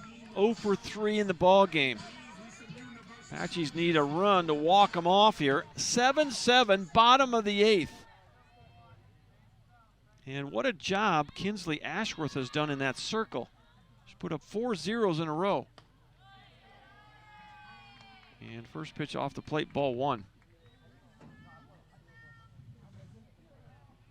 Ground ball to short, a line out to left, and a ground ball to second. Now time called, and Tracy King coming in to have a chat with Kinsley Ashworth. He'll jog back to third. Well, you just need a runner, and you need a hit or two here. The 1-0 pitch right down the middle. 1 ball, 1 strike. Atati Arzola swings a bat in the on-deck circle for the Apaches. Ashworth checks the sign. Here's the 1-1 pitch. Tapper to short. This is Simon. 1 out. Well, Ashworth continues to get Apaches out. Now batting for Tyler, number 7. She came on in the 3rd inning. And boy, she's really done a nice job in holding the line here. Top of the lineup, Atati Arzola. 0 for 3, lined out to right her last time up. Off speed pitch, just misses ball 1. Pretty good pitch right there. Grounded out to second, lined out to right, and flew out to right. The 1-0 pitch. Off the plate, 2-0. Well, we're tied at 7. Bottom of the 8th. I start running out of room on my score sheet here, Chuck. 2-0 pitch. Nope, called a strike. Thought he was going to call the ball, but caught enough of the corner to call it.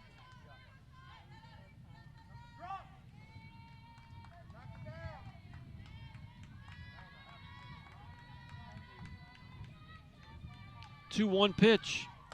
Misses high, 3-1. If you get Arzola aboard here, then it would be Brecklin Dennis waiting on deck. Sophomore day here at the ballpark. We're going to have a ceremony after this one's over. So stay with us.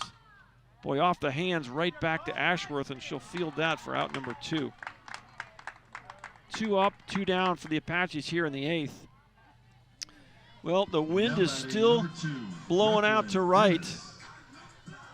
And is there any Apache magic here at Whitehouse High School? Left-handed batter, the wind blowing out a little bit to right. First pitch is off the plate, ball 1. Apache baseballers had a walk-off home run against Paris a couple days ago. And we'll see if Brecklin Dennis can return the favor. Send all the Apache fans home happy. Line shot into right, not a homer, but a base runner. She gets her second hit. So there's the go-ahead and the winning run with 2 outs at first base. Stepping in now is Jody DeHart. Jody DeHart steps in. Third at bat for DeHart. She's 2 for 2. Boy, if you can get Brecklin Dennis to second base here. We'll see, she's looking over for the signs, wondering if Coach Henderson wants her to go. And now DeHart stepping out.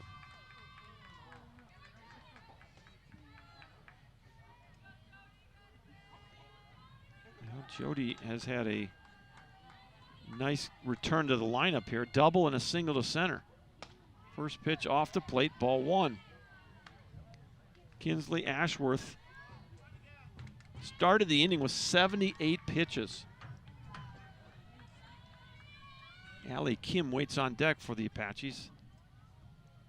Brecklin Dennis with good speed over at first. And a 1-0 count. The pitch.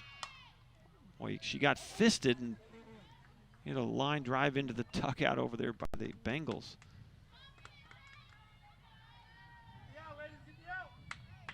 One ball, one strike, 2 away in a 7-7 game. We're in extra innings here. Bottom of the 8th. She's going to ask for another ball. She wants the one that went into the dugout. Now, that doesn't fly in baseball. Can I tell you that? Ball's coming out of the dugout and going to the mound. It's a totally different atmosphere out here, I just tell you. 1 ball, 1 strike. Here's the pitch. Boy, that off-speed pitch. And she just floated it right over the plate for strike 2. Jody DeHart. A 1-2 count with 2 outs in the bottom of the 8th. Tied at 7. Brecklin Dennis at first base. Kinsley Ashworth, the pitch. Swing and a miss, struck her out. And that will end the inning as DeHart swings through a fastball, perfectly placed pitch on the outside corner. Just the 3rd strikeout for Ashworth. So Dennis is stranded at first base, and we will go to a 9th inning. It's tied at 7. Back in just a minute.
All right, top of the 9th. We go to the 9th inning. 3, 4, and 5 for the Bengals. Sydney Simon will be the first batter. Bailey Weaver back in the circle, and it looks like Miss Peoples has checked in, rooting for Bailey. So appreciate that check-in on the live chat. Fly ball, well hit to right, but running over and making the catch is Jody DeHart for out number 1. So F9 if you're scoring at the house. 1 pitch, 1 out. Riley Candela will step in. Now batting number 3, Riley Candela.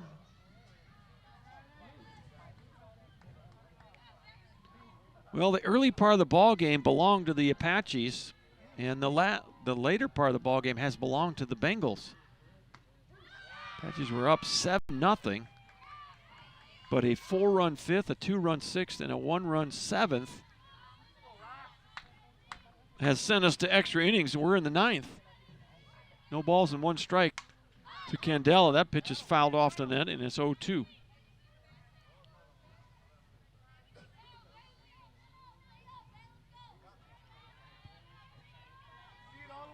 One out, nobody aboard in a 7-7 game. Here's the pitch. There's the off speed. 1 ball, 2 strikes.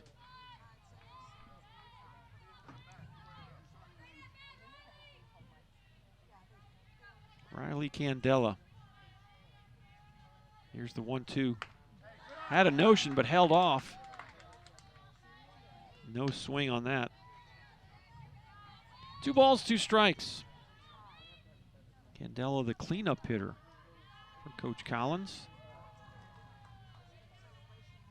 2-2 pitch fouled off above the dugout on the first base side, and we'll do it again. You know, in baseball, when a line drive goes in the dugout, you say ugly finder. I'm not sure that he can say that in softball and not get somebody upset. 2 balls and 2 strikes. off the plate, 3-2. Well, if Candela reaches, it would be Gracie King stepping in. And on paper, she's their most dangerous hitter. You struck her out. Boy, good off speed right there. And that's 11 strikeouts for Tyler pitching. Third strikeout of the game for Bailey Weaver in relief. And now it is Gracie King with nobody on and 2 outs. First pitch. Strike 1. Swung through that pitch.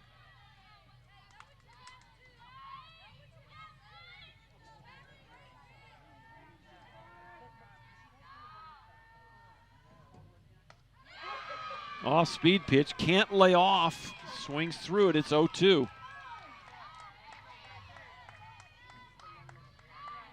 No balls, 2 strikes, 2 outs. Here's the pitch. It's off the plate. Blakely Niles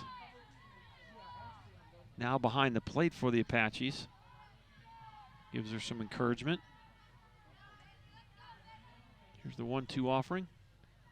Off speed popped up over the net. Back behind us to the right side. Really nice contingency representing the LSU Eunice softballers off to my right here along the netting at what is a really nice facility here at Whitehouse High School. Look out, another line drive off the netting that bounds into the Bengal dugout. I mean, this field was set up for this kind of event. People to bring the lawn chairs if they want to. If you don't have a lawn chair, you have a really nice bleacher seating that still has a great view of the ball game. 1-2 pitch. It's going to miss high. 2 balls and 2 strikes, and now Bailey Weaver wants a different ball.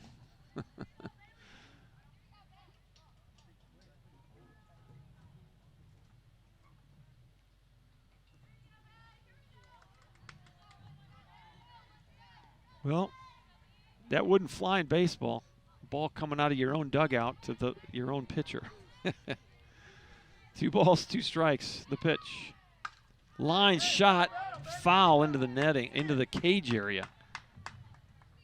Tell you what, Gracie King has not really been herself today. And it's a 2-2 count. The pitch, swing and a miss, got her. Boy, she has had a day today.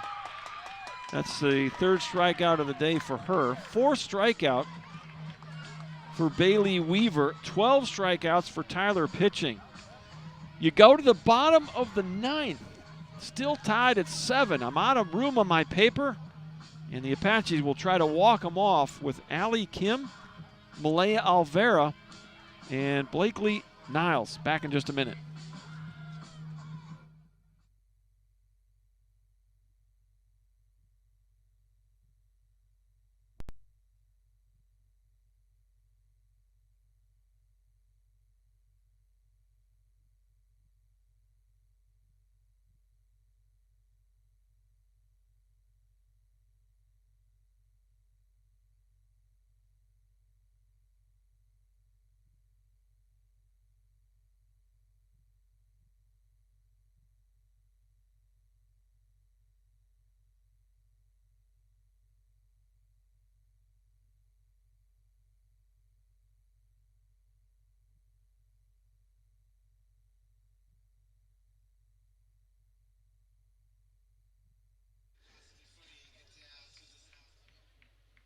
Allie Kim will lead it off for the Apaches. As Kinsley Ashworth really done a nice job in that circle for the Bengals. She has put up now 5 zeros in a row. And what I've noticed is she seems to have a much better feel on the off-speed pitches here, the longer she's in the game. First pitch to Allie Kim. Check swing, foul down the first base line. And Fontenot runs over and foul territory and grabs it. 0-1 to Allie Kim. Allie Kim 1 for 3, an RBI double way back in the 1st inning. Since then, a walk, pop up to 2nd, pop up to 1st. Here's the pitch. Misses high. 1 ball, 1 strike.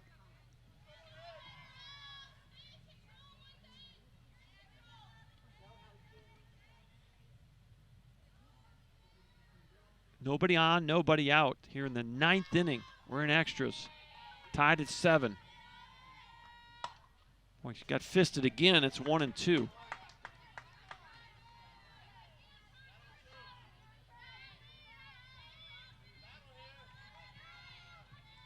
Now, you need a base runner unless you're going to drive it out of the ballpark.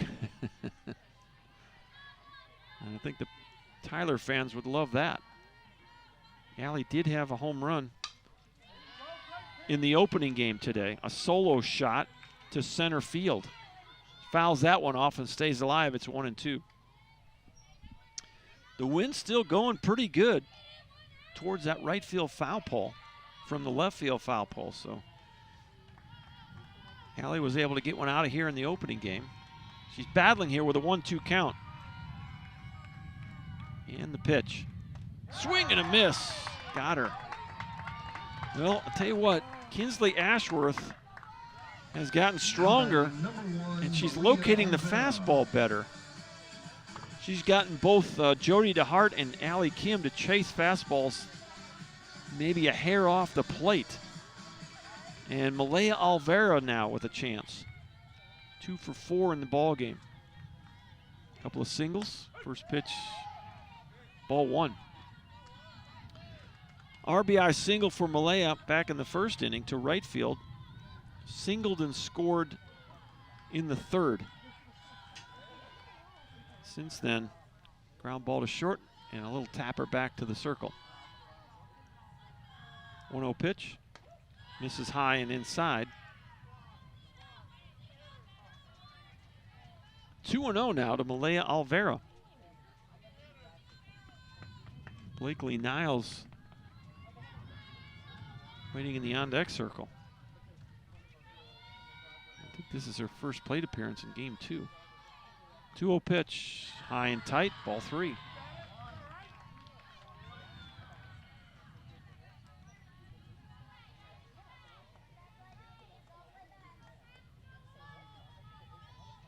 Well, you would probably, if Alvera reaches here, you'd get a pinch runner. More than likely, we'll see. 3-0 pitch, called a strike. It's 3-1.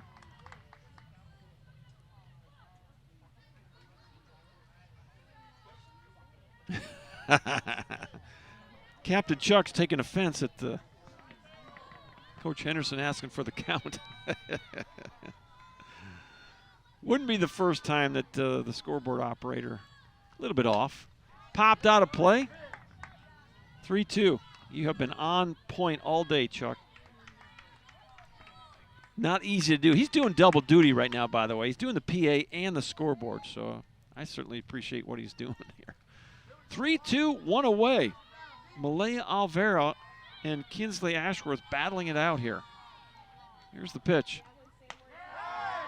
Ball 4. Just off the outside corner. And now batting number 21. Trying to see how many walks. That's 4 walks for Bengal pitching, and I think it's the first walk for Kinsley Ashworth. And you are going to have a runner at first base, and who is this going to be? Number 10. No, that didn't do any good. Number 10 is Jalen Perez. So Perez will run for Alvera at first base with 1 out. She represents the walk-off winning run here. 1 out. Blakely Niles, a line drive but foul down the first base line. So Blakely Niles, or I'm sorry, Jalen Perez is the runner at first.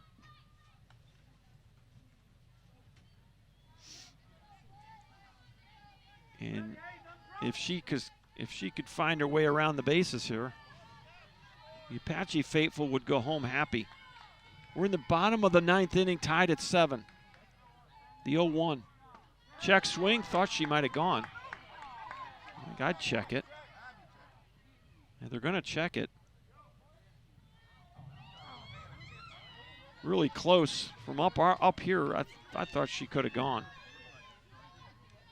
Niles will get the call, and it's 1-1. Kinsley Ashworth in the circle, checking the sign. Here's the 1-1 pitch. High pop up in the infield. This should be an out. Gracie King going to squeeze that one for out number 2. Well, Now batting number 2 outs. Kendall Hernandez. Kendall Hernandez, who came in to take over for Barajas in the 7th at shortstop. She'll get her second at bat of the day in this game. She grounded out to short her first time up. 1 for 3 in the opener. She started and played that whole game. First pitch.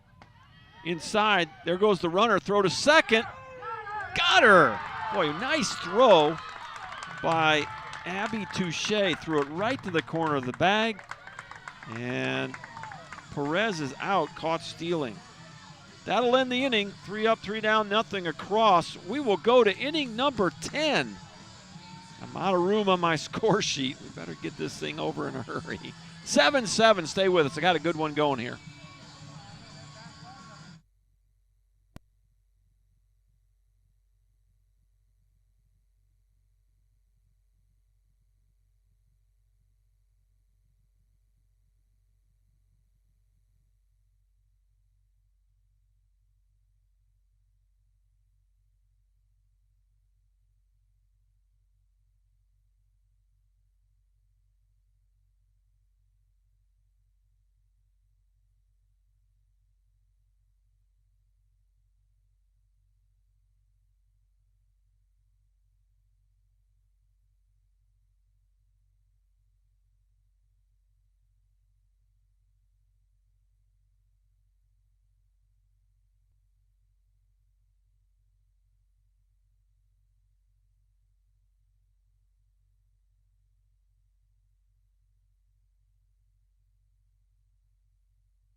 Welcome back to Whitehouse High School. Dr. John Groth with you. We go to the 10th inning, 7-7. And for the Bengals, Carly Fontenot leading it off. 2 for 4 on the day. First pitch popped out of play to the right side. It's 0-1. Bailey Weaver came on in the 8th inning. As we go to the 10th inning, tied at 7. 7 runs on 8 hits, 1 error for Eunice, 7, 9, and 2 for the Apaches.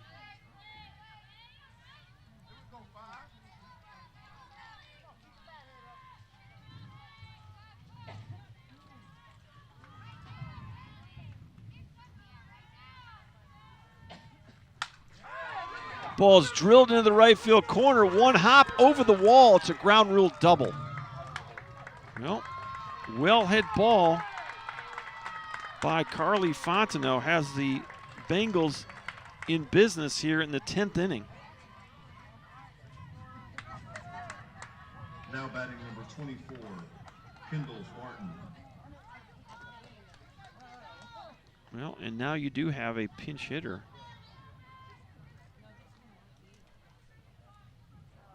For the Bengals. Pinch hitter is Kendall Barton, and she was the pitcher for game 1. So she'll get a pinch hit here for Jessie Carey.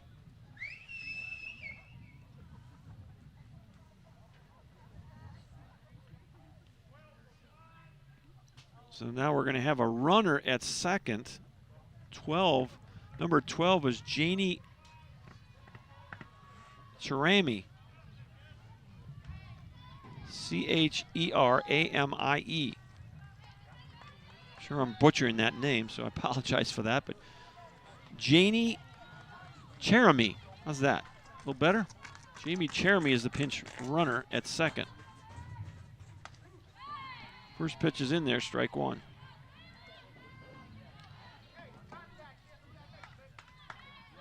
So runner at second, nobody out for pinch hitter Kendall Barton, who was the pitcher of decision in game one, taking a rip at it, fouls it over the net. It's 0-2.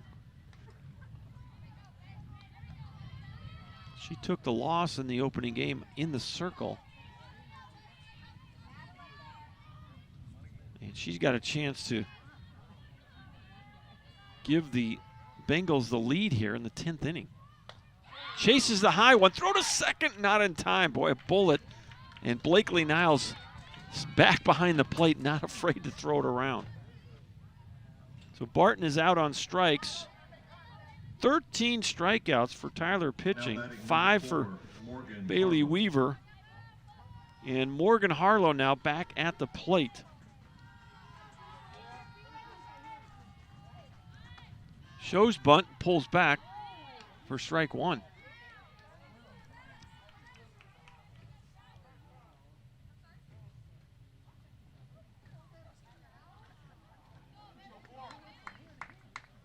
No balls and one strike.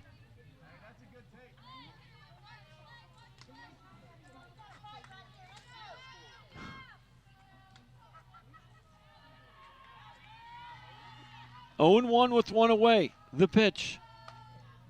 Another square around, but pulled back there. That one was high. 1 ball, 1 strike. We are at the 8th spot in the Bengal lineup. Morgan Harlow 0 for 1 on the day. The pitch. There's the bunt, right side. Throw to first, and you get the out. Throw back behind the runner. So that'll go 3 to 4. As over to third goes Jeremy. So now the go-ahead run, 1 station away from giving the Bengals the lead here. Kennedy Smith steps in for the first time today.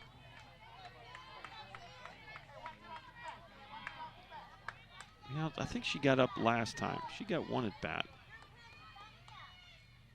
Struck out looking her first time up. First pitch misses, ball 1. Boy, the Bengals have not led in either game, and they got a chance. Well, there's a lot of chances. Base hit, an error, wild pitch, or a pass ball. Give them the lead. That's going to miss inside, 2-0.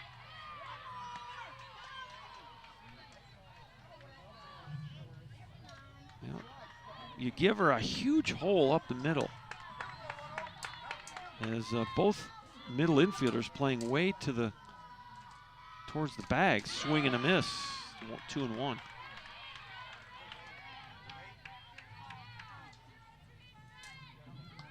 We're in the 10th inning. It's 7-7. Tyler and Eunice going at it here at Whitehouse High School on sophomore day. Game 2 of the doubleheader. Game 1 went to the Apaches 2-0. 2-1 pitch. There's the bunt, pop up, caught at first base, and that'll do it. Allie Kim holds on to that one, and that will do it for the Bengals here in the top of the 10th inning. The Apaches in the bottom half of the 10th is Kendall Hernandez, Riley Burke, Mallory Webb scheduled to hit. 7-7, we go to the bottom of the 10th.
Welcome back to Whitehouse High School. Dr. John Groth with you.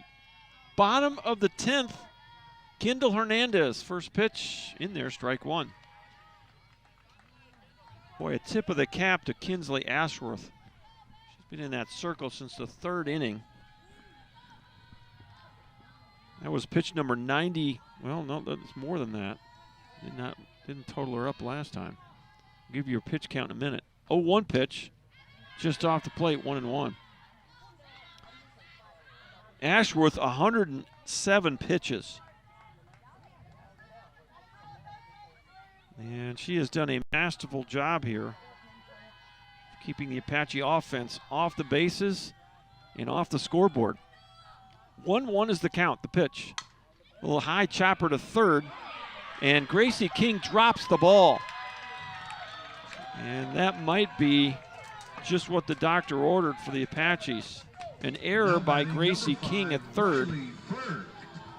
And here's Riley Burke. Now, got to believe you're going to see a sacrifice here.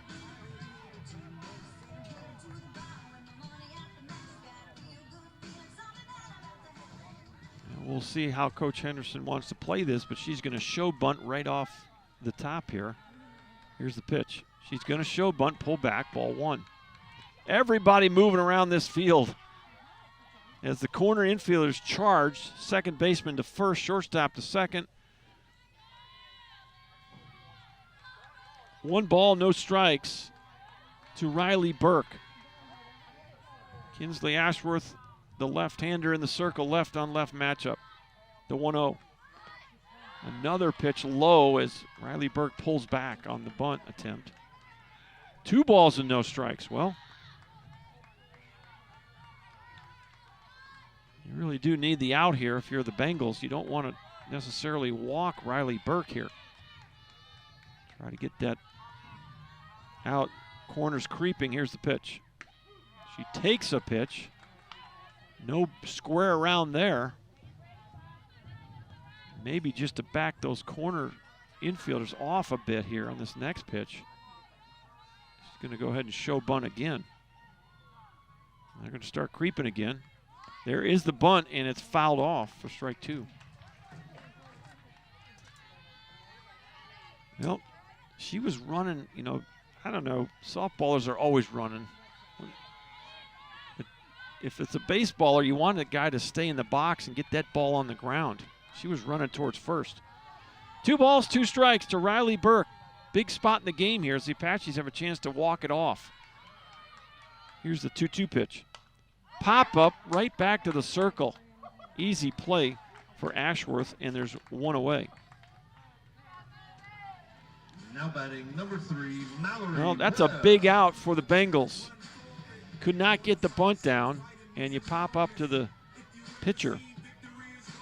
Stepping in now is Mallory Webb. Ground ball to short, a line out to left. A couple of ground balls, 1 to short, 1 to second. And the infield, the corners still think there's a bunt here. There is the bunt. Perfectly placed. You throw to, oh my goodness, the ball goes into right field. Apaches may have a chance to win here. They're going to hold the runner at third. And boy, a perfectly laid down bunt by Mallory Webb has the Apaches in great position now. It's going to be an error by Gracie King. She tried to hold up her throw, and the ball came out of her hand and went to right field and almost was disastrous for the Bengals. Well, it's going to be an infield single and an error.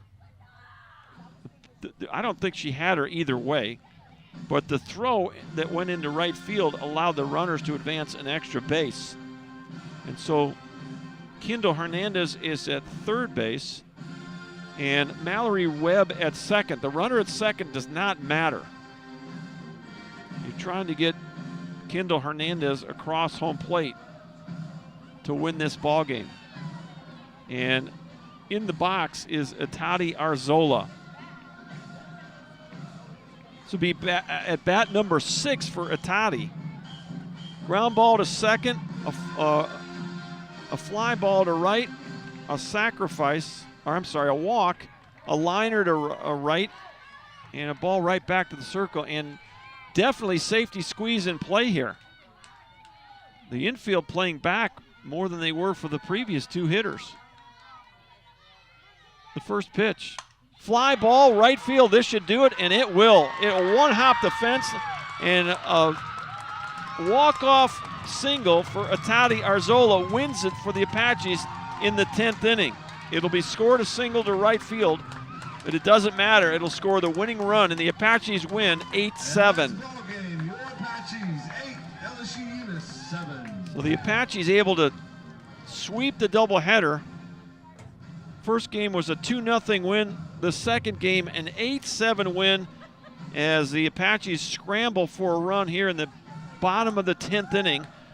And what a game here at Whitehouse High School as the Apaches and the big hit by Atati Arzola will win it. And that scored Kendall Hernandez from third base. Well, you knew off the bat it was going to be deep enough on the sac fly, and it went flying over Madeline Leal's head for an RBI single. Let's go back and wrap this one up. Back in the fourth inning, or back in the first inning, the Apaches, boy, this was a tale of two ball games.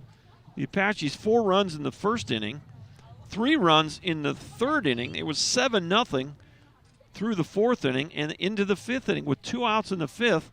A grand slam off the bat of Abby Touche totally changed the game.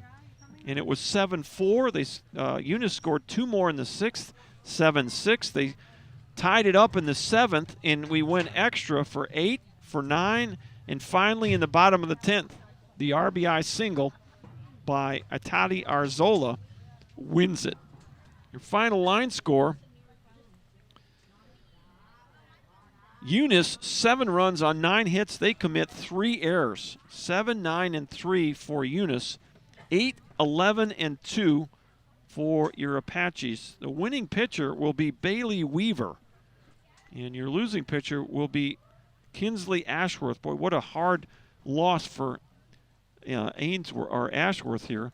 As Weaver will get her 3rd win of the year. She'll go 3-2.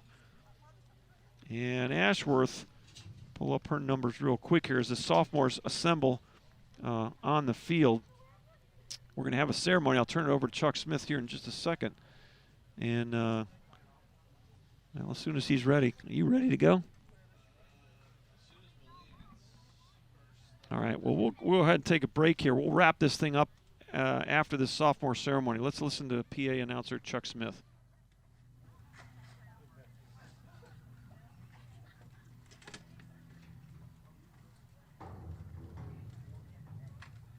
See, I'm not lightheaded at all.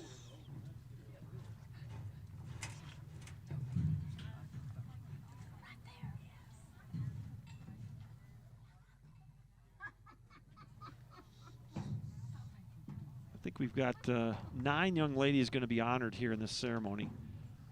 And one of them is a trainer. And I think 10 total, 9 players and 1 trainer. So I think that's right. 1, 2, 3, 4, 5, 6, 7, 8, 9. Yeah, 9 players. And Karina Hernandez, the student trainer. They're going to take a photo of these girls before the ceremony begins. And this is always a kind of an emotional day, as the families, moms, dads, aunts, uncles, brothers, sisters, all lined up here as these girls will be recognized as investing a lot into this program. They're all going to get, looks like a commemorative either photo or plaque. I'm not sure exactly what that is. And we're ready to roll. Malia Olvera is from Deer Park, Texas, and has been a force on the softball field for your Apaches. Her freshman year, she hit .361 with 9 home runs and 49 RBIs, and continued to be a force her COVID-shortened season, hitting .529 with 7 home runs and 43 RBIs in only 24 games. In her career up to this point, she has played in 112 games, batting .381 with 106 hits, 18 home runs, 21 doubles, and 104 RBIs. Malia is currently uncommitted and looking for the right fit and looks to major in business.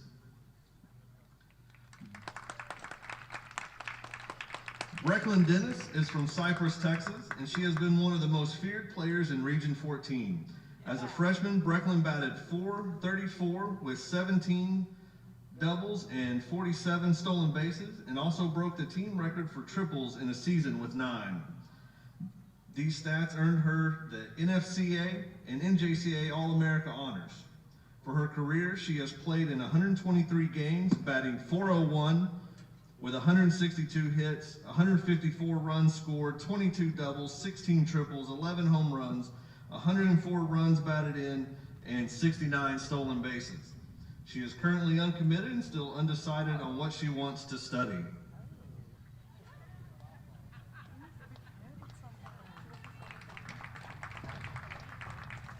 Riley Burke came to us all the way from Riverside, California to join the Apaches. She is always pushing her teammates to be better and is one of the loudest in the dugout cheering on her team. She has been a steady player for the Apaches, seeing time in 44 games at second base up to this point in her career. During those 44 games, Riley has had 43 hits and has batted .406 with 28 runs scored and 12 doubles. Riley has recently been accepted into Texas Tech University and looks to major in conservation law and become a game warden. Grayson Long is the mom of the team. She seems to take care of everybody and make sure the team is always on the right page at all times. Coming to Tyler from Livingston, Texas, Grayson has been one of the most consistent pitchers out of the bullpen for us in her 2 years here. She has made 28 appearances, most coming in relief, throwing 48 1/3 innings pitch and a .449 earned run average. Grayson doesn't just work hard on the field, she is the definition of a student athlete. She has carried a 4.0 GPA in her 2 years here and looks to major in occupational therapy. She is currently uncommitted.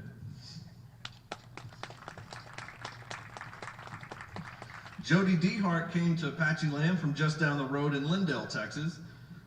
Coming to us as a second baseman, Jody assumed the role as one of our first basemen with no questions asked and ran with it. Her freshman year was going to be one for the books as she saw time in 18 games, batting .404 with 2 doubles and 6 home runs, and was very good defensively for us. For her career, she has seen time in 37 games with 30 hits, a .322 batting average, 3 doubles, and 8 home runs. She is currently uncommitted and looking to major in business at her next school. Madison Hale is from Corpus Christi, Texas, and has been a major contributor for us in the outfield during her 2 years here. Her sophomore year, she has been one of the most consistent hitters in Region 14, batting .434 with 6 doubles, 1 triple, and 23 RBIs. In her career as an Apache, Madison has played 45 games and collected 42 hits with a .396 career batting average, 8 doubles, and 2 triples. After this season, Madison looks to continue her education at Texas A&M Corpus Christi and plans to major in kinesiology. Emily Holscher is a left-handed pitcher that came to the Apaches from Waco, Texas. Her freshman year, Emily saw action in 7 games, pitching 23 innings with 15 strikeouts. This year, she has seen her role increase as she has become one of our starters. She is currently 6-3 overall, throwing 54 innings with 50 strikeouts. She is also a stud in the classroom, earning a 4.0. She is committed to play at the University of Texas in Dallas and looks to major in finance. Allie Kim is from Castle Rock, Colorado, and has been a force in the middle of the lineup for the Apaches over the last 2 years. She has seen action in all 34 games this season, batting .390, scoring 30 runs while hitting 6 doubles and 6 home runs with 30 RBIs. For her career, she has seen action in 52 games while collecting 66 hits, a .426 batting average with 9 doubles and 11 home runs. Allie looks to continue her education at Nicholls State while pursuing her degree in culinary arts. Kendall Hernandez has been one of the mainstays in the Apache lineup for her 2 years here. Kendall came to Tyler from Waco, Texas. She has seen action in 46 games in her 2 years while collecting 33 hits, 8 doubles, and 3 home runs. She is an extremely hard worker and gives her all every chance she gets. Kendall looks to pursue a career as a radiological technologist.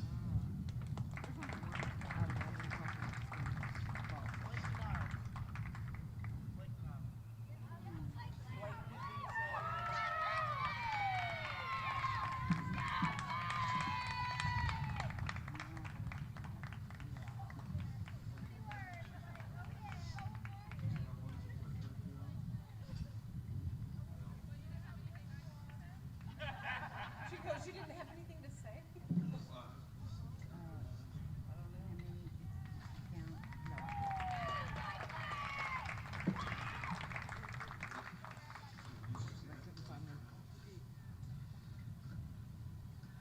And Karina Hernandez has been the softball student trainer for this past year and is now part of the Apache softball family. Not only does she tend to our players' every need, she is also cheering us on from the bench and is basically a player without a jersey. She has become a permanent member of this team, and we will always be grateful for what she has done for this program over the past year. Karina will continue athletic training as she was accepted to undergraduate athletic training apprenticeship program at Stephen F. Austin State University. We wish her the best of luck. Ladies and gentlemen, your 2021 Apache Sophomores.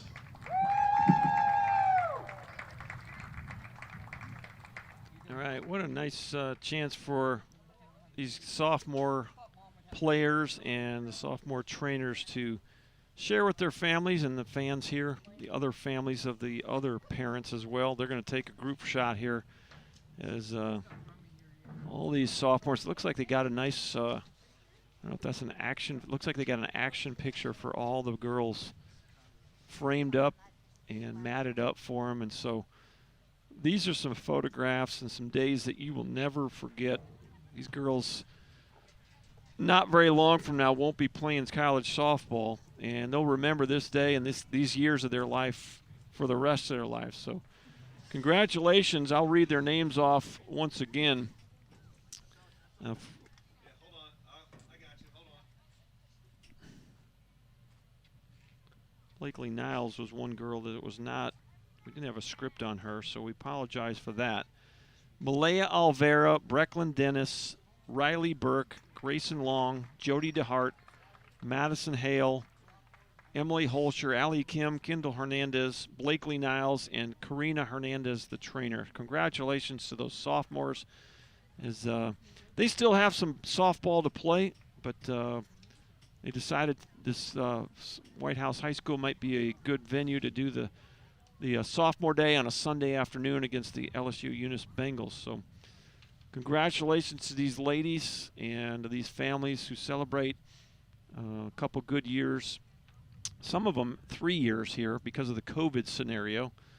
And so it's a significant part of their college days spent with these other teammates and coaches. And so all the team is going to get back into that picture now as the memories they have will not be just of the sophomores, although, of course, a lot of the memories will be with the sophomores, but also the other players on the team, the freshmen, jumping into this photograph as families are all trying to get a picture of it. As what a nice memory for them, and a doubleheader sweep for the Apaches today. Game one was a 2-0 win, and what a difference that the second game was. First game, hour and 28 minutes. The second game, well, totally different ball game there, over 3 hours long, as the Apaches win it in walk-off fashion by a score of 8-7. And that'll wrap things up from Whitehouse High School. As your losing pitcher is going to be Kinsley Ashworth, and boy, she pitched a whale of a game in relief. She came on in the third inning, and all she did was post 0 after 0 after 0 until the 10th. And it was the walk-off single by Atati Arzola that won it for the Apaches. So she'll take the loss. Her record will drop to 7-4 on the year. The Bengals' record will drop to 29-17 on the season. Your winning pitcher will be Bailey Weaver, and she will get the win, and her record on the mound, or in the circle rather, will be 3-2 on the year, and the win will take the Apaches' overall record to 21-15, as their conference record will remain at 10-8. These are not conference games, but again, going back to the conference standings, tomorrow's games are really big for the Apaches, as they will go to Athens and play Trinity Valley. And Trinity Valley now 10-6 in the conference. Tyler 10-8 in the conference. And so they have 3 conference series left, 2 against Trinity Valley. They'll play at Brook Hill on Wednesday against Northeast Texas Community College. And then the last 2 conference games will be against the Navarro Bulldogs.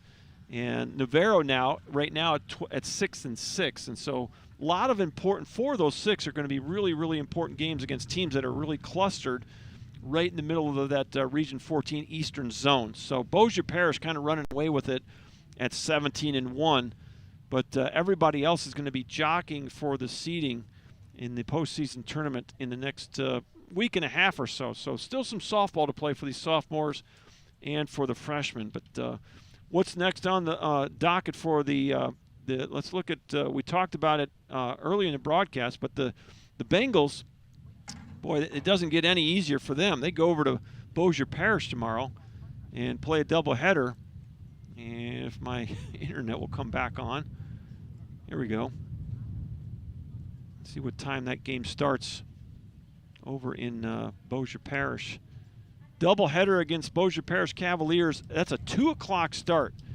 And then their next game will be Thursday, doubleheader against Baton Rouge Community College. That's in Eunice. And so I'm sure that the Bengals will be staying either locally here in Tyler or maybe over in Bossier this evening, and they'll play a doubleheader against Bossier Parish tomorrow afternoon. 2 o'clock is that first pitch. The Apaches will have to travel to Athens. And what happened to my Apache schedule? Let's pull that up real quick. Give you the game time on that. Make sure that game will not be broadcast. The Apaches travel to Athens. It's a 1 o'clock doubleheader against the Trinity Valley Lady Cardinals, and that's a really important doubleheader. And then the Wednesday game is at Brook Hill. That's another 1 o'clock start. We will broadcast that. And then Thursday, they have another game here against Weatherford. I did not see that, so I've got baseball on Thursday, so that may be online. And we may broadcast the games at hey, Charles, are you going to broadcast tomorrow? Okay, well, it's a big question mark tomorrow, but log on to ApacheAthletics.com. There's a chance that Dr. Charles Johnson, who's up here in the press box toward the later part of the game, will broadcast tomorrow's game from Athens. So if you want to tune in there, might want to check ApacheAthletics.com. If it's streaming live about 1 o'clock, then he'll have both of those games. If not, keep on the Game Changer live stat for that. But